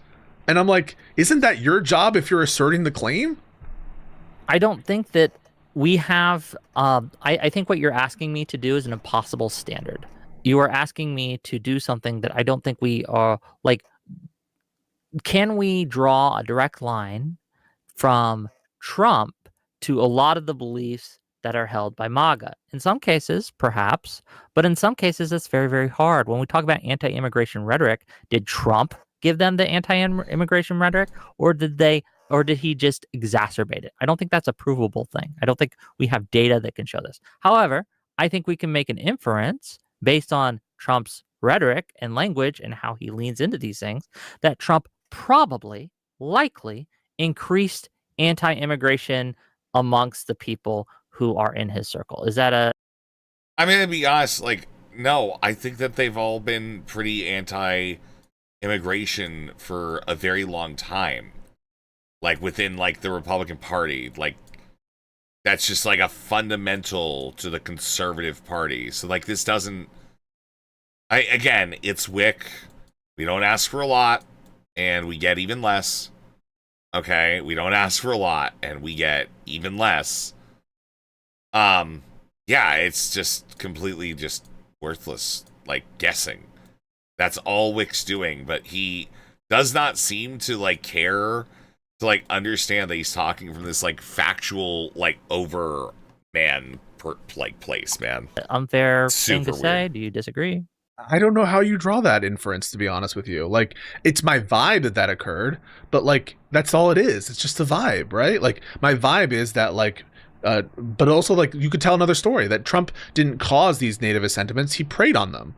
That Trump didn't, like, foster this. He took advantage of it. Like, I think it's a mix of both, right? Maybe it is, but, like, how do we disentangle that and tell a story that's, like, accurate, presumably with some kind of, like, rigorous methodology, right? Like, otherwise, if someone told you another story, which is Trump actually didn't cause an increase in anti-immigration sentiment, he lowered it. And that's just my feeling, because look at how, it was way worse in the past based on my personal experience. Like, how would one go about negotiating between two completely different vibes? It really just feels like there needs to be some kind of argument given. Maybe there's some other... Well, I am making an argument. It's just you're asking me for something that's, I think, unfalsifiable. I think these are unfalsifiable things. These are claims. Yeah, that's what you're saying. It are is a lot. So I can't falsify it.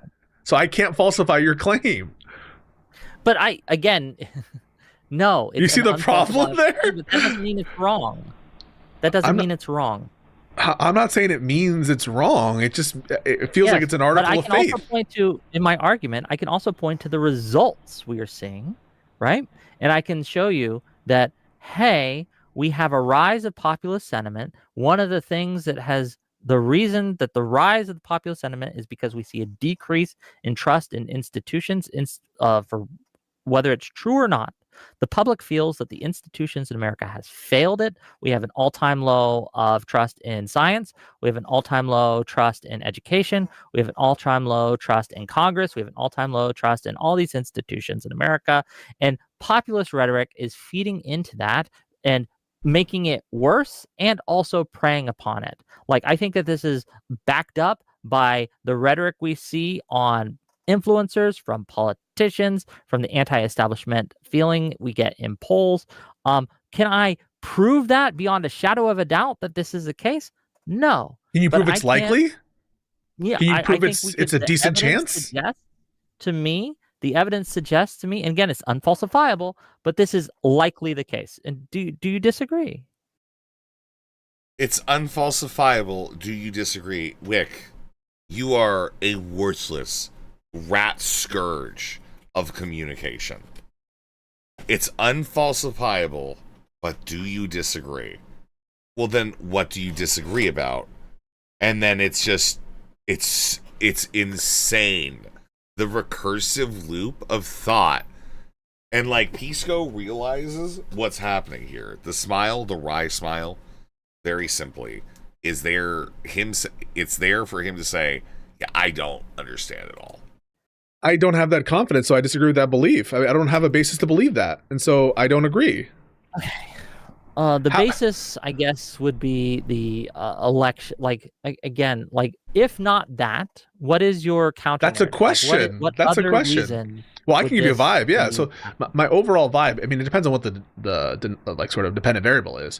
But my vibe with some of these creators is, again, this is my true and honest vibe. My true and honest vibe is that just having left-wing creators that talk shit about Trump have an activation effect on some people who aren't even activated in politics, and will tend to, all else equal, cause more people to be interested in like the shit that's going on in politics. If they're coming in from a left-wing perspective, I just think that left-wingers are more likely to vote for Democrats, all else equal. Therefore, my basic conclusion is, even though they're not perfectly maximizing, and this is my vibe, all my vibe, results for Democrats, that the activation plus them being left-wing plus the tendency of left-wingers to vote for Democrats increases, all else equal, despite bad faith, despite bad framing, despite all that, engagement and votes for Democrats. Now that's a story you can tell. You told a different story, which is the focus on is all the same, increases voter apathy. It makes them think that this is all stupid. Maybe it causes them to make a false. The thing that's like the worst about this is that Whick is going to say that Hong losing proves that he like won all these fights today and shit,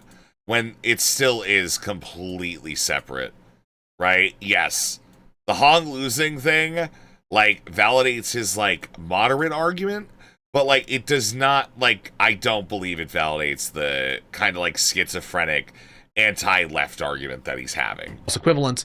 How do we negotiate between these two different stories that we just told? Well, yeah, Wisconsin primary today, yes, Hong has lost. All right, she did not win. She did not win. That we can by like 4,000 some votes. Look at the results Very of elections when it comes to these things, and we can look at the results. There is, I would not say that it's impossible that there's a recount. There could be a recount. It's really over. I think I feel pretty confident in saying that's over. I don't want to like, you know, sit here and just kind of like vacillate on this, but yeah, I think it's over. Results of and the question I would ask is, when it comes to the general I also really like, yeah, the open primary thing might have an affect, but I don't know. Is the general electorate traditionally more likely to go with the candidates that they see as more left-wing or more right-wing, right? They're more extreme, right? Or are they more likely to go with a candidate that they feel is more moderate? And I think we have a wealth of data to show that. But there's so in many general, confounding not all the factors. time. There's so many confounding factors. Please, can I finish my point? The worst part is that, yeah, this Crowley guy literally said is using like bird prophecy about him like winning and shit like that. Sure. And then you can respond, right? Like overall, in election after election across the nation, it tends to be the case. It's not always the case, but it tends to be the case that in most elections, the candidates go with the more moderate candidate than they do with the more extreme candidate. I think that there's data for the proposition that most people in general elections that that moderates tend to do better in general elections. I think that there's some data for that within a particular party, but that's not the claim that we're trying to make. The claim we're trying to make is like related to the influence of influencers and their effect, right? Yes, and I would argue that the leftist influencers and the right influencers like Tucker Carlson too, right? Like that both of these groups are pushing towards the extreme. They advocate and they tend to advocate for the more extreme candidate, whether that be on the left, if there's someone like Emma Vigeland, or that be on the right, if there's someone like Tucker Carlson. They tend to, in general, advocate in the primaries, especially for the more extreme candidate to win. Sure. We know, right? Again, as you admitted, there's some. You know what's gonna suck if fucking Crowley fucks up the election, dude. Evidence to suggest, or some data to suggest, that in general, right, in general elections, the more perform moderate better. candidate wins. So I think we can just It just follows from that. No, it doesn't, because you have to make the crucial link, which is that the influencers are having. Alish going nuts in the chat during this is so cool. Yes, I have been sent the logs of Alish slowly becoming more desperate to be added to the call, and everyone ignoring Alish. All right, on the Whick end of it, people in the chat cheering for it. The effect of X, right? You need to make that link. I don't think I need to show that it is the sole factor. I need to show. Dude, please stop shitting on the Democrat, whoever happened to win. Oh no, I'm like 100% in for Crowley. I don't give a shit. Yeah, whatever. Yeah, fucking yeah, dude. Obviously. That it is likely to make it more likely that this is the case to happen. If Crowley loses, it'd be horrible for the U.S. Awesome for snarking. It's still bad for snarking. Like, it is more likely if an influencer with millions of followers advocates for a certain candidate, it tends to make sure that their audience will be more likely to vote for that candidate. You gotta show that. I think that just follows, correct? Wait, no, it doesn't just follow. You need to show that it makes it more likely, right? I mean, because there's two narratives here that seem in tension, right? Effect that Hassan Piker. Yeah, we are vote blue no matter who here. Yeah, that's actually the funny thing. Yeah, we are vote blue no matter who. We're like annoying electoralists. Yeah, that's like it. That's it. That's it. It's always that. It's not simple. It's not complicated. It's not special. It's just that is in fact what we be like. I don't know. You should vote for this candidate. Your argument is that has no effect? I don't know. Is the answer to that, right? Okay. You don't know either, right? I think it's very likely, and I'd be willing to bet money that if you said it's unfalsifiable, how would we ever falsify it? It is unfalsifiable, right? Because again, I don't think that we have the data right to show that this is just true, but I think it just makes sense to me, and I think it is it's a reasonable intuition that a influencer who says vote for this candidate, 9 times out of 10 their audience will be more likely to vote for that candidate, and I don't understand why you're fighting me on this point. Well, you're just repeating it's obvious, but it's also unfalsifiable, and I just think that that's your burden to show that a given influencer is likely to have a given effect in a given context. Because one of the tension in the narratives is wait, let me just get this point. Okay, some people will say, and there's a flavor of it in what you said before, that there's a depression effect, that it dismotivates voters. But now you're offering a different theory, which is like it motivates them actually in primaries. But yeah, Alish, like 5 months ago, claimed she doxed somebody because they were harassing her, and then they banned her because they have a zero tolerance on doxing in his server. So yeah, it's that's actually exactly how that happens. It's kind of crazy. Yeah, kind of crazy.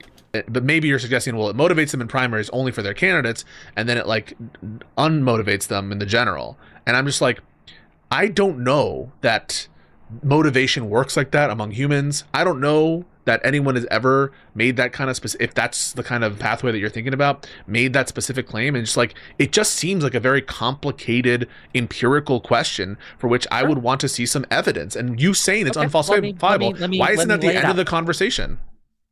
Let me lay it out for you. We have a substantial literature, substantial scientific literature that when it comes to persuasion, credibility, trust is important.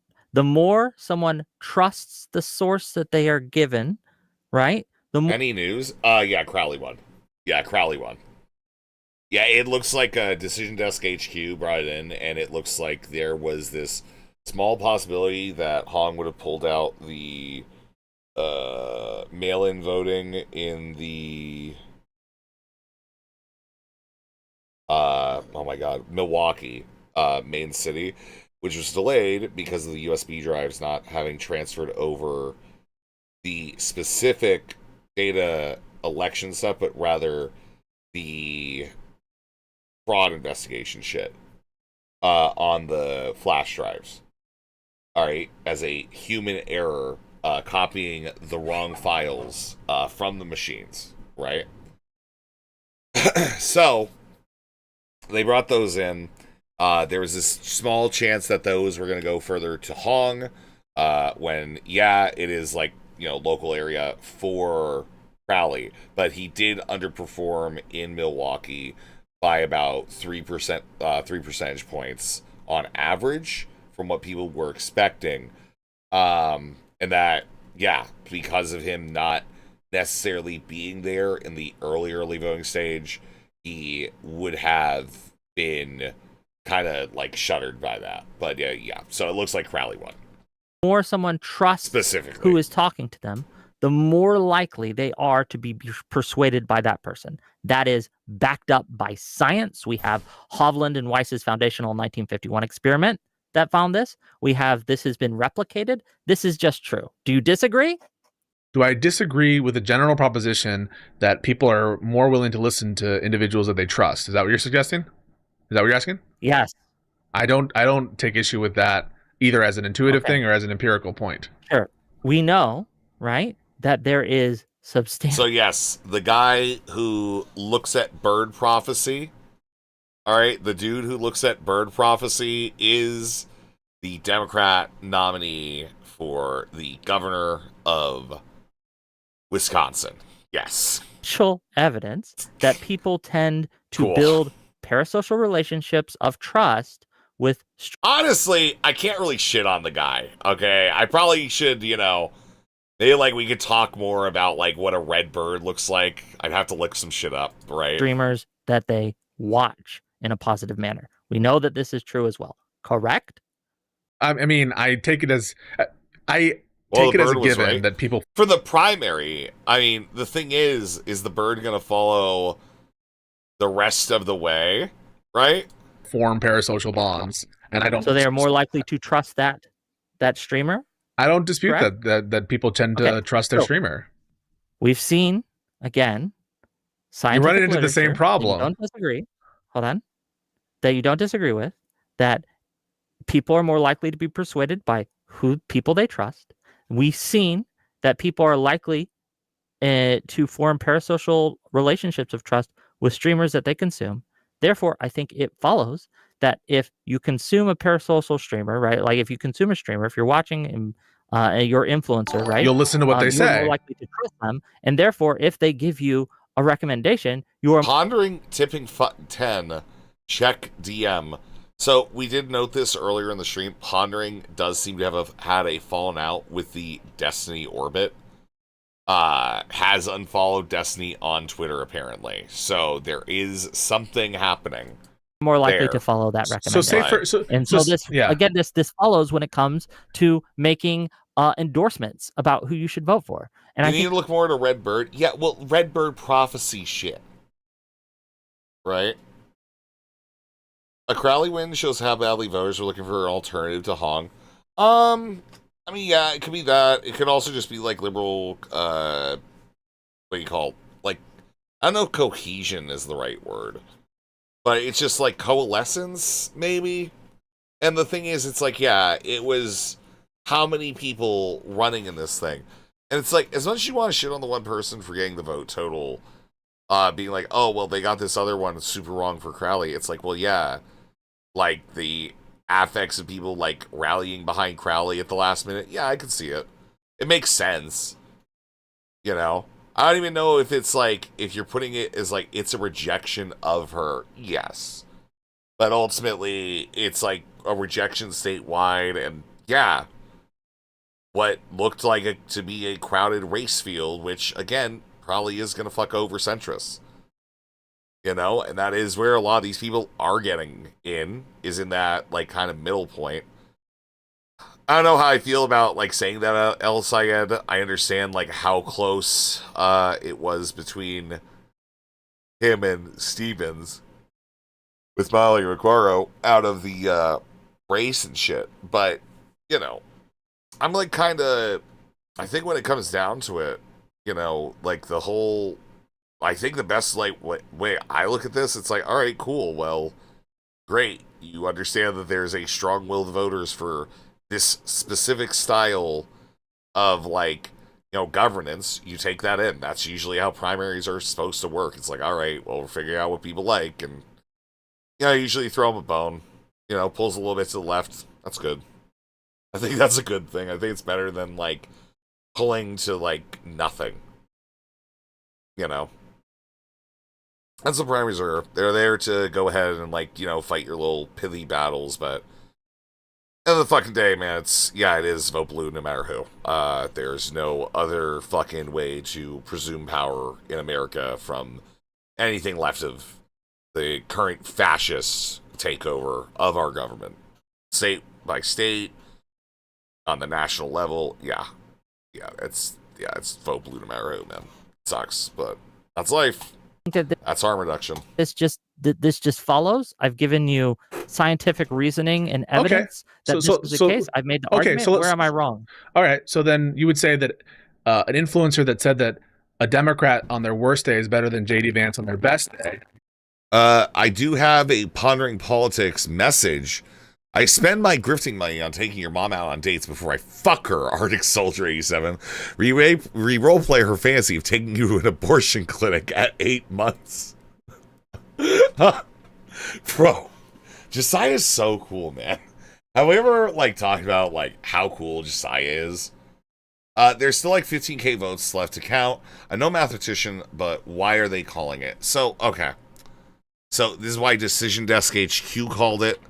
And I'm going to be honest, like, in my opinion, I'm kind of, like, sitting in with this, all right? Just give me a moment. Let me load the shit up again.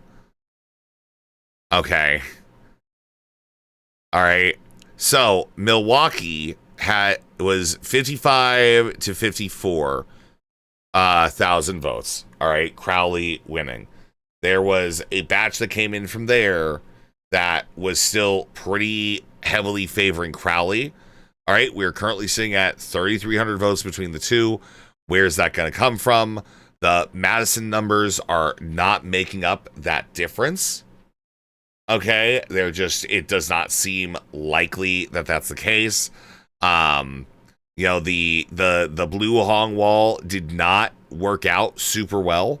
A lot of these counties, it came a lot closer than one would. It's like a very weird map compared to like what we were told earlier in the night. There's just like these weird pockets that seem to spring up in various areas for Hong. So, yeah, realistically, right? Like, is there a chance? Yes. I think that chance is low enough that I'm okay with just saying, yeah, they're back to 3K between the two. Yeah, I understand. But, like, again, what does that look like? That looks like there's 15K votes left, 3K between them. 12,000. She has to win 9,000 votes of the 15K that are remaining. All right, which is like, what? 3-2. She had to win 60%, and she didn't really do that well, like, anywhere. So, like, I kind of totally understand, like, where this is, right? She didn't do 60% good, like, fucking anywhere in the state, right? Her bluish shit was here in Ashland, and that's, like, there's, like, no fucking votes there, you know? The odds are insane. Yeah, you would need, like, 60% of, like, the remaining votes. And that's kind of high when she doesn't seem to have a lot of batches probably that come in that way either. Right? So, like, yeah, like, Greene County, I guess, could, like, maybe they have, like, some votes there, but, I mean, where is that? Where's Greene? Kenosha went for her. Just making notes. Where the fuck is Greene County, man? I'm gonna fucking die. I'm losing my fucking mind.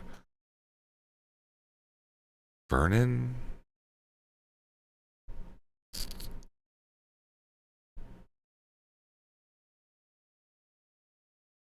Where is Greene County? I feel stupid right now. Yeah, because Green Bay is Brown County. Would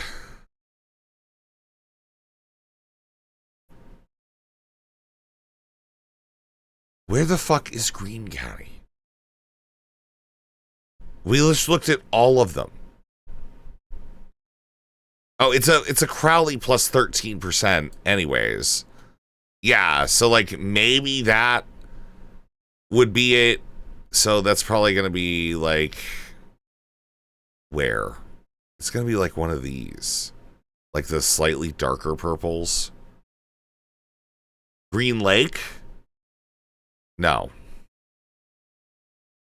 So they have a Green Lake County and they have a green... I hate this country, man. This country drives me fucking insane. Yeah, Burnett was up for her, and that seems to have, like, dropped. Again, like 100 votes here.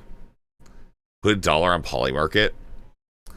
1 to 100, odds. Yeah, I mean, I feel like it's a waste, but where is Greene County?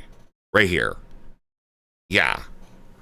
So, like, that's the county that there could be a lot more, but I don't really think, I think, like, they're saying 23% estimated.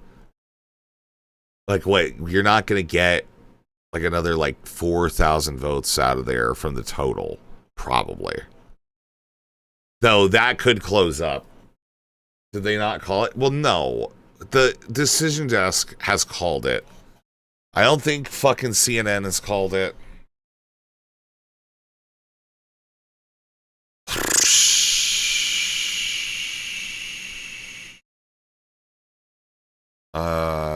Let's just go to YouTube. I'm lazy.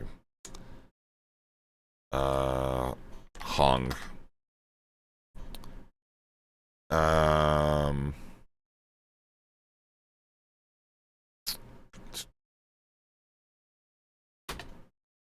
Live coverage.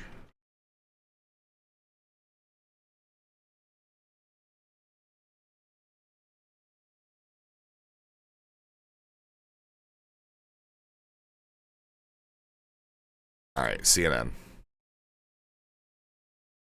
So I took a note of one thing she said, Alex. She said, Wisconsin, we built something that will change politics forever. The work we have done will... This is super behind. This is super behind. Like 11:32 p.m. This is like an hour and a half ago. Like, these people are behind, okay? That's where that is. Did they not call it? No, they haven't, like, fully called it, but that's my argument. Sorry.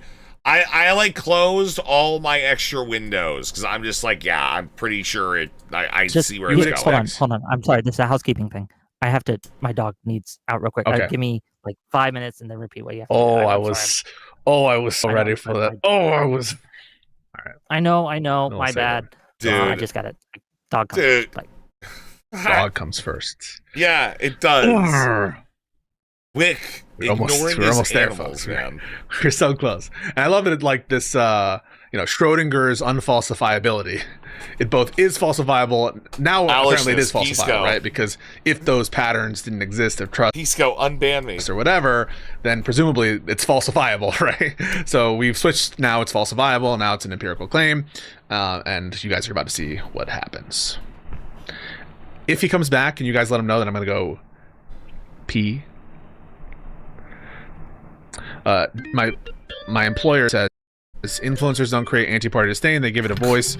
Voters, my employer says, learn distrust from the party themselves. So I don't think that contradicts anything anyone said. I appreciate your yap in the money. Just give me a sec.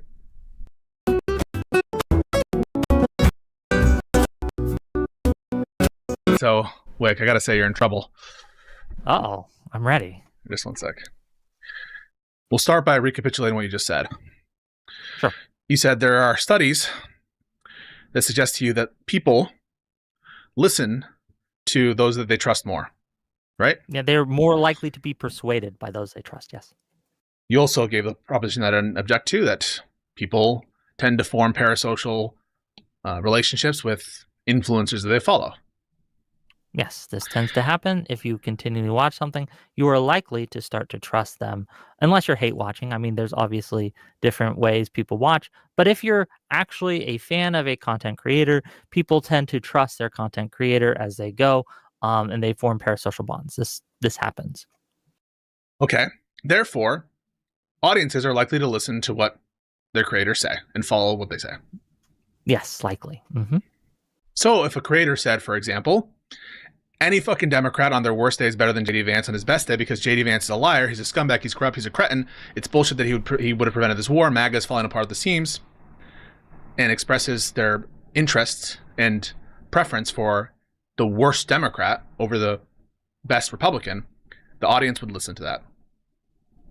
It is likely to be the case if there are no other comments that this person has made that is contradictory. Oh, that's interesting. Oh, that's very interesting. Yes.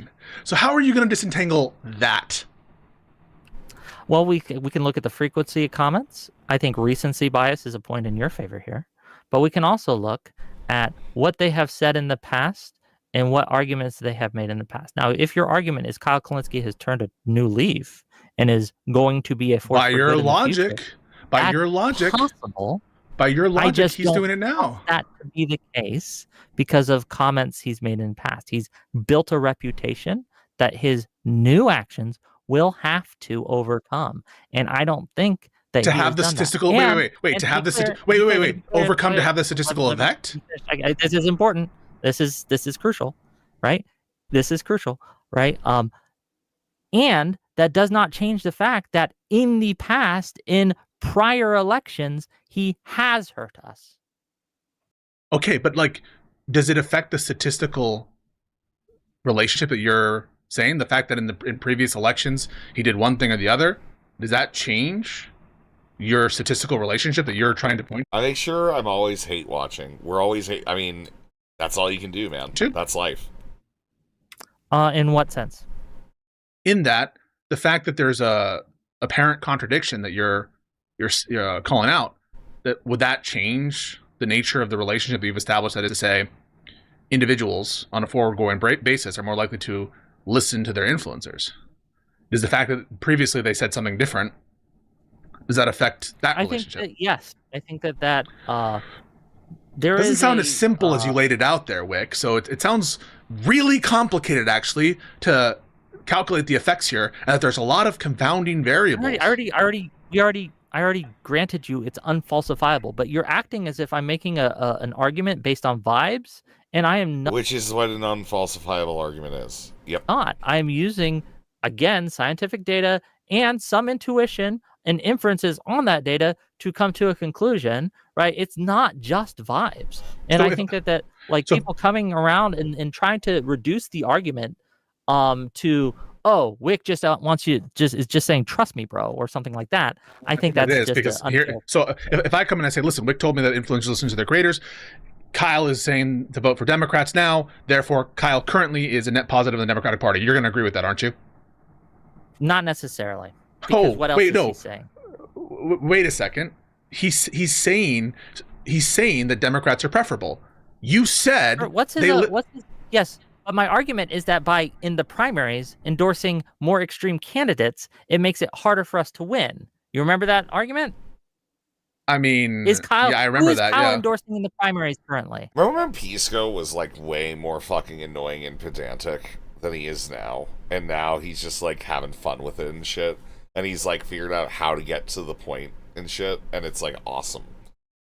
Yeah, I mean, he's endorsing more left-wing. It just takes him an hour. It takes him 40 minutes every single time. Okay? It takes him 40 fucking minutes every single time to fucking do it, and it's awesome. Candidates for the primaries. Exactly, which makes it harder for us to win in the general. Okay, so the fact that Kyle is endorsing the most left-wing candidates in the primary, your takeaway from that is it's going to make Democrats harder to win because of the nature of who's going to be elected. In general, the general electorate votes more moderate. So someone who would prefer, you're basically saying, by definition, someone who would prefer and endorse a more left-wing candidate is hurting the party. Yeah, kind of.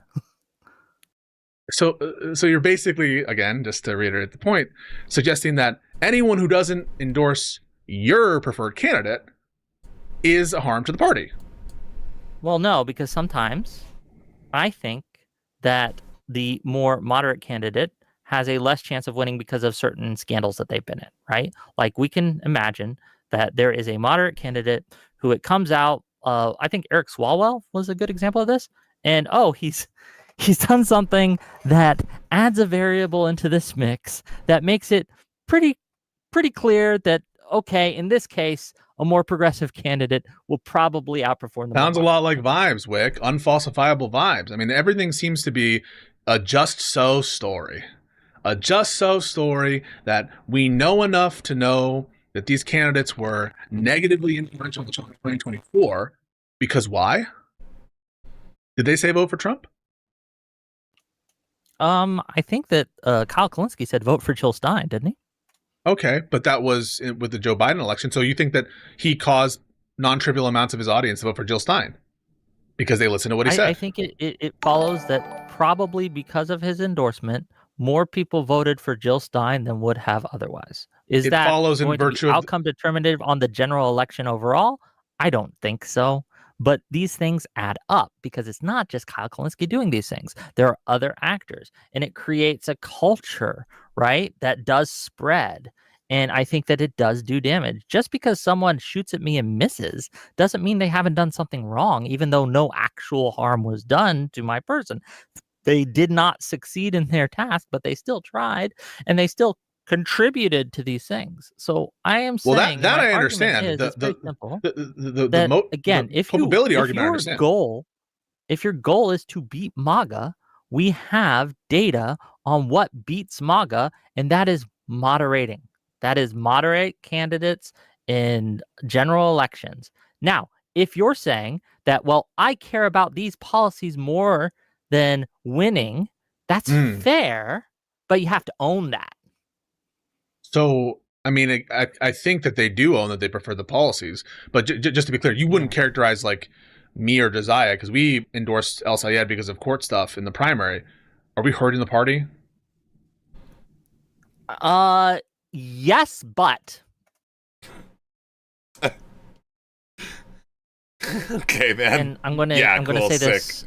Yes, but I think that it's okay to do some amount of negligible harm to the party if you think that a specific policy is overall good and will help the party. So we're on all fours with Kyle, right? Well, no, because I think that there's facts of the matter to come into play. Kyle Kalinske thinks that the Democratic Party, the establishment, to be clear, is very similar to the Republicans. And I think that hurts. That kind of rhetoric hurts us overall. And what that intuition? Because he also says vote for Democrats over Republicans. And so how do you know which one? Sure, but you got to look at what else he's saying. Do you disagree? Yeah, how do you disentangle that then? Kyle Kalinske has made multiple statements over years. I don't doubt that it. the Democratic establishment I don't doubt it. is in the pocket of corporate interests. I grant it. That it is very Republican. So how do you disentangle that? So how do you disentangle it to extract the net effect? How would one go about doing that? Man, I'm kind of sad that Whick isn't gonna be sad. That's like literally the entire thing that I feel. It is a little bit of a cope, but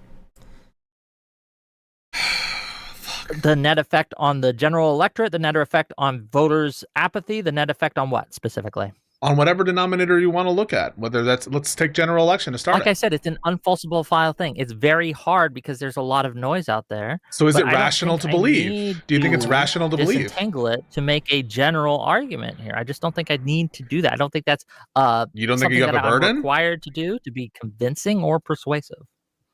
Well, I guess if people are persuaded by like, I don't have to prove it. It's obvious to me. Again, I'm not making it's obvious argument. I'm providing some evidence that is not, again, there are confounding variables that I'm admitting to that will influence these things, but I'm saying that this isn't helping. Can we at least acknowledge that this isn't helping?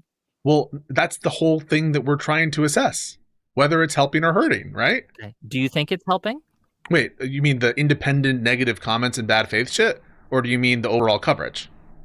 The Kyle Kalinski's comments about the Democratic establishment being very just in bed with Israel and corporate interests, and that it's Republican light, etc. Do you think those are helping Democrats win elections?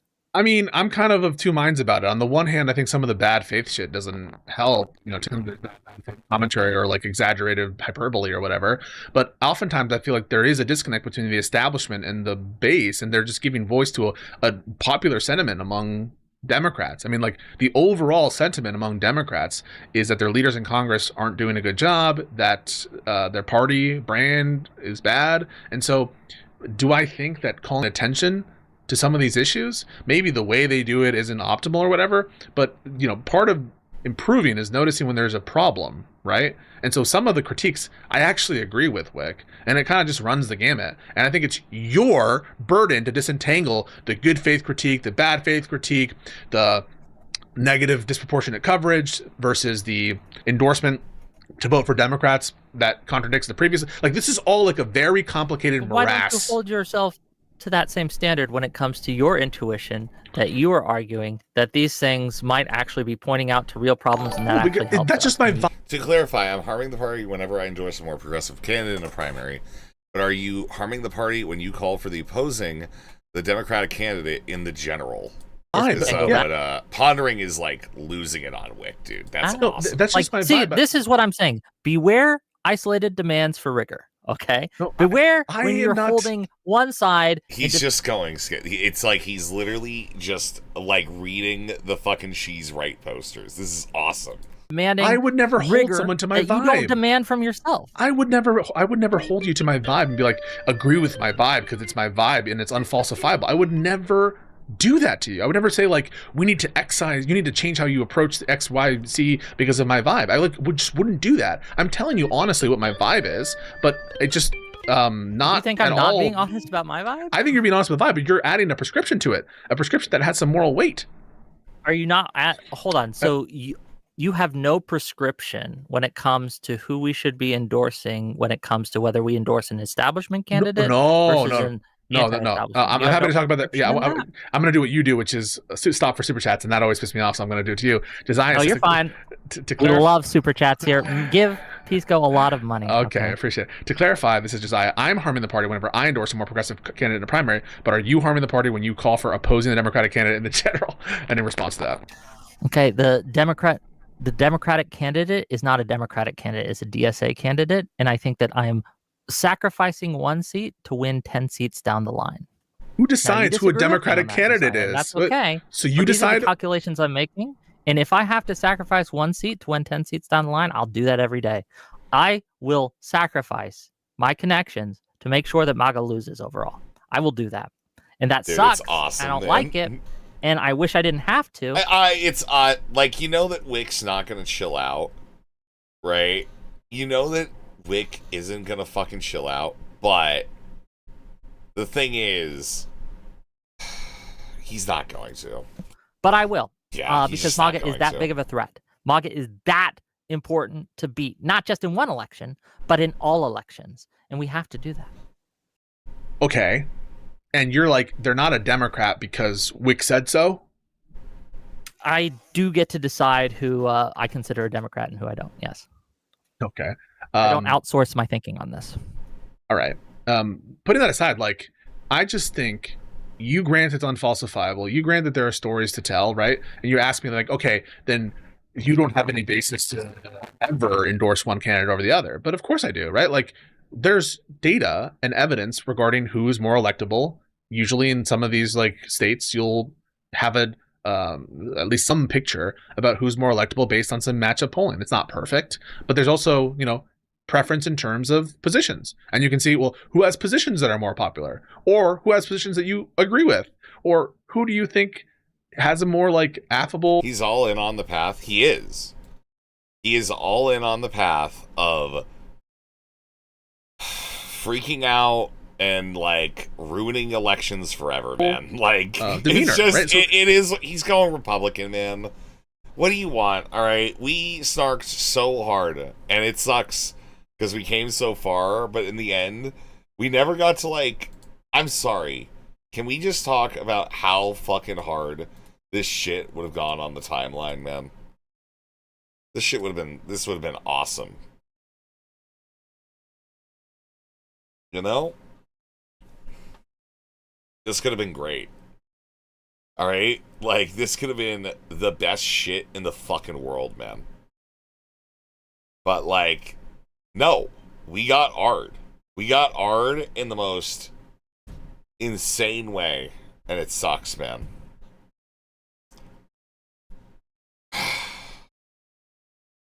Though there are plenty. Who do you trust more? There are plenty of ways in which one can rationally motivate a vote without having to do this like weird influencer empirical bullshittery. That just seems like so complicated and such a like bound up question to like have strong opinions on. Bullshittery to point to the fact that influencers influence their audiences to make decisions and think certain ways. I think that is just clearly the case. And I know you don't like the it's obvious argument, but I have went through this and showed again that people tend to trust. We can go through it again if you'd like, right? So do you have opinion about whether Kyle's net harmful then? Given that it's unclear which I think my intuition says that he is a net harm to the Democratic Party because he tends to. In fact, I can't think of a case he doesn't, but I admit I don't know all his endorsements, right? He tends to, in the primaries, endorse more extreme candidates that have less of a chance. Now we're going to get Smugwick. We're going to get Smugwick for a while, dude. In general, of winning the general election. So, yes, I think that's a net harm to the party. And Adam Mockler? To the extent he does that, yes. We're gonna go through every single one, and I'm gonna stick with my principle here. And it doesn't matter who you say. You can say Destiny, you can say Josiah, you can say Hutch, you can say all these people. The answer is gonna be the same. If they do this, if they are advocating for candidates that have less of a chance of winning in the general, then yes, that is of harm. Now that can be overcome by the positives that they do, right? Like I think Josiah is a net positive, even though in this instance, that advocacy is a harm. I think it's a net positive because he's a strong advocate against MAGA. He's strong. So it's just however you feel, you have designed all of this to criticize people that you dislike and to be exculpatory to everyone that you like. Whick is the worst human being in the fucking world. God's gonna curse Smugwick with a kidney stone. Argumentatively, rhetorically against MAGA policies, and I think that overall he is a net good. So come on, right? Bro, okay, so this is what I was building up to. This is what I was hour.